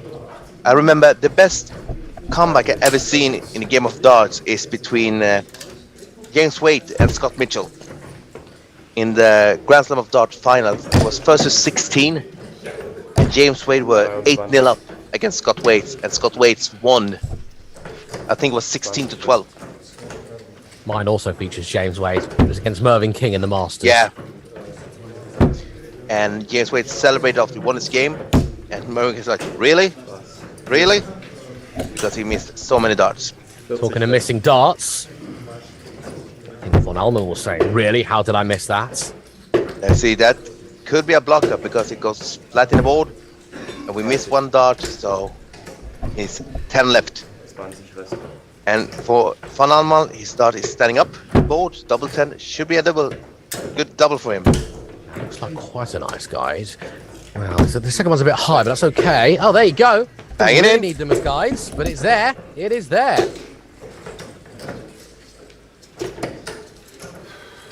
Von Allman takes the 2-1 lead. Lots of respect between these two. Fist bump after every checkout. We saw that 98 in the last leg. That was looking very good. That was a beautiful checkout from Van Alman. Yes, absolutely. And now he's taken the lead. He was 1-0 down. He's won 2 in a row. Remember, the next leg, if Van Allman does win it, isn't going to seal it just yet. He's now first to 4. Semis are first to 5. Finals first to 6. Yep. There you go. Yannick Etter, who we have been commentating on from the group stages, Group F and Group D, sorry. He is 2-0 up against Stanislaw Rikzo. Apologies, Yes. I've got that pronounced wrong. Let's see if we can see another 180. Where's your 140 from Mark? Now, Jochen is 2-1 up against Christopher Kaufman. Christopher's averaging 66. That's a good game. Pinning trebles for fun. You know, tomorrow are Stefan Belmont and Thomas Junghans playing, or how is it? The answer to that is I don't know. Nope. So I think there were a few more playing tomorrow. Yeah. So we'll have to wait and see. But yes, do join us tomorrow, wherever you are now. Wherever you're watching this now, we'll be here well, it won't be the same time tomorrow. It's a little bit earlier.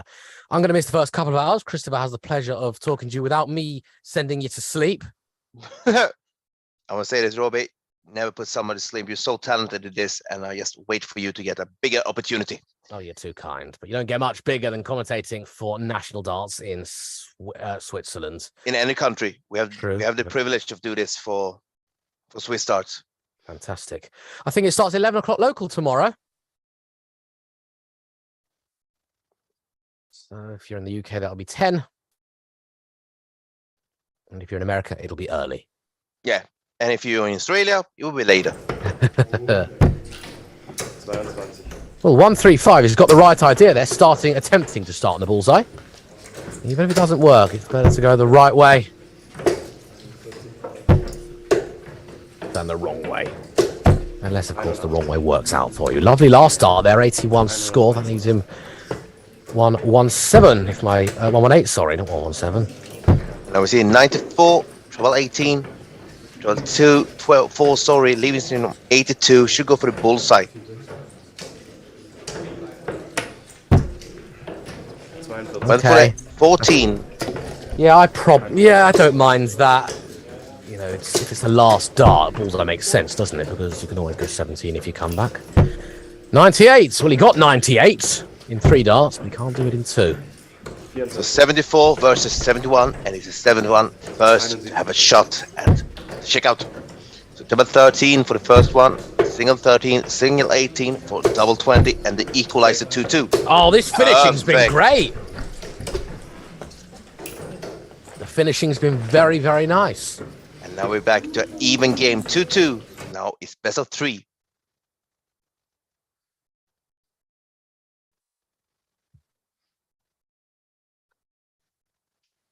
No one's through yet, but we have got a few 3-0s.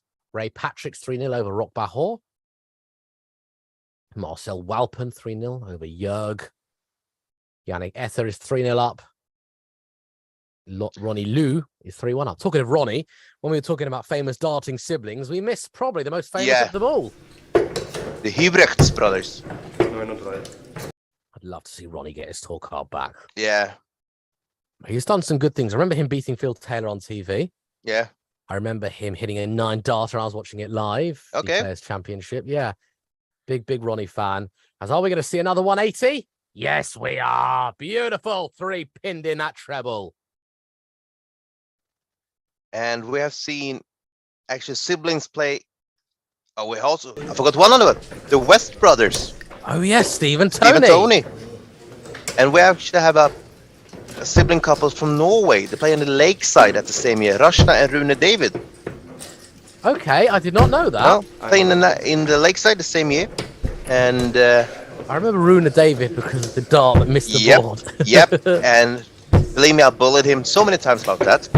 And he actually played a great game against Martin Adams in the Winmore a couple of years ago also when he won. 2 players have just sealed their place into the last 16. Patrick Ganter beating Cyril Pulvermüller, and Yannick Etter, who we saw earlier, is through against Stanislaw.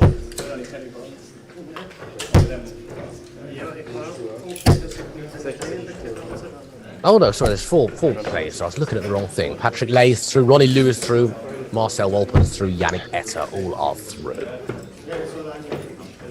62 here with 2 darts, treble 10. I don't like people go for 12 here. No, I don't. That's perfect. Oh, that was nearly textbook. That nearly proves why what you said was spot on. Yeah. Don't go for the 12 to leave yourself on a bullseye or double 13. Go for the triple 10, leave yourself on 32 and then bang it in. But he leaves himself on 16 when he's coming back. Yeah, and it's still better than being on 26 or 13. You know, he's still on a nice even number. Yeah. So let's see, is something wrong with the calculation here? Because if he had 81 left, I'm 100% sure he'll leave himself on 16.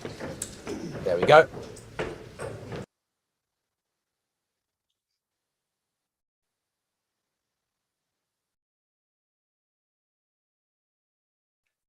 So double 8 for taking the 3-2 lead. Check den zweiten. But there it is. And it is there. It's just 1 leg away from upsetting what the bookies would, I'd say, have been favourites. Yeah. But it's evenly matched. They're played pretty similarly throughout. I think Mark has been pushed a lot more because obviously having to play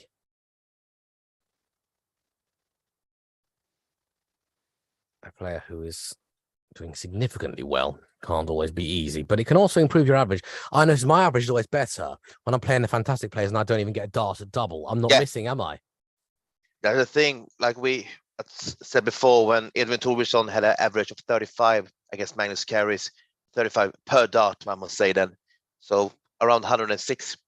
And he only had one dart at the double. Magnus had like 108 or something in that game. So it was a fabulous game. And that's normal. When you play a better player, you don't have a chance of double. Normally you have a higher average than you normally do because you hit the points. But if you don't get a chance at checkout, yeah. I have to ask, Robbie, how come Bournemouth of all the teams in England? That's where I went to university. Okay, logic. I used to work at the football club. I didn't actually have a physical season ticket, but I used to work there. Okay. So I would get a ticket to every game. I moved back to London afterwards, and I would get the train down to Bournemouth every other week to go and watch them in their first Premier League season. Wow. How long is the distance between London and Bournemouth? Couple of hours. I'd get the train down. So yeah, I was out sort of 12, 13 hours all day when I parked the car, go down to Bournemouth, come back. It was a long day, but it was nice to see them doing well. Yeah.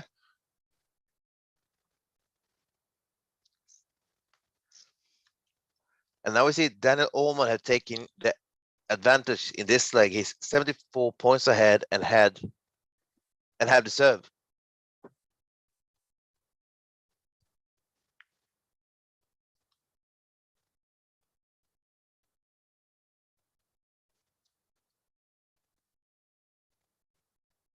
I don't know what happens with the first start. Was it 127 or 141 even? So he leaves himself on a checkout. So now he's back in this leg.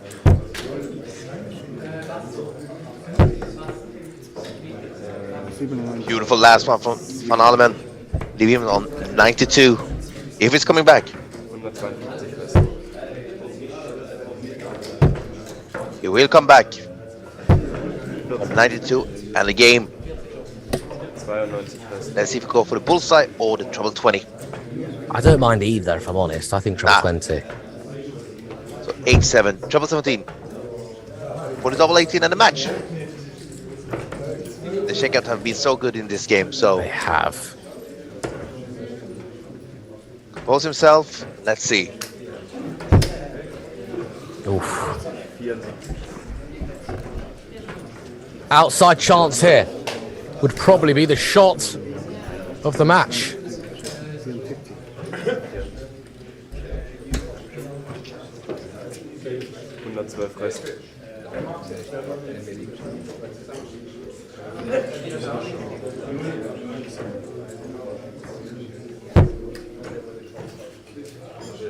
Well, it's got to somehow squeeze one over the top.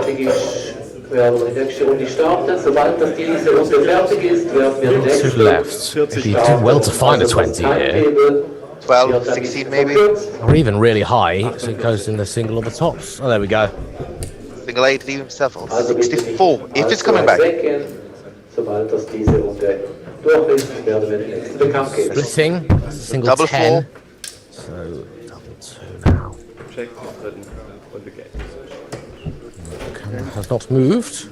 But he check it out because we see a 0 on Von Almen. There it is. He has. And Daniel Von Almen in another gripping game. I'm loving the standard here. It's all very, very tight. 4-2. Not quite as dominant as it looked, but Von Almen certainly deserving of his place in the last 16 after a brilliant performance.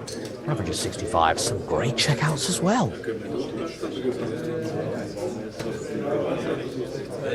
Hopefully we can see this standard in the next game. There we go there. 1, 2, 3, 4, 5, 6, 7, 8, 9, 10 players are through. Just 6 remaining.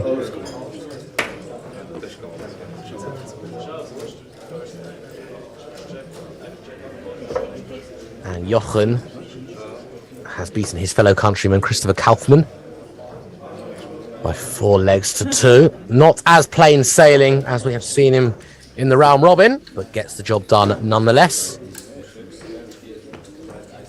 Ivo Fura and Pascal Ordebolts, the interesting nicknamed boy. They are all tied up at 2 apiece. Ben Hoffman is on the edge. Benjamin Hoffman is on the edge. I don't think there's a relation in as much as different spellings, different nationalities. Yeah. Christian Pellegrin, he's 3-1 up. Rocco, who is the man we saw who wasn't missing anything. Yep. He is through, but he only averaged 69. Now, for this, that's quite good, but we saw him doing better, so we might expect a little more from him. Yeah, when he was warming up like an hour ago, 140, 140, 140, 180. Only. Yeah. He missed 3 darts of 12.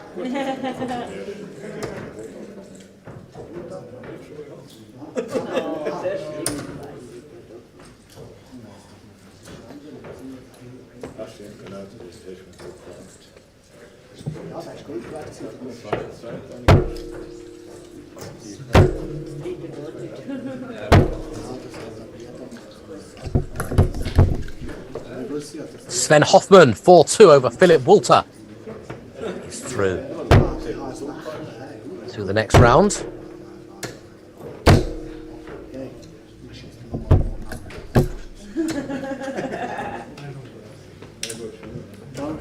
And actually, I've got the brackets here. It'll take a bit of working out, but I can tell you who's going to go. The other Hoffman as well is through. The 2 Hoffman that aren't brothers will be playing in the, or will be continuing to play knockout darts today.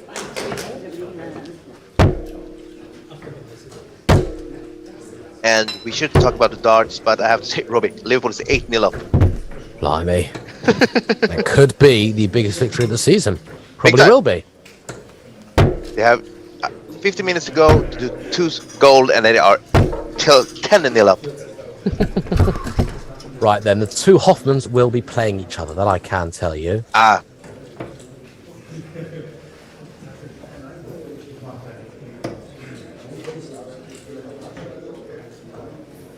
Jochen will be playing Yannick. That'll be a good game.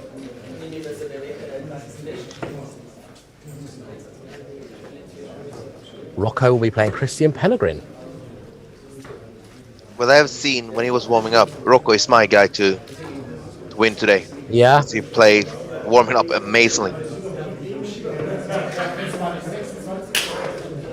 Just awaiting 3 more results. Joel Dirolko is 3-2 up against Roman Rudin.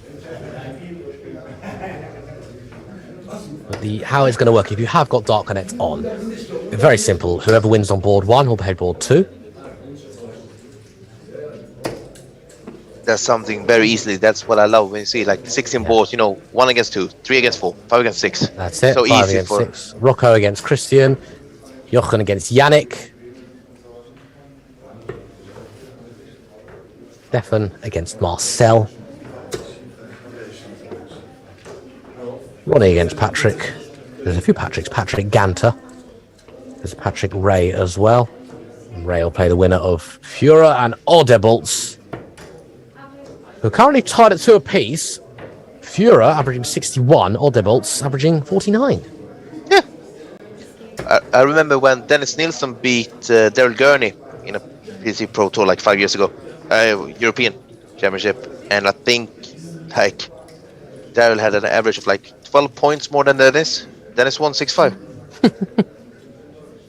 That's the thing.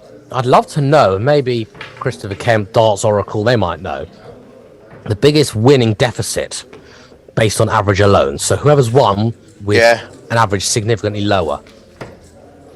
I think Dennis could be very up behind there. Absolutely. I'm also interested as well is the highest checkout percentage or the lowest amount of missed darts to double. Has happened in the first to 6. Johnny Clayton, 100%. There you go. I think Johnny Clayton had like 100%. I think he missed 1 dart. Yeah, he missed 1. Yeah, sorry. So he was like 8, and that was first to 11. First to 9. Something like that. Yeah, I think it was first to 9. So a checkout average of 89. He missed 1 dart. You know who else had a fantastic checkout percentage as well? Huh? Who's your favourite player? Paul Nicholson, and I guess you talk about when he played against Phil Taylor in the Players' Absolutely. Championship. Players' Championship. He was barely missing a dart at double until the end of the game. Yeah, the score was 7-7.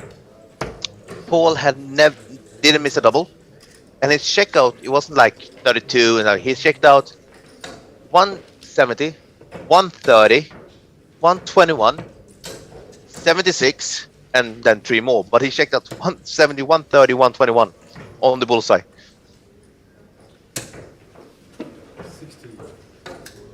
And I still remember that. I think it was after that game. Well, when I want to get the inspiration and see good darts, I watched that game and like, man, those doubles. And then I remember he had 40 for the match, single 20, single 10, and they say, come on, and banging in double 5. Went down on the knees, took off his glasses, and yes, man, still remember it today. Thank you, YouTube. Yes, thank you. In fact, I'm actually looking up now Yeah. a video of Keegan Brown Yeah. checking out 124. Yeah. I'm going to commentate on it as I'm watching it live. So his first dart, treble 17. Yeah. His second dart, treble 17. His third dart, bang, double 11. Against Phil Taylor. Why? Because he's so. I think Phil have a pretty good lead of that one. I can't remember the score, but I think it's like you can never say the game is over. But when you play against Phil Taylor, and you're like, what was it? How much was it? How much was the lead? I get it. Oh, I've just turned it off now. But I guess if you hit single, you're still on the finish, aren't you? Yeah, 107. Yeah. Yeah. So why not? Yeah. Bobby George back in the days, 121 goes for treble 14 and treble 11. And I don't like that one because if you hit treble 11, you have 88. If you have treble 14, you have 79. You still need a treble to shake it out. Yeah. So I don't like that way.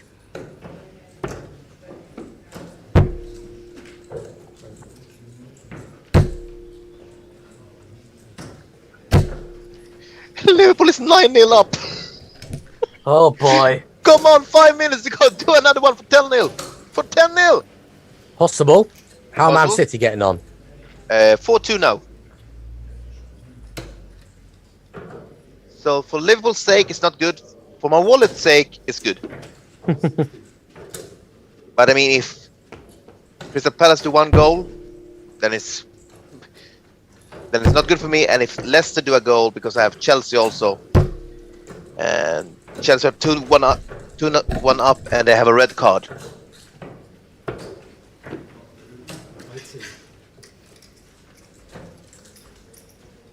Nine-0. Ah!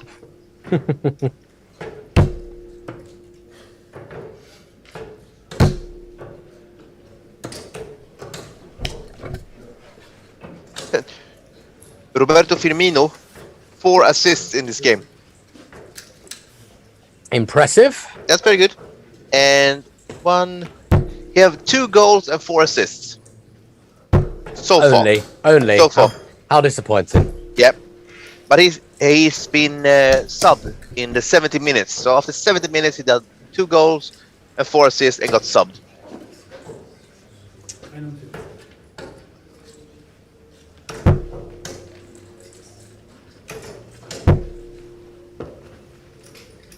But 9-0. I remember it was a story. I can't remember the game, but it was a kid. He won a competition, and he can go and watch his favorite Premier League team, and he never seen them live. So he went to the game, and they lost 8-0. It was like 2 years ago. I think it was like Leicester against Southampton, something like that. Yeah. So they lost 8-0. Wait, I can see my favorite team for the first time. How did it go? They lost 8-0. I think it was Everton. Was it Everton? Okay.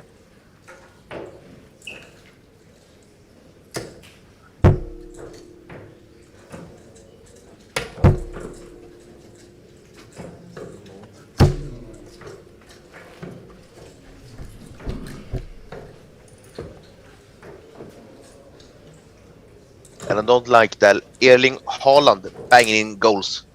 Norwegians.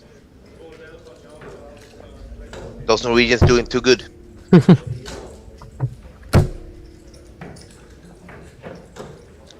Funny part is that his father also played for Manchester City.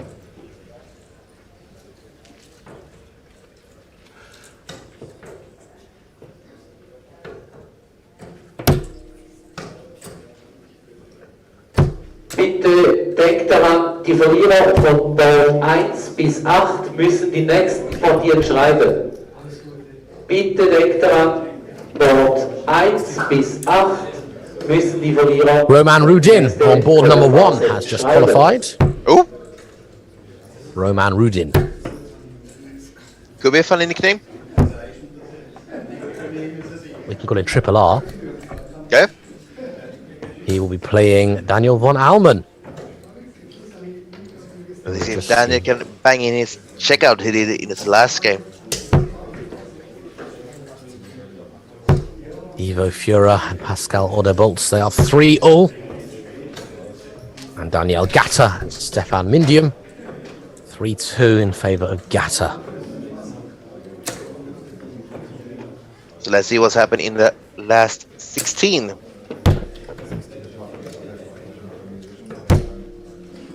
Meanwhile, over in the women's series, whilst we're on the topic of darts, we are at we're at semi-final stage, should I say. And who's in the semi-finals? Lisa Ashton, Mikura Suzuki, Bo Greaves, and Laura Turner. Yeah. Laura Turner must be the dart player on the female side that used her wrist the most, if you understand what I mean. Like flicking the wrist. Yeah, she's got that. Her wrist is so bent backwards when she throws the darts. I'd say she's the most improved player of the field. Yeah, I can say it. Like we see her for 5 years ago compared to now.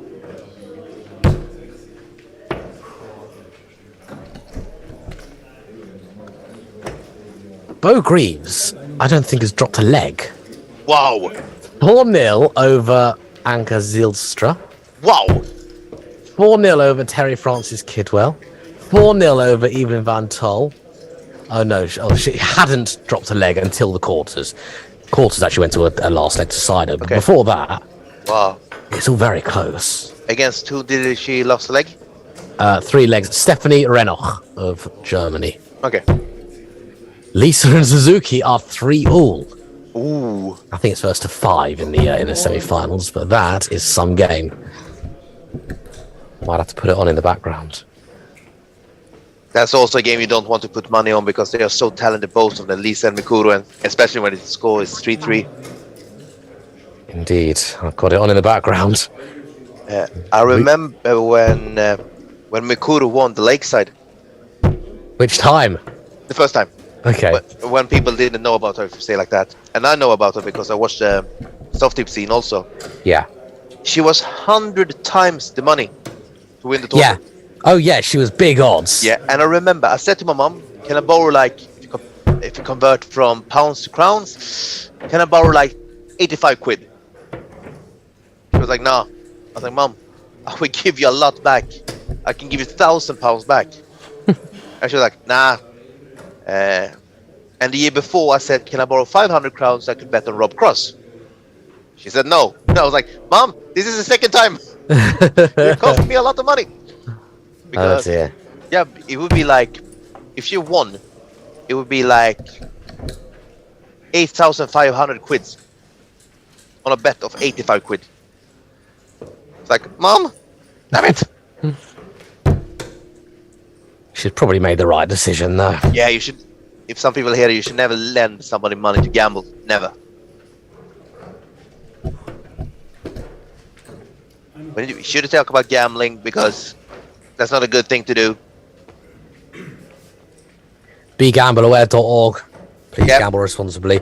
But I don't think there are any gambling associations with the content that we broadcast from Switzerland. No. So you can just get it for pure darting pleasure. Now it's time for the last 16. Let's see what we can put on the screen so we can see the last 16.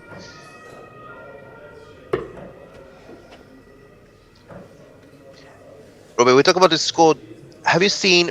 It's like from the 1970s or the 1980s. The score of the Boxing Day in the Premier League. Yes, yes. Like 13-2, 7-5, 6, Yeah. 4-4, something like that. Yeah, it was crazy. Yeah. I remember when seeing it. It's like, okay.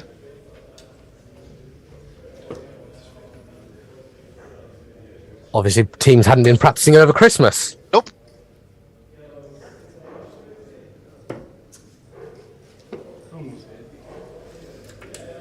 I think the biggest win was like 13-2 or something like that.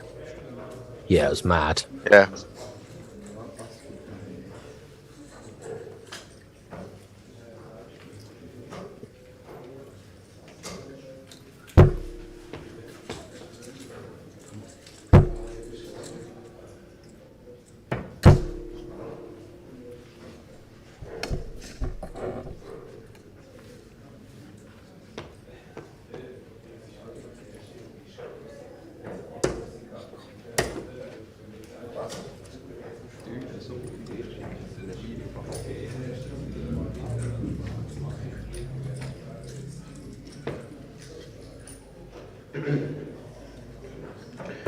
Wir spielen nachher die nächste Runde. Auf Board 1. TV-Board spielt Fenzi gegen Rocco. I think they're just in the background Fenzi, Board 1. announcing who's on which board. 2 spielt Walpen gegen Ronilei. Ronilei gegen Walpen auf 2. TV-Board 2. Auf 4 spielt Sven Hoffmann gegen Hoffmann Benjamin. Hoffmann Benjamin gegen Mikura Sven Suzuki's Hoffmann just pinned in a auf 160 4. to force a deciding leg. Wow. 6 Wasn't Break and throw. How much did it play to? First to 5? First to 5. Auf 6. Bitte die Verlierer selbstständig auf ein Board gehen und schreiben. Egal wo.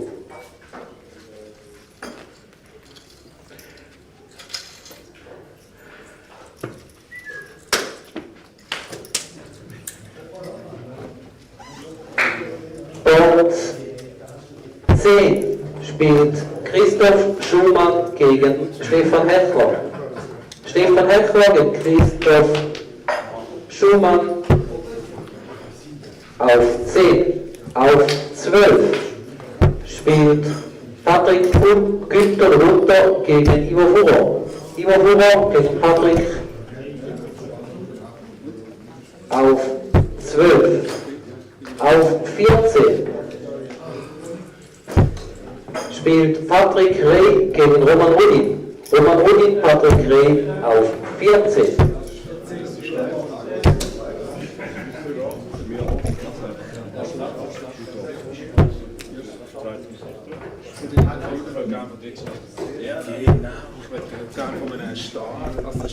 Weil mehr schreibt. Da jetzt den Tom am Himmel. Tom, nein, er nimmt auf dem T-Shirt. Wenn er das gerne hätte, dann Herr Schiff. Keine Angst, sobald wir anfangen, ist vorbei. Wir haben jetzt schon Angst wegen unserem Schreiber, weißt du? Wieso? Ja, wenn da so ein Starspieler dort steht, nebendran. Wählen. Robert, do you know when the next game will start? My guess is soon, as we just had the announcement, but I don't know exactly. You got to dash off. Yeah, in like 2 minutes. I need to help my mom with a thing. Go and help your mother. Yeah, I will be back in like 2 minutes. That's it. Let's start off the proceedings like I did. Bye, see you soon. Gata Daniele gegen Inter Janik auf 8. plötzlich Gutes gehabt. Ja, ja. Konstanz gefällt. Kann passieren, ja. Ja, ist ja so, ja. Ich sage noch gut ist. Bei mir ist gut. Cool.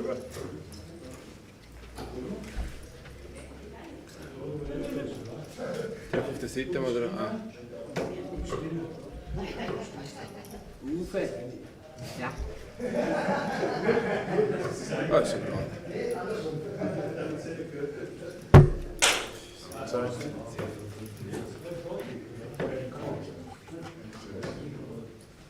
Well, it looks like we're just bulling up. be on the way.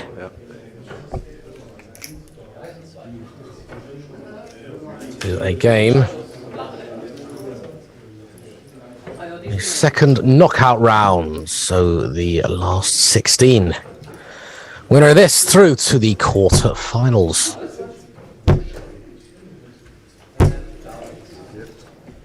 Marcel Valpen and Ronnie Liu.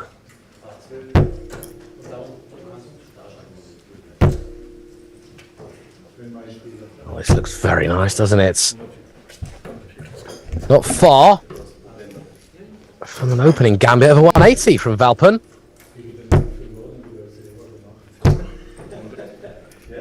Settled with the rather small sum of 140, and that's not a bad time for Liu either.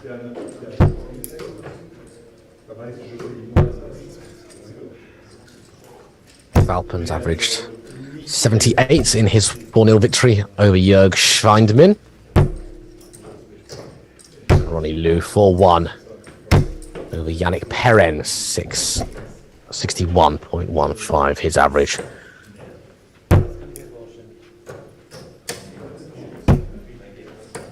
So Valpen with the higher average. Throwing darts like that certainly helps. Couple of 140s.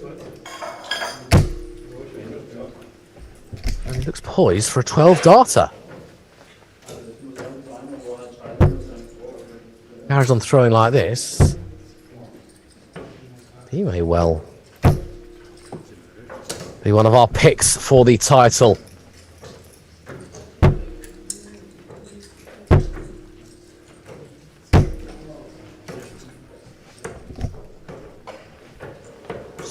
Treble 16 is the normal route. Oh, so a bit of a miss. 57, so that's 17 leaves him with double top. And you don't get much closer than that, you really don't. Big ask 133. We'll deserve it. If it goes, it won't go. So Valpen, I don't think will be too concerned. He's got 3 clear darts at tops to take the opening leg. It's still first to 4 until our quarter-finals. And there it is. Double top, 1-0 to Valpen. Or Valpen, it's probably pronounced Marcel Valpen. There's a breaker throw as well. Having a very, very good time at the moment. Averaging nicely. Free throwing. That was a mixture of me saying free flowing and free throwing.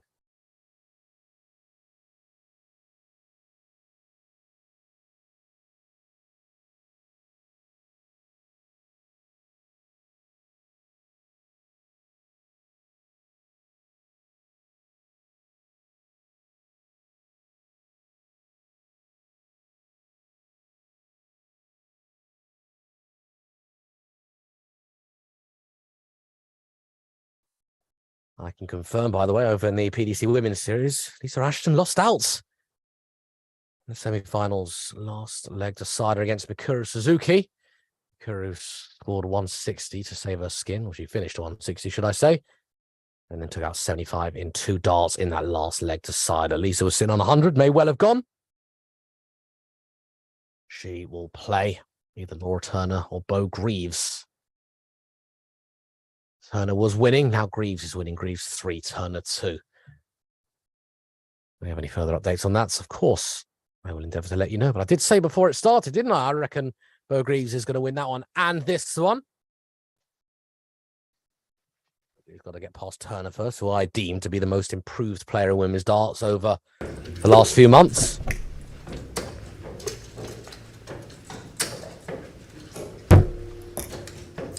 Steady leg by both here. Still a bit of work to do. Liu doesn't want to go 2 legs down. That being said, it is the Valpen throw. That was a 1-2-3. So I see we have 1-0 up for Valpen. We are. Valpen had a terrific opening leg. He really did. Hitting the treble with regularity. And Leon now leads a 92 checkout after 15. Little funny though, Valpen, if you translate that from Swedish to English, it means puppy. A little puppy. There you go then. Yep. but then you sell it instead of a W, you sell it like with the regular V. Indeed. So that means puppy. So we have a nickname for Valpen. The puppy. Yep. The puppy needs 83 to double his lead to go 2-0 up in this first 4. Lou sitting on tops, which is what Valpen hit in the last leg. 16. Oh, treble 8 leaves him on 42. Is that in the treble? I think it's treble. 4. Let's see on the last one. Yeah, it was treble. So leaves on 32. But the puppy, who is that in the dart world? Do you know that? George Noble. Yeah, who is the pup? Oh. Double 10. Double 10's not there. I'll have a think about the pup in a second. That was an opportunity there for Lou. It really was. Double 16 to increase his lead to 2-0 and double 8. There it is. 2-0 lead for Valpen. He does what Nicholson hates, which is put your hand up to say, yeah. I kind of didn't deserve that. But you Never only do that. You only deserve the legs you get. Yep. Who's the pup? Is he a player? No, he's a caller also. Oh, there's not that many to choose from. I give you a little hint. Purple. The color purple. Is he a PDC caller? No. Not yet. I hope he will be. You're doing Lakeside a couple of times.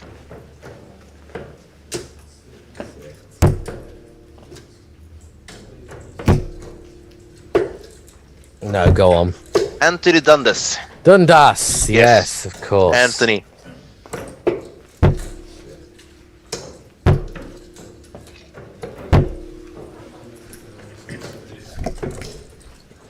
And to be happy, the score was 9-0. If they have scored one more goal, it will be the record for the Premier League. And the story I told you about the little boy, the one to see his favorite team, it was Leicester against Southampton. And the boy was a Southampton fan, and unfortunately for him, Leicester won 9-0. Oh, okay. Everton was another story. Maybe that's a story for tomorrow. Maybe. So 9-0 is the biggest win in the Premier League game.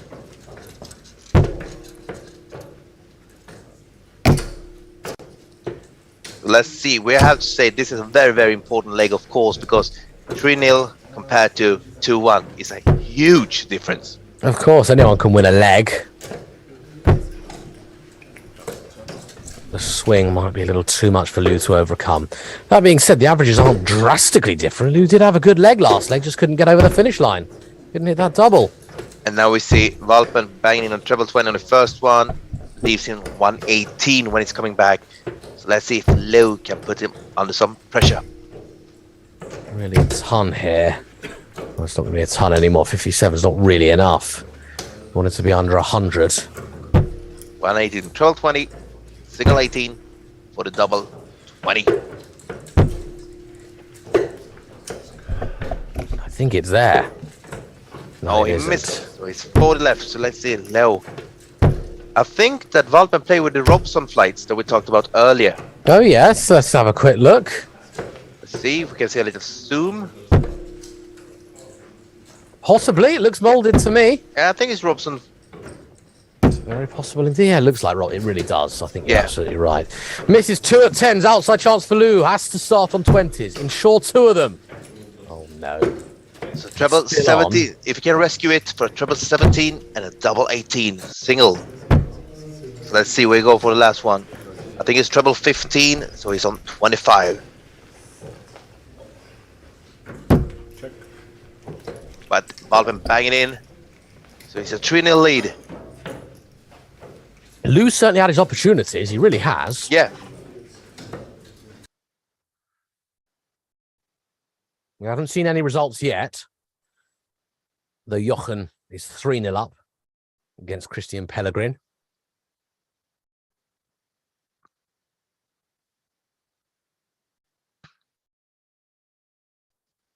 Valpen obviously 3-0 up. Rocco as well.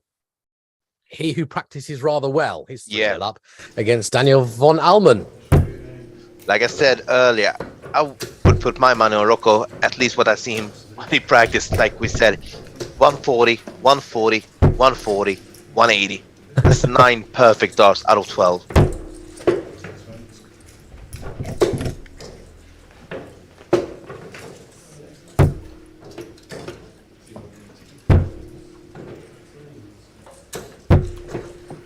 So far, in all of the games, there's not one game where both players have got a leg. Everything is to nil. Okay. 1-0, 1-0, 2-0, 2-0, 3-0, 3-0, 2-0, 3-0. Okay. Very one-sided games then. So far, but a lot of them, 2 of them are 1-0, so... Yeah. Let's see if we go... continue to... I don't have a problem there, because he's leave on 162, but Leo is on 321, so he need to hit a score of at least 151. Look, we know it's not a major problem. Ah. 141, funnily enough. So he's on 120, but Valpen have 6 starts from... Let's see, I would like to go for the bull here. Okay, he goes for treble 18, that's okay. Because when you're on 122, if you go for the bull... But he would be under pressure here. We go back to that. Oh, look at this! Beautiful 140. What pressure! Lou doesn't care. Oh, Double 4. This is good.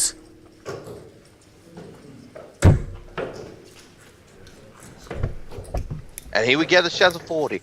I want him to shake this out because I want to see how this game will continue. That's a beautiful 141, 140 plus 1. That's 7 darts from 321. Beautiful from Leo. Very, very good indeed. And I was just saying, you said you don't really mind the straight ton to leave a bogey. I'd rather get it down to a finish anyway, whatever it is, just to give me options. But it's not the end of the world. That's when you're on 162 and the opponents are on, in that case, on 321. Maybe he would have got 161. You never know. The game could be over. And let's see now. Leo started 49, 100. Valpen answered with a 100. So I want to see Leo win this leg because I want to really see, continue on this, how it will develop in the 6th leg and the eventual 7th leg.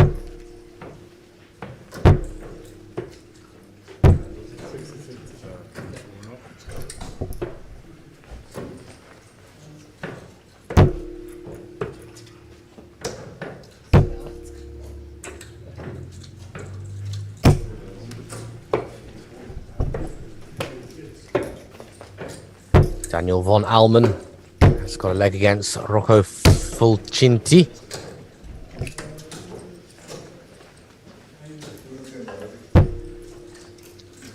Leo left himself on a checkout on 130. Valpen needs a big treble to put some pressure. And he doesn't get the treble, so I would say Leo have 6 starts from 130.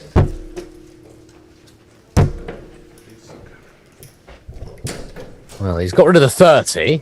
Got a straight ton. Would have liked to be less than, but... Oh, wow. Plenty of space here. Can he squeeze it in? No, he can't. Oh, and he's done the right thing as well. He's gone over to try and use the space, but... But now, 38 against 100. Oh, he can't do that. It's the one dart you don't want to throw. Even if it falls out, it'd be better. 36, leave him on 64. Valpen for 38 and a game. And in a spot in a quarterfinal.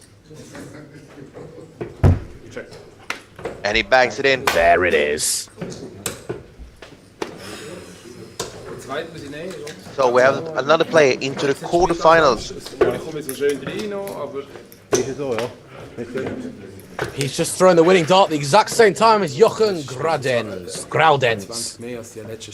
who has just beaten Christian Pellegrin. So it is Valpen and Graudens, who are both through to the last 8 quarterfinals, so to speak. Stefan Hackler, Rocco Fulcinti, and Sven Hoffman, all with 3 legs on the board, so looking close to victory. You can follow the results, tv.dartconnect.com. We'll be back with the conclusion with a quarter, semi, and the final very soon.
Aber eben, da kannst du ja wahrscheinlich nichts ändern.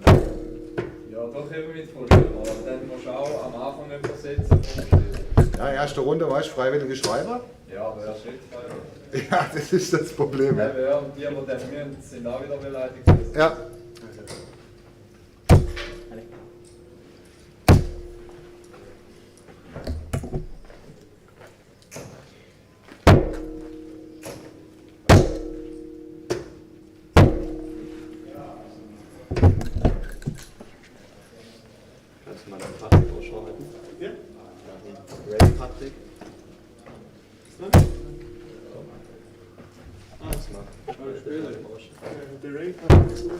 Sonst drücke ich ein paar 5er und 10er rein. Ja, bei dir machen wir das.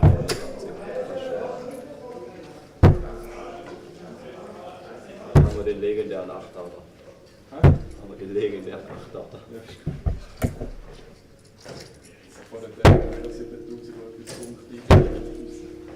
Also vielen Dank.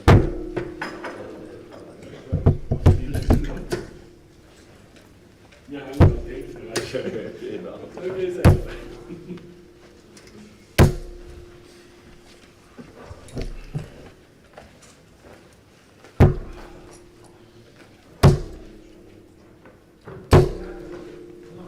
Du spielst Poker, gell? Ja, Ja, genau. so international und so. Ja, ab und zu ein Turnier, aber ich habe nicht so viel Zeit. Aber ja, früher habe ich auch viel gespielt. Nee, weil irgendwas habe ich neulich gesehen. Wo warst du denn? Tschechien? Ja, genau, Rostock.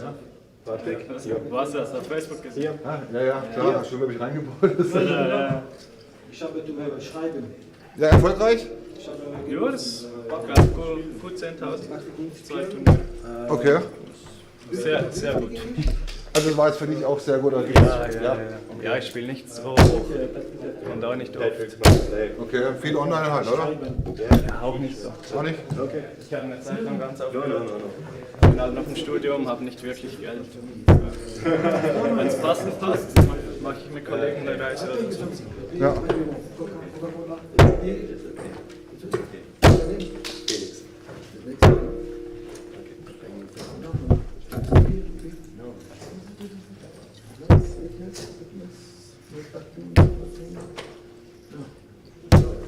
Wer schreibt denn hier?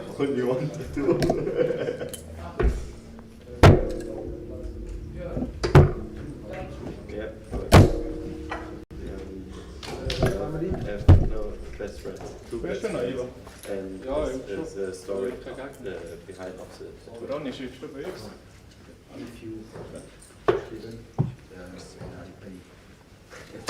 It's okay. It's good for me. I like it. Okay.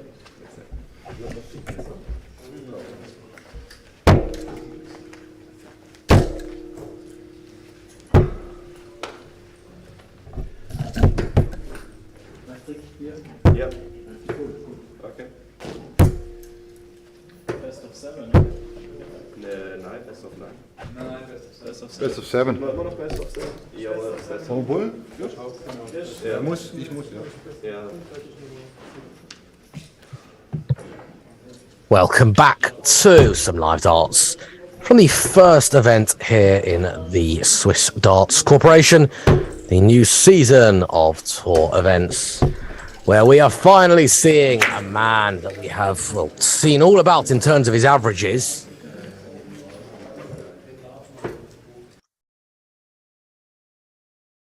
Graudens. Jochen. Nope.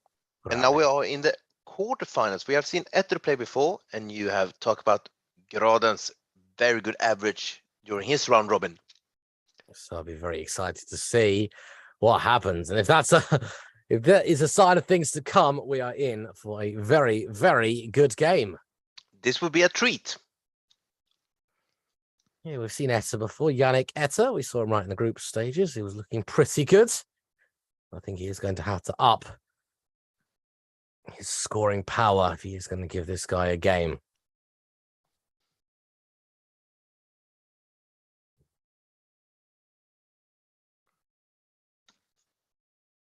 The 8 remaining players. Sven Hoffman and Rocco. Rocco is 1-0 up. Who you fancy for the tournament? Yep. Stefan Hachler and Marcel Valpen, who we saw in the last round, they're warming up. And a couple more games to come as well. And we see Graudens now on a 161 checkout after only 9 darts. So this is a very good leg. And very possible, not anymore, but before the dart was thrown, it was very possible. Yeah, yeah, 56 left after 12. So when he's coming back, could be a 14 dot leg to start this quarterfinal with. That's a 140 for Etter. That's pretty good from him. Oh, wow, 2 good scratch-ins. Double 12. Slightly outside chance here. It may even be bullseye. Might be Trouble. something better. Yeah, treble 18. Now it's still 18, and now the bullseye. Ooh. He's gone the right way.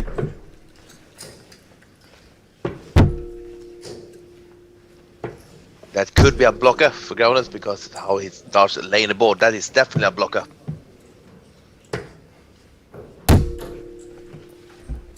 Well, considering the blocker, that was actually 3 well-thrown darts. Oh, especially yes. that last one, but sometimes there's just nothing you can do. Same target here for Etta. Who can hit it first? Was it Etta? Because look at like his body language. Double 6 for Grounders, and it is in. So 1-0 lead, and a 20 dot leg for a 1-0 lead, and a break of serve.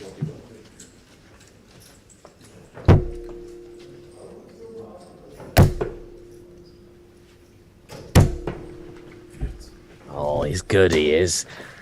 I wonder if his scoring is fantastic, and the reason he's not averaging 90 plus is because of the finishing. That's always a possibility. That could be. I mean, 75 is pretty good average anyway, but if he got it first dart, he'd be averaging over a ton.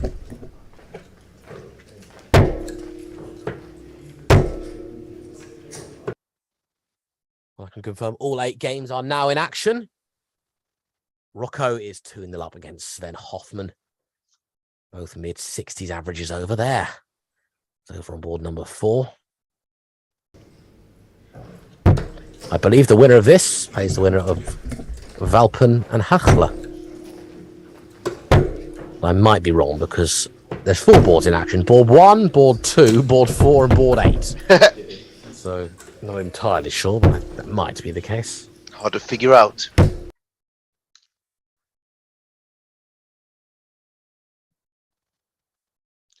Let's see if Etter can bang in at least 100 here so he'll leave himself on a checkout. Otherwise, it's Grounders that is favorite for this leg. I can confirm it's going to be board 2 v board 4. So the winner of this plays the winner of Sven Hoffman or Rocco, which would be a really good game. And now it's a 135 from Grounders to leave himself on 70 when he's coming back. Will he be under pressure?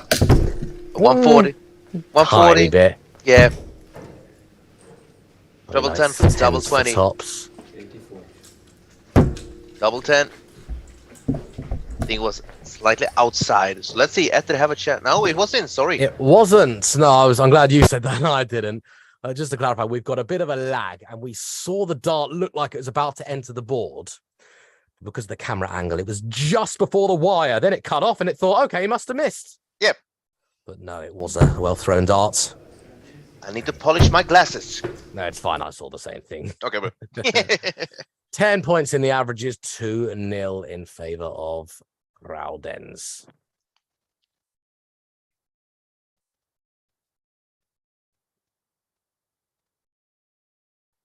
It was Bo Greaves who beat Mikuru Suzuki again in the second final. Yeah. She won 2 of 2. She has. She played very well indeed.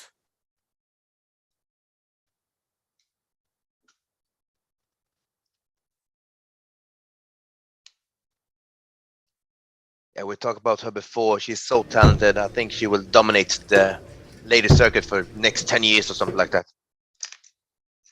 I'd like to see her give it a go on the main tour. Yeah, and I think she will. Well, she's only 18, so Yeah. of course, in 10 years' time, she'll still be younger than I am now, and 10 Yeah. years is a long enough time, so she got time on her side. The joys of being 18. No, don't need to stress.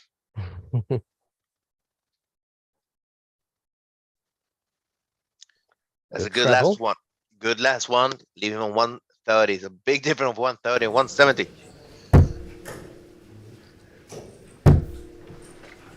Oh, you just know the Groundens is going to hit a treble. Yeah. If he's hit 2 singles or a wrong treble and a single, you just know he's always going to follow it. Unfortunately for Etta, he cannot even stay straight to leave it on at bull. It was a little mean deflection. Otherwise, a big 20 will leave him on the bullseye. Indeed. So let's see, 94 will go for the bull, or they go for the bull, and that's a perfect mark. If it's 19, just put it over there. Oh, a little deflection on the wrong side. What an effort. It was thrown in the right area as well.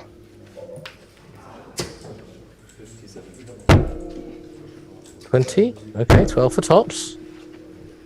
And low. Not a focused dart, that one.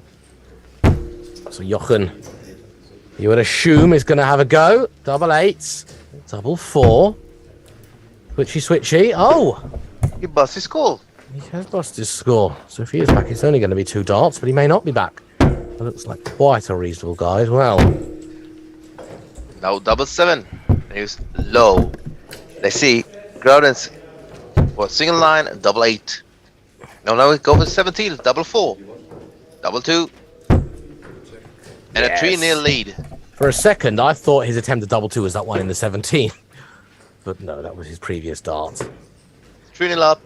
And now he got the darts to win his game. 3-0. Cruising. Could be over in a couple of minutes. And then he would advance to the semifinal.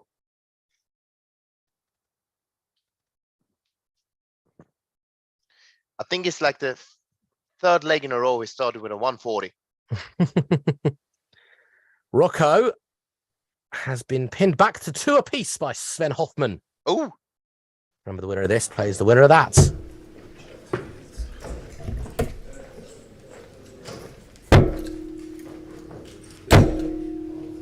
Ja, perfekt. Muss jetzt nochmal das erste wie lange?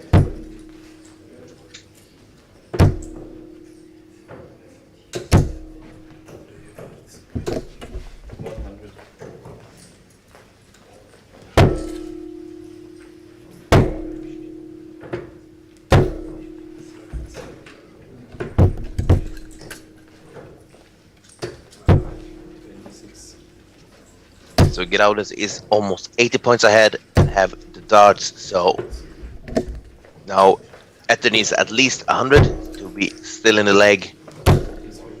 So Groudens don't have too big of an advantage of winning this leg. He needs to give himself a chance to break back.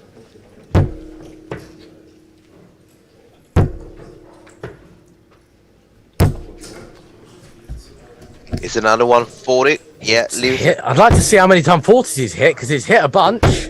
More than 100s. I promise you that. Well, this could be it. 2 darts, 19s, 16s, and we're out. Go 20, Bull. Go on. I think it's treble 10.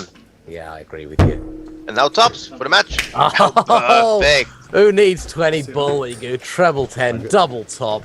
That was a masterclass in how to win a game of darts. Beautiful game for Groudens. 25.05 in the average and a 4-0 win, making go to the semifinals. Absolutely. 3 other games in play at the moment. And the winner of that one, which was, of course, Jochen Groudens, will be playing either Rocco or Sven Hoffman. They are tied at 2 apiece at the moment. tv.dartconnect.com if you'd like to keep up to date with all of the other games, the 3 games that are taking place as it stands. Rocco's just pinned another leg in there, so he's just got 1 more. He's going to make the semi-finals. We'll be back when the action commences.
Check.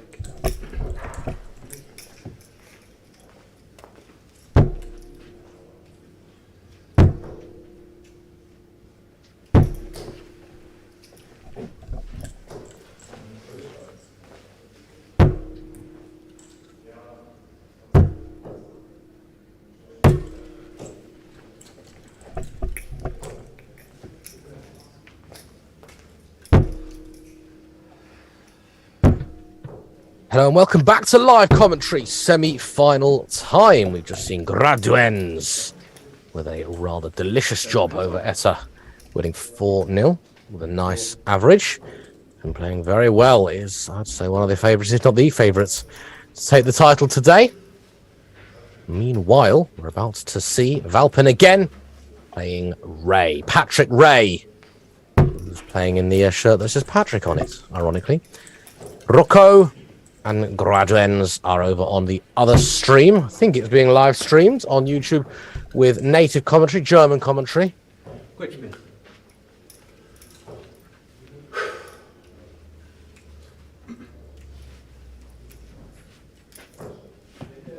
Indeed it is. If you want to watch that one, you can do so over on YouTube, or you can do what I like to do and split screen it. So you can watch the both semi-finals. Absolutely. In fact, I'm going to keep the other semi-final on just so I can have a look. I'm liking the other board. It's multi-camera. It's got Lagerbox.ch on it, and it says Sicher Sauber Trocken on the board. Very nice. And we saw Valpen in his, was it last 16?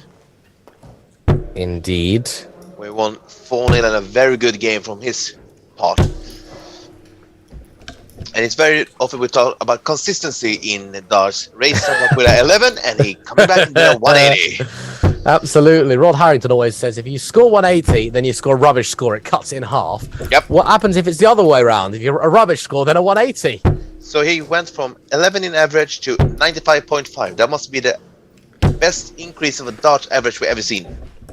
I must say, I'm looking at the other board real quick, and they've got 2 cameras on the desk. They've got a proper camera setup. Some fantastic work being done here by Mark and all the guys involved with the SDC. I'm really looking forward to bringing you live coverage from this season. But some seriously good camera work.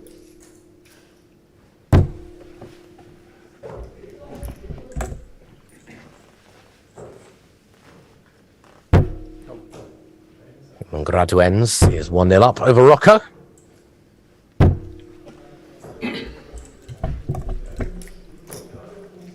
Valpen lives on 174. Let's see if on 2, 3, 4, if he hit 20, I would like to see him go down on 19. And now for the bull. Oh! The reason why is when you hit 20, you have 214. You go down 19, it will leave you on 195. And if you would hit a 25 there, you'll still leave him on a checkout of 170. What was he on before that? 2, 3, 4. I've got to write that down. That's good, that. So went for the 20. Then he went for the 19, 195 left, go for the ball, leave yourself on a checkout. Unfortunately for Ray, he didn't hit the 25. But it's the thought that counts. Yeah. I'm writing that down, that's brilliant.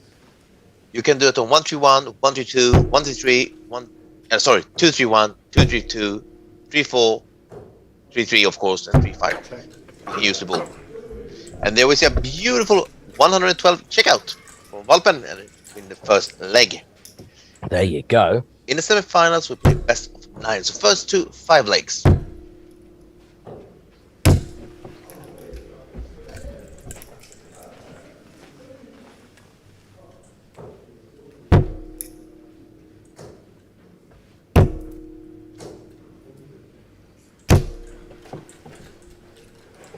Oh, he's throwing nicely. He's throwing very nicely. Start leg with a beautiful 140.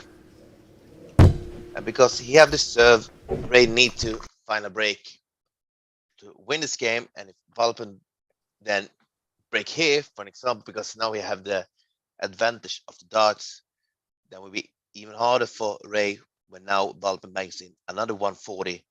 Back-to-back 140 in the second leg. This guy, Ray, looks a bit like Diogo Portela in my book. Well,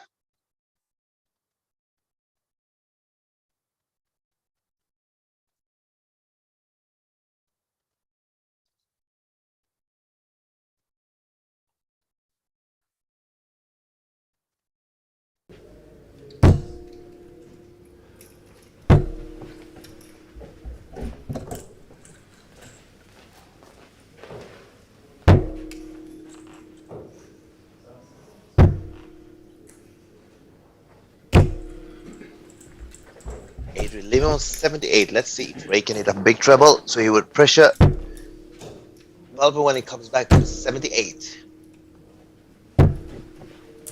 Unfortunately for him, he doesn't. Leaves him on 154. 78, treble 18 for double 12 and a 2-0 lead. Oh, this is good. Perfect first one. Now double 6. Oof. Leaves him on double 3. The awkward double 3. Sometimes you love it, sometimes you hate it. To be honest, I don't have met any dart player that likes double 3. No, I used to hit it back in my heyday last year, 2 years ago, with regularity, but it's not ideal. It's right on the bottom. He looks a tall man as well. I absolutely love that. Okay, it didn't quite work out, but I do like that. It would have been slightly better if he went to first dart, but...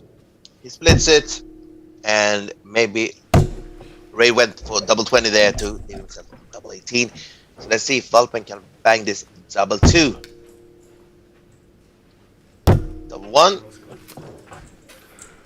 And he busts his score. So let's see for Ray here. 16, double 20.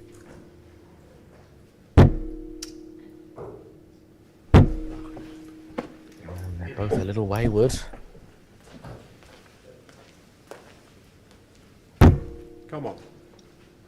And let's see if he can hit this double 1. Yeah, he backs it in for a 2-0 lead now for Valpen. And a break of serve. Indeed, got a little bit nervy, a little bit edgy then. Remember, as you see on the screen here next to the semi-final, first to 5 legs. So the longest format so far, only eclipsed by the final, which is first to 6. You'll be able to watch that final over on stream number 1.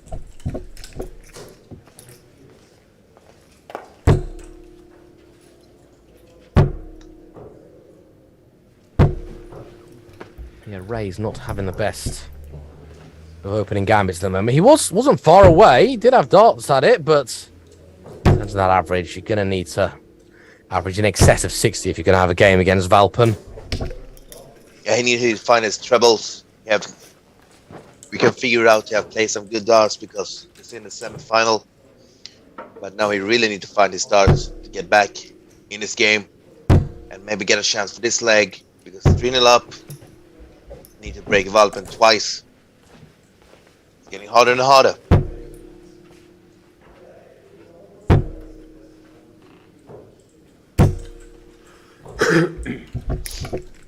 Rocco leads 2-1 over on the other streaming board. Though it looks like Graudens is going to hit another leg back, so that's likely to be 2 apiece. I'd strongly recommend if you're watching this to split screen. Keep the audio on this one because you've got the most fantastic darting duo in the commentary box. But keep your eyes on both of these games because it's rather quite the exciting time. As are we going to see a ton 80? We're not. But 1-2-5 is important. Yeah, it gets him down to a reasonable finish. Valpen, where he go for the 19th? He went for the 19th, hit a 7, 28, leave him on 152. If he's coming back, Ray have a very good chance to put himself in a very good lead here so he can get 3 darts from 60 to win this leg and coming. Yeah, I'll take 56 any day. Yeah. Oh, no. First one. A little bit right. Oh, Unlucky. It was a very good dart. That's all it was in for us. Yeah, Christopher and I watched that dart in slow motion. Yep. And it looked like it was resting on the bottom wire, but it was just below. And now double 10 for Ray. Oh, I love a double-double. Perfect. You really need that one.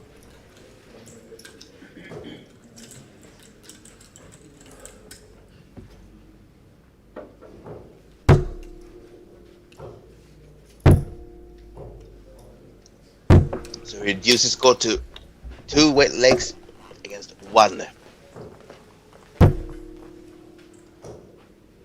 Shall we see another 140 from Valpo? Could it be a 180 even? It's a 140 again.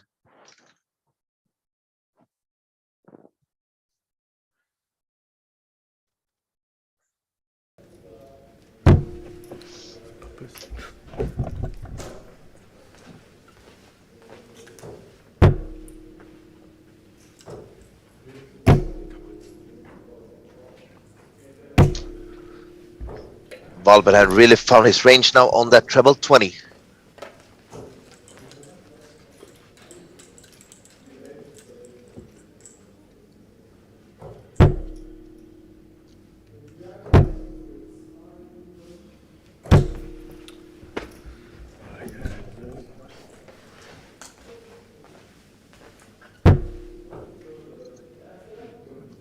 We saw him a couple of legs ago start with a 140, 140, 60. Now we see some 140, 140, 100. Leaving him on 121 after 9 darts. Yeah, he's very consistent. Very consistent. That always stands you in good stead. If we can see Valve play like this for the rest of the game, I think we say he's on his way to a final of this first event. Of course. Well, you never know in this sport. 78. We have seen that a couple of times today. People go for treble 18, double 12. Valve missed it a couple of legs ago. So let's see, treble 18 for double 12. He's got plenty of time at it, so I reckon he'll get it. 20 for double 20. That's a perfect dart, doesn't block the double. Coming back for the double 10. Double 10's been quite a popular one. Yeah. Today, as I'm actually watching Graduen's needs double 10 to go 3-2 up. Has not happened, but he'll be back. And 85 the score there. So double 10 for Valpen. Get a firm grip on this semi-final. It'll be a break of throw. Now double 5 for a 3-1 lead. And he hits it perfectly. What a dart. Ray broke the third leg. Valpen break back to a 3-1 lead.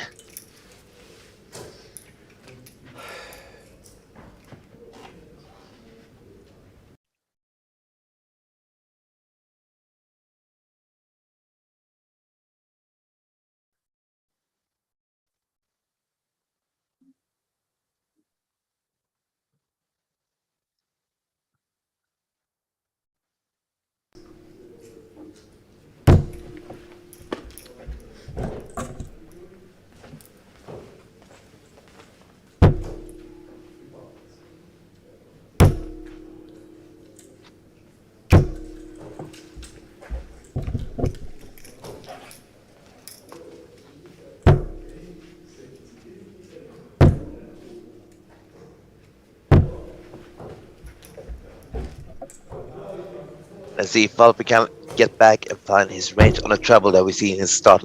Very good on the start of the legs. We see like he started 140, 140, 100, 140, 140, 60. You see it very straight in the board. Now we see 3 straight 60s from him. Yeah, you know you're doing well if after 3, 4, 5 visits, you've still got a 1 at the end of your score. Exactly, because then you hit the trebles, you hit the singles, don't miss the big 20.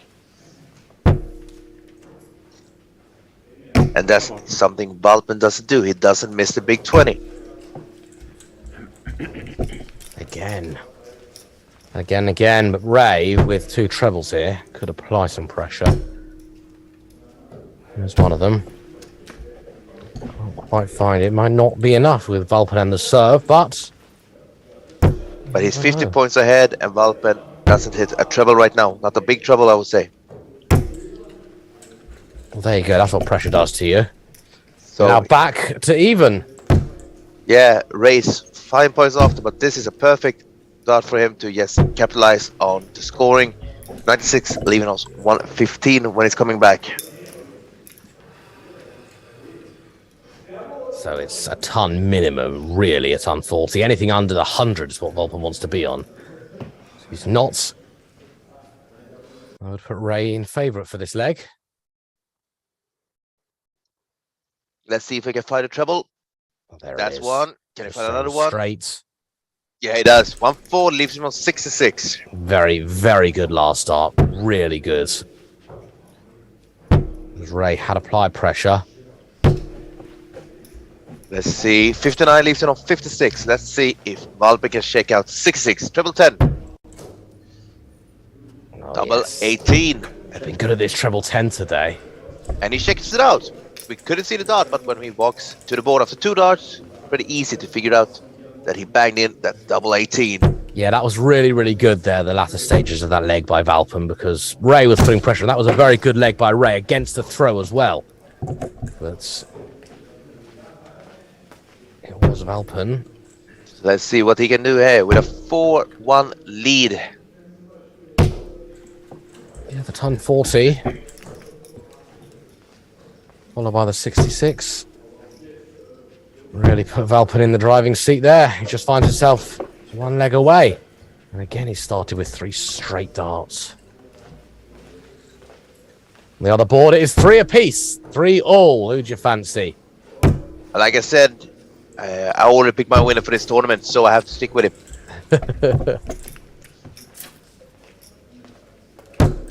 There are 3 Swiss players and 1 German in our semi-finals.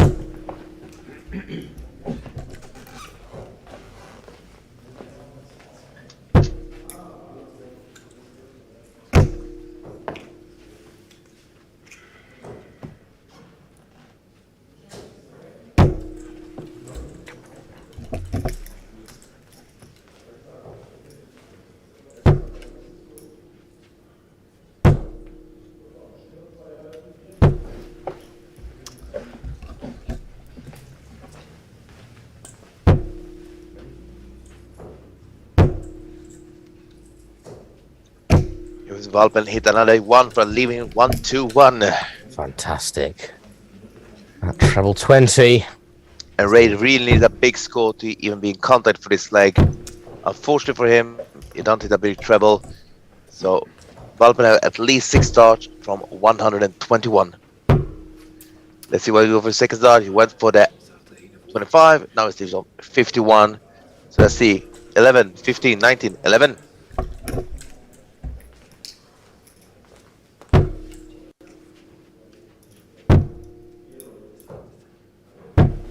And looks in pole position in many, many visits to the boards. You have at least 6 starts. Pick up 40 and bags in his first start.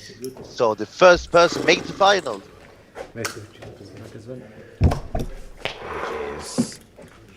Valpen has done what it takes in a commanding performance there. Impressive. Marcel Valpen, our first finalist. Either Rocco or Jochen. Rocco has just pinned double 1 to go 4-3 up. He has the throw as well. You can catch the end of that game over on the first streaming board of the Swiss Darts Corporation YouTube channel. Very soon we'll know who the other finalist is. And they will be playing Marcel Valpen in our grand final.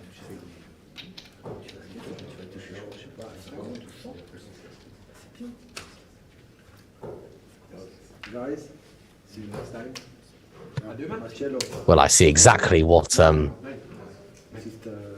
Tech Wizard Mark in Helder is doing. He's looking at getting the other streaming board so you can see it and we can talk about it.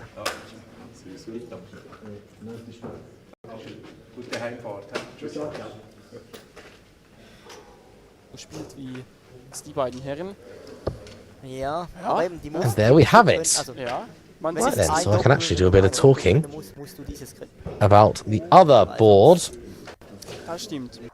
Wenn du es nicht kannst, dann wird es schwierig. Coming to you live from Switzerland this afternoon. Ja, Jochen aber Rocco Fulcinti. The guy that I picked for the win only after I saw him warming up. Absolutely, and it's very possible, just needs 1 leg. I think it's safe to say that Jochen Graudens is not playing like he can, just based on his average. No, exactly. But it's a semi-final. Can get some nerves. Yeah. A longer format as well. From the quarters, semis, and finals, it all gets a little bit longer. From the semis and finals, should I say? Yeah, that's a good treble 19 there from Fulchilti.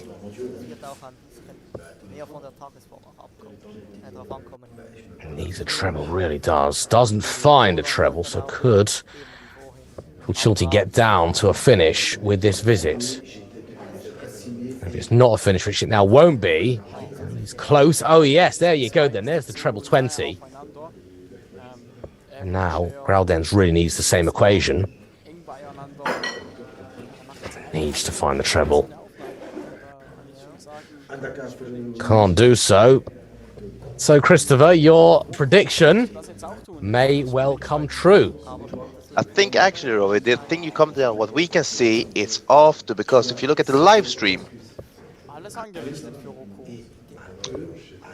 Oh, you're going to try and tell me it's over? You're going to try and ruin it for the audience? I'm going to say anything, but I can say like this. Okay, then, in that case, this has probably already happened, and I'm going to guess that this double six is going to go. That's my guess.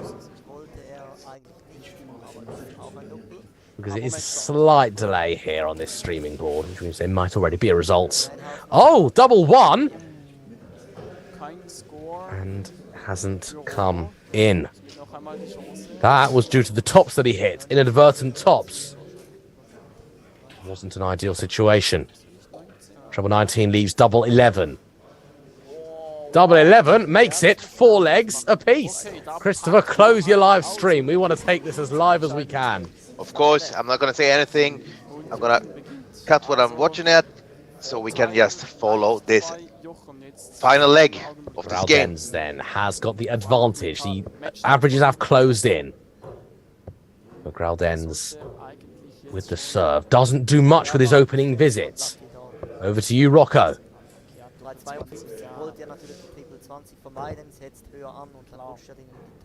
It's a good 197. 1 treble 19. Oh, and he's hit one back, so the advantage of throws not yet gone.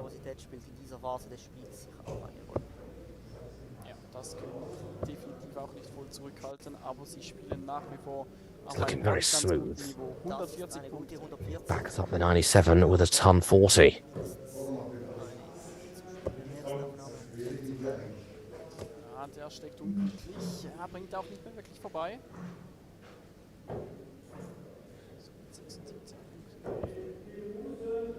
This is so close. I couldn't tell you who's going to win. I would hazard a say Rocco, but it literally just takes 1 point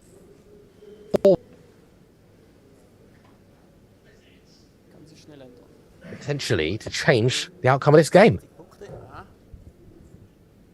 And now I'd really struggle. It looks like Fulcinti has taken the darts. Really would love a 95. Oh, it's even better. It's even better than 95. 98. 146. First blood goes to Fulcinti. Will Graudenz make it even easier for himself? I think he will. Oh, he absolutely will. This might need to go, Christopher. 136. Rocco overpitched it. Great visit there. When he needed it, the Jochen. Brilliant, brilliant, brilliant. Leaves a ton then. Stays straight. Oh, yes. Double 20. Oh, no, no, no, no. He will be kicking himself. If Fulcinti will hit this, Graudenz will be kicking himself. Oh, that was a horrible dart. Double 10. Double 5. This is nervy. This is really nervy.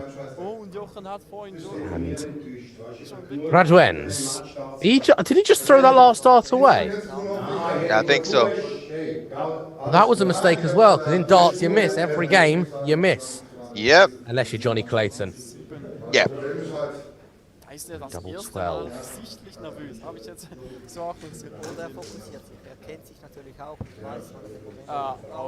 There it is. You do not get games any closer than that. Fulcinti had his opportunity. Graudenz had his opportunity. the end, it is Graudens, should I say, who has probably been the best player of the day so far. Jochen Graudens, 5. Rocco Fulcinti, 4. It's Graudens versus Valpen in the final.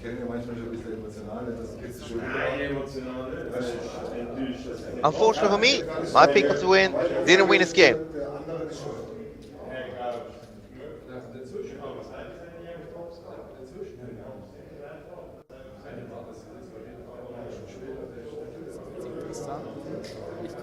Well, if you want to watch the final, you can go over to Stream 1 to listen with native German commentary, or you can keep it locked right here, as in 10 to 15 minutes' time,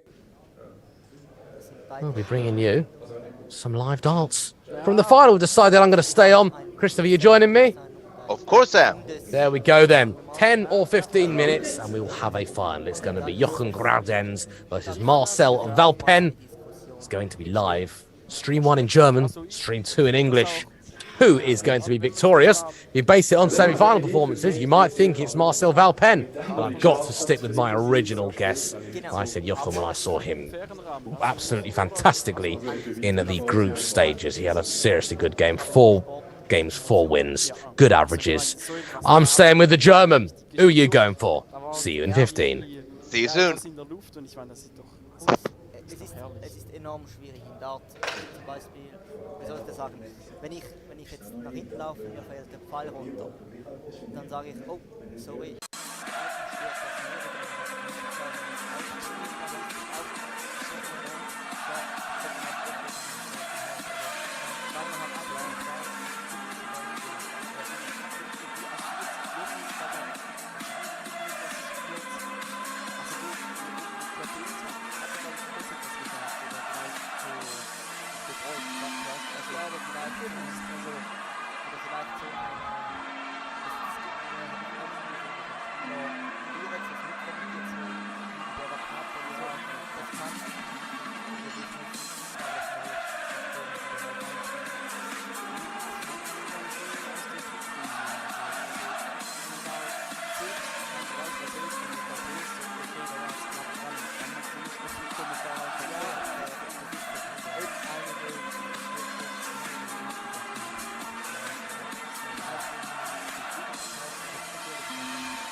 Well, welcome back to live commentary from the Swiss Darts Corporation and the first final of the series of events.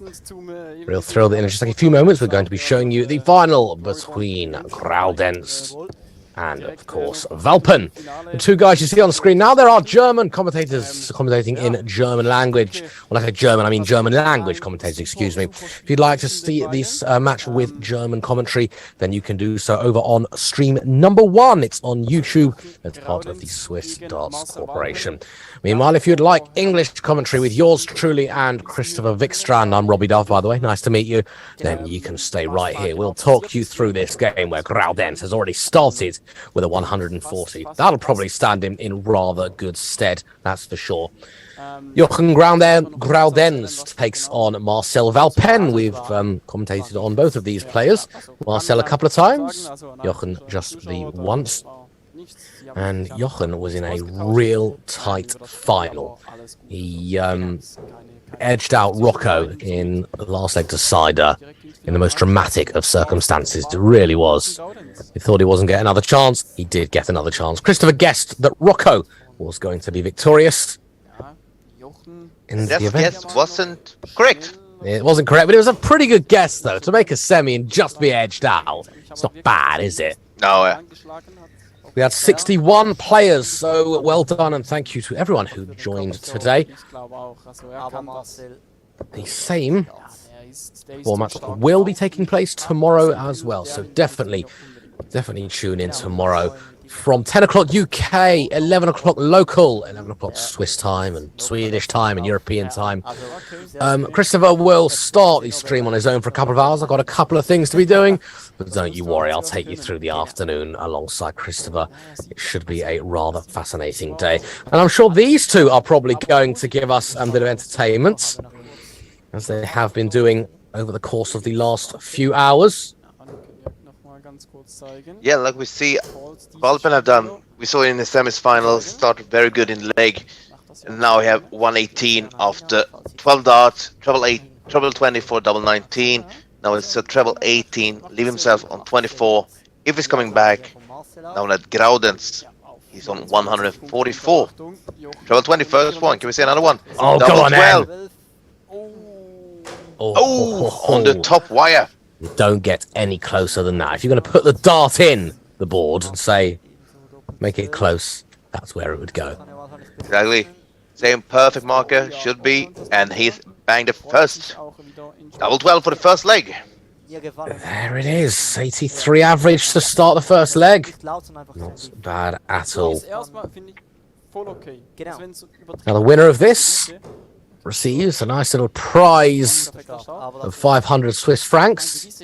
That's about 520 euros or 440 British pounds. And, get this, a place in PDCQ school in 6 months. That is an amazing price. Like you say, 500 euros and a place in the Q school. I mean, that's just amazing. Yeah, absolutely. I don't know which. I think I'd be more excited about Q school if I'm honest. Yeah. But it would be good to get a couple of these, a couple of the Swiss players. I know that Graudenz is German, but some Swiss players on the professional tour would be very, very nice indeed. Obviously, a lot of talent over in Switzerland.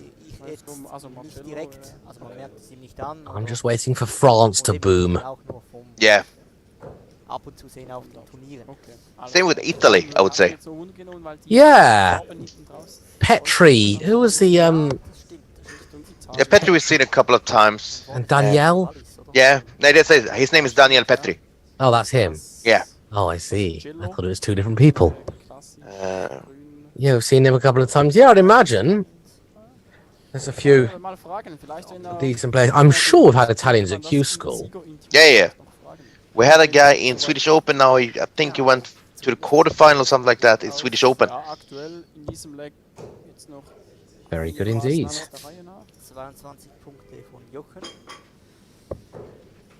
So let's see if Valpen can put in another big score, leaving on a decent checkout. Let's see, can he hit a 1, 2, 3? Yeah, he does. We've seen the 1, 2, 3 many times today. Usually it's that third dart that goes in the treble, but on this occasion it was the first, so he made it even harder for himself. That being said, he will be pressure. Oh, It is I pressure. think that's the lot. It certainly is. And now this has got to go. Treble 14 for the double 16 now. Or treble 18 for the double 10.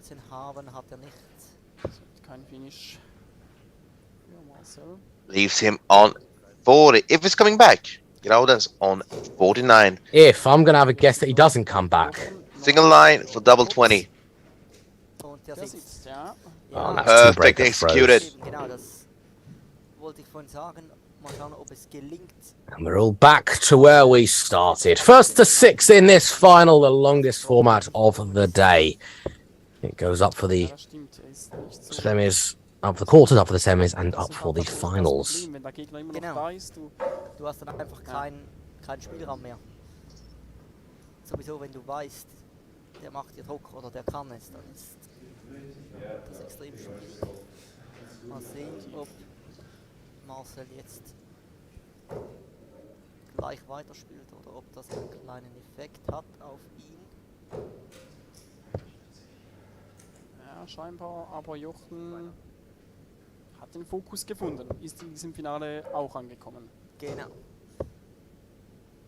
Marcel, kurzer 41. Sink. So if you're just joining us now for this final, we started a number of hours ago. We started at 1 o'clock Ja, jetzt Best of 11. Ja, das stimmt. Also, in, well, when the UK, I think it was 2 o'clock Swiss time, if I'm not mistaken. Yeah, I got there an hour early because I got completely confused as to what time we're supposed to be starting, naturally. vielleicht spielen sie am Schluss wirklich So yeah, we've had all sorts. We had round robin to start things off. The top 2 from each group, 16 groups. Top 2 made it through to the knockout stages, and we've whittled ourselves down from 32 to just 2. 61 players started today with a whole mix of nationalities. I think I've seen a Serbian flag somewhere as well. Always great to see different countries when it comes to, if we say a local tournament. die ersten beiden waren in Like this is a Swiss tournament, you see people go from different countries. But like I said, if you win this, it's 500 euros and a place in the Q school. Jetzt stimmt es. Der okay. kurzer Zahlenverdreher. And whoever out of these 2 wins the place in Q school, Ja, habe ich you've heute got to watch out for them because they're going to give their opponents games. gesehen, dass Big time. völlig falsch geschrieben wurde.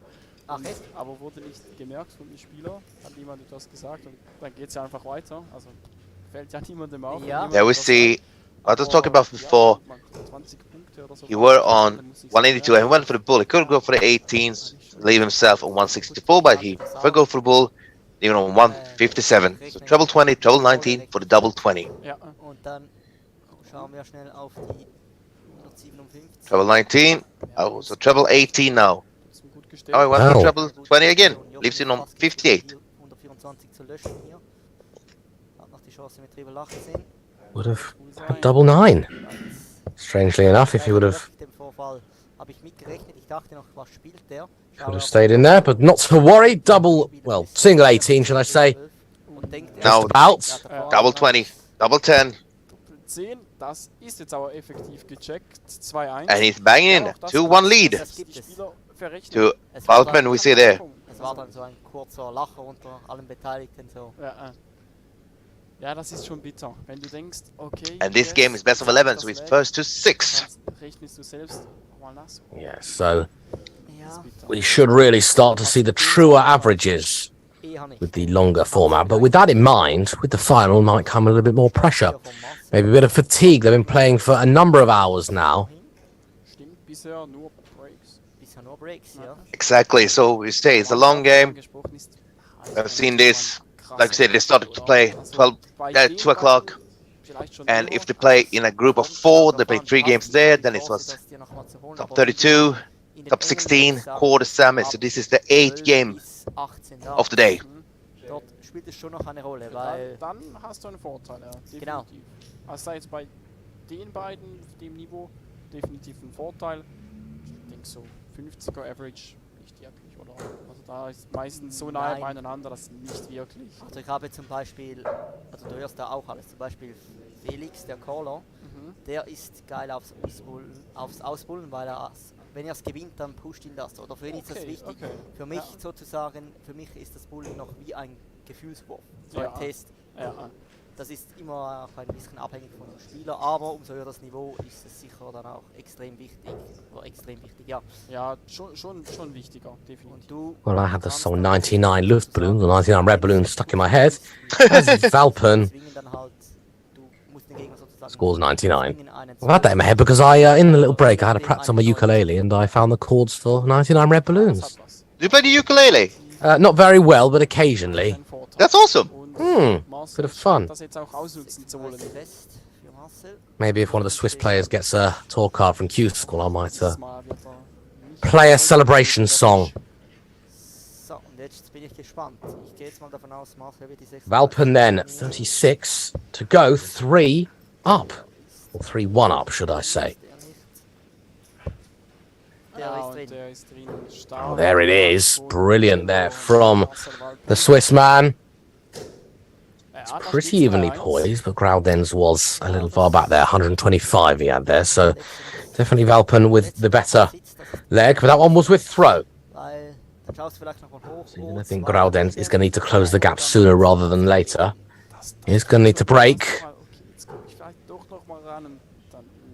to need to break twice if he's going to win this game. Ist aber eigentlich auch wieder von der mentalen Sicht her blöde, dass man darauf schaut, weil du hast null Einfluss. Besser du fokussierst dich auf deine nächste Aufnahme, egal ob es jetzt der Check ist oder der Leckbeginn. Eigentlich ja. Gute 140. Sauber gemacht. Noch kurz zu Marcel Valpen als Hintergrundinformation. And when you start banging the 140 there, you have a big chance of just keeping his serve because, like you said, Robbie, he needs to break to get back in this game, and he needs to break twice. Absolutely, he's doing a good job so far. Granted, it's his throw, but losing the throw here would be pretty horrendous. So he's doing a pretty good job of remaining in this leg, therefore remaining in the game. So remaining in this leg is pretty much for the front runner in this leg. Yeah, big time. That being said, look at that. Banging in 140, now we are almost dead even. Graudens is at 80 in the board, 100 leaves on 125. Yeah, big visit that. He needed to continue to apply the pressure.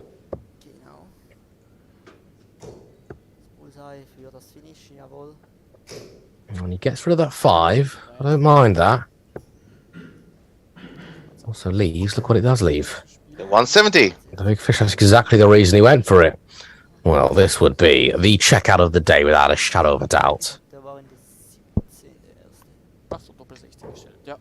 Great setup there by Graudens. This one's definitely not going to go. So he's got a little bit of time. But it's pressure. 74. Aber zuerst mal die Doppel 16 für Jochen. Well, the time's running out. And I'm not going to say the time has run out, but Valpen has got a chance here. 65, so it's either 15 or out of bull. Well, that is always the risk. That you should never do. I don't like that at all. Now, I'm going to contradict you then. I was going to say, if that would have gone into 25, I would have said, you know what, I don't mind that. I don't like it at all because you aim, like Bob, I think it was Bob George said, you aim for a miss. Yeah, I get both sides, I do. Yeah, you know, it's mathematically, yeah, it's probably the wrong decision. Yeah. However, you talk about playing the percentages. When you go for that bullseye, more often than not, you will hit the 25. In my opinion, that is the percentage. Exactly. But I get, but that's just unfortunate, realistically. You know, you might even have missed the entire bullseye altogether. Yeah. Go for the 15, leave yourself on a bullseye, or you hit the treble 15, you leave yourself on double 10. Double 10, yeah, no, I don't mind that. And Graudens steamrolling over here. So he's got his hold of throw, but... Ja, ist auch schön, wenn noch einige geblieben sind und zuschauen. Does need to break, but maybe now might be that leg. Well, I think I erroneously said he's going to need to break twice. I don't think he is, actually, because if he was to break here, it would be 3-all and Graudens would have the throw. So actually, it is just that one break of throw needed. Yeah, but Valpen was 3-1 up, so he broke the... Jetzt noch einschalten. No, it's correct, sorry. Yeah, that's all right. Sorry. Lohnt sich It's all very confusing when you're watching with a little bit of lag, Yeah. übrigens der Stream gefällt, dann würde uns auch but all very fun all the same. We do hope you've enjoyed our coverage today. As I say, we'll be back tomorrow. Christopher will kick things off in the morning session. I'll join in the afternoon. And we'll be kicking off at 11 at Swedish time, Swiss time, Central European time, and at 10 o'clock, 10 a.m. I would say, at the British time. Heute sein erstes Turnier bei uns. Okay, starke Aufnahme hier von Jochen. Well, Das any ideas? Finish. Going for bullseye on 110 first dart? There's a cocky way, and actually I've done it sometimes, but just on practice. It's like I did against a good friend of mine. I had 120 left. I hit 25, treble 15 bullseye. He wasn't happy with that way, but it was just fun and laugh. Yeah. Well, I guess that makes sense. Maybe not in a big final where there's a lot of money and the Q school entry on the line, but there we go. Exactly. But Jose de Sosa, like we said, 120, tops. So He rarely misses, the man, and he's actually getting a little bit better as well now. He's not had the best year, but he's slowly but surely getting back into it. So I'd love to see him win another major. There it is, double top for a even game, 3 apiece. now it's best of 5, you can say. Absolutely. Someone needs to win 3 more legs for a place in Q school. It's pretty much as simple as that. Nice bit of cash to go alongside it.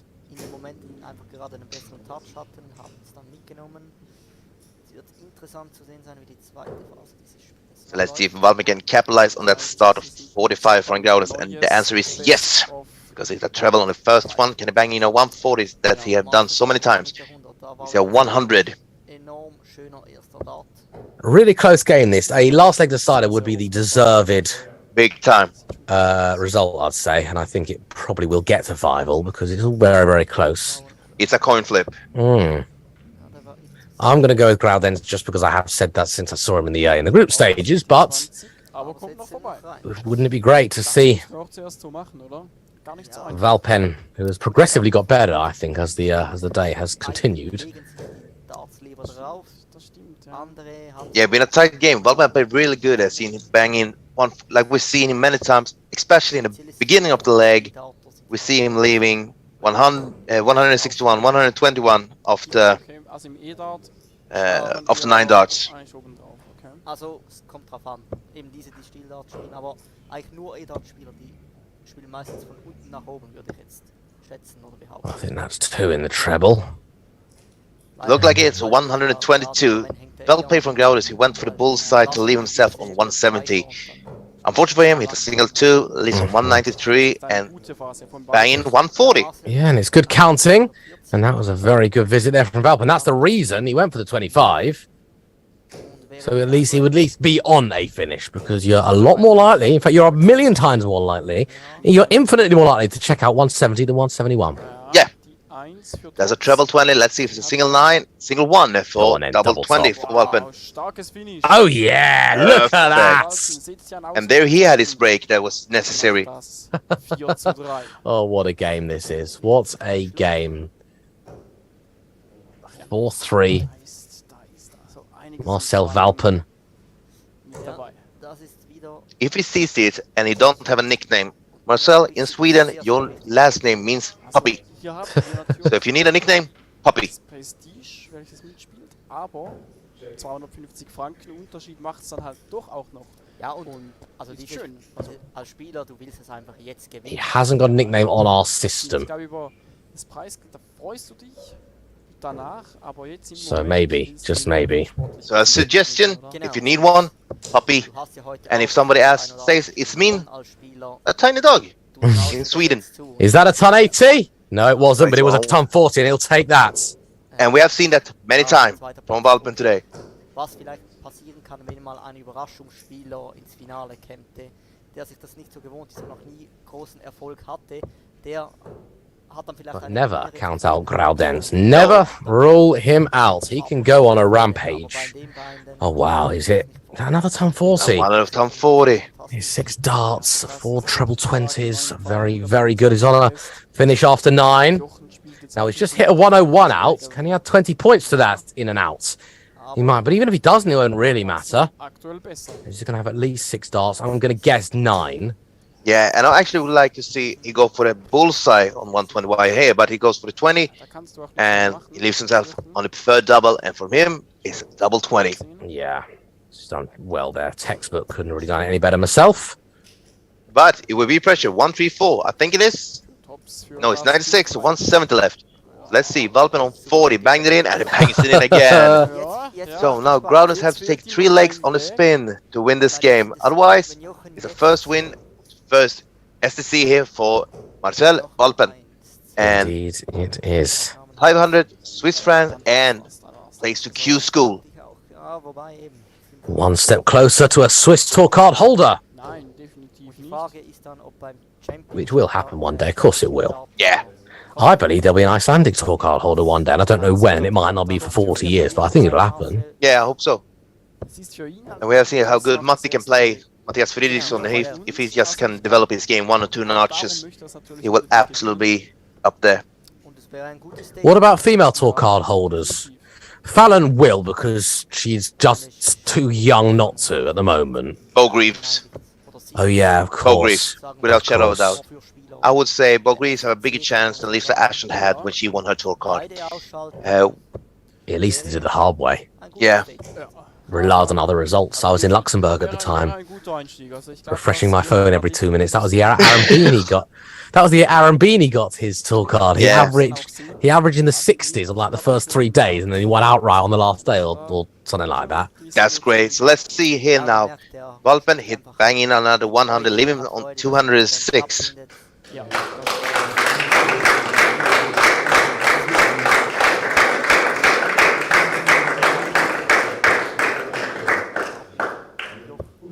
There's a single 20, sorry, treble, single 1, and 82. So 124 left for Valpen. Indeed. For a 6-3 victory. Something I didn't expect. I said it was going to go all the way. Valpen, probably his best performance of the day. Yeah, almost like 28 average per dart. A triple 18 to leave him on 32 when he's coming back. 56 scored, leaves him still on 68. A good checkout for the win. Absolutely. Triple 20, double 4 when he is at the board. And that could well be that. Let's see. Triple 20. Single 8, I would guess. Or 16. I would have guessed 16. Because we see him banging in the double 20s just for fun. So yeah. I think he was aiming for the 8, but now he at least have a good double also when he's coming back for a double 8.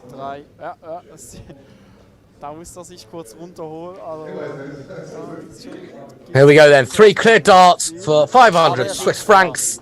And for bang. a place in Q School, and he has done it. Marcel Valpen. Many congratulations. He's the winner of the first event here in the SDC Tour. And a really deserved win, I must say, because how we have seen him play on the stream, play fantastic darts. So, like you said, Robbie, big congrats to Marcel, and well deserved, and all the best in Q School. We see it already when it's like 5 months away. Absolutely. Top 32 game was a 4-0 win with a 78 average. And then 77, so very similar. That was a 4-1 over Ronnie Liu. We saw that one on the stream. Then 79, then 77. So he's got better, kind of similar, slightly better. But in that final, he has really upped it. And an average of excess of 80. Now, we know that averages don't mean everything, but they are a good guide. So I think he really saved his best till last. Yeah, and it's like, it was the first round. Let's see what he can do tomorrow. We have some new players tomorrow. Like we said before, Stephen Morrison. We talked about him earlier. I played him before. Really talented guy. So hopefully he will do good results tomorrow. I hope he's in tomorrow. He wasn't in today. He was due to be in today.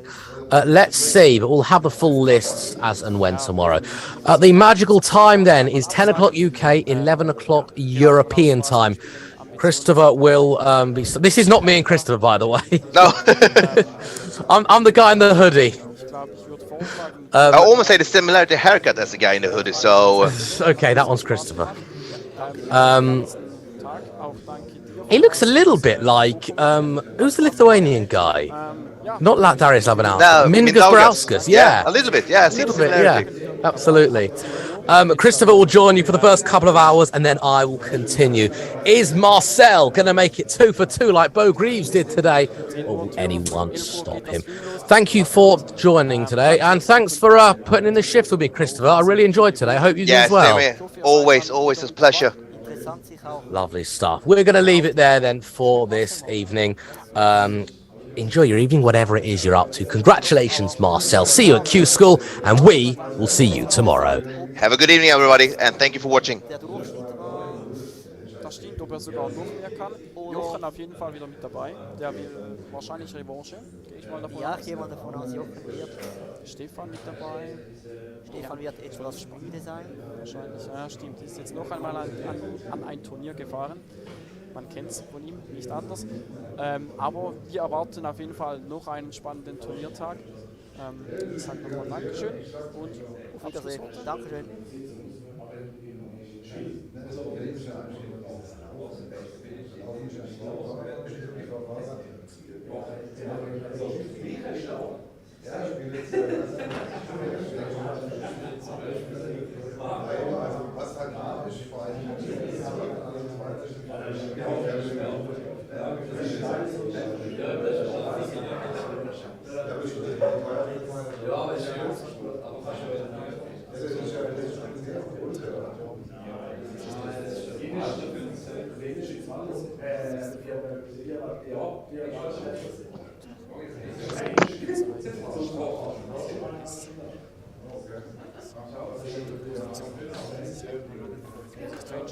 Das war Nummer 1.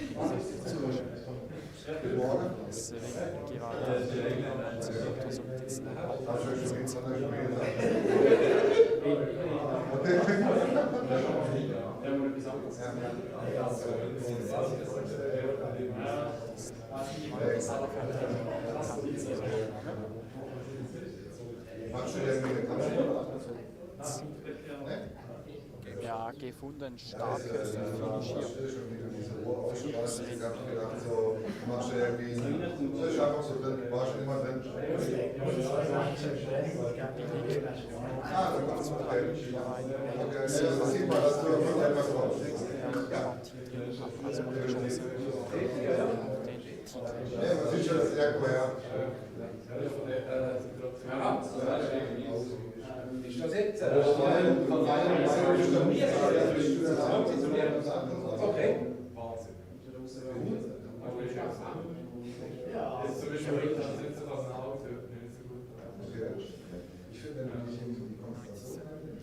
Ja, wieder gut auf die 19 runter.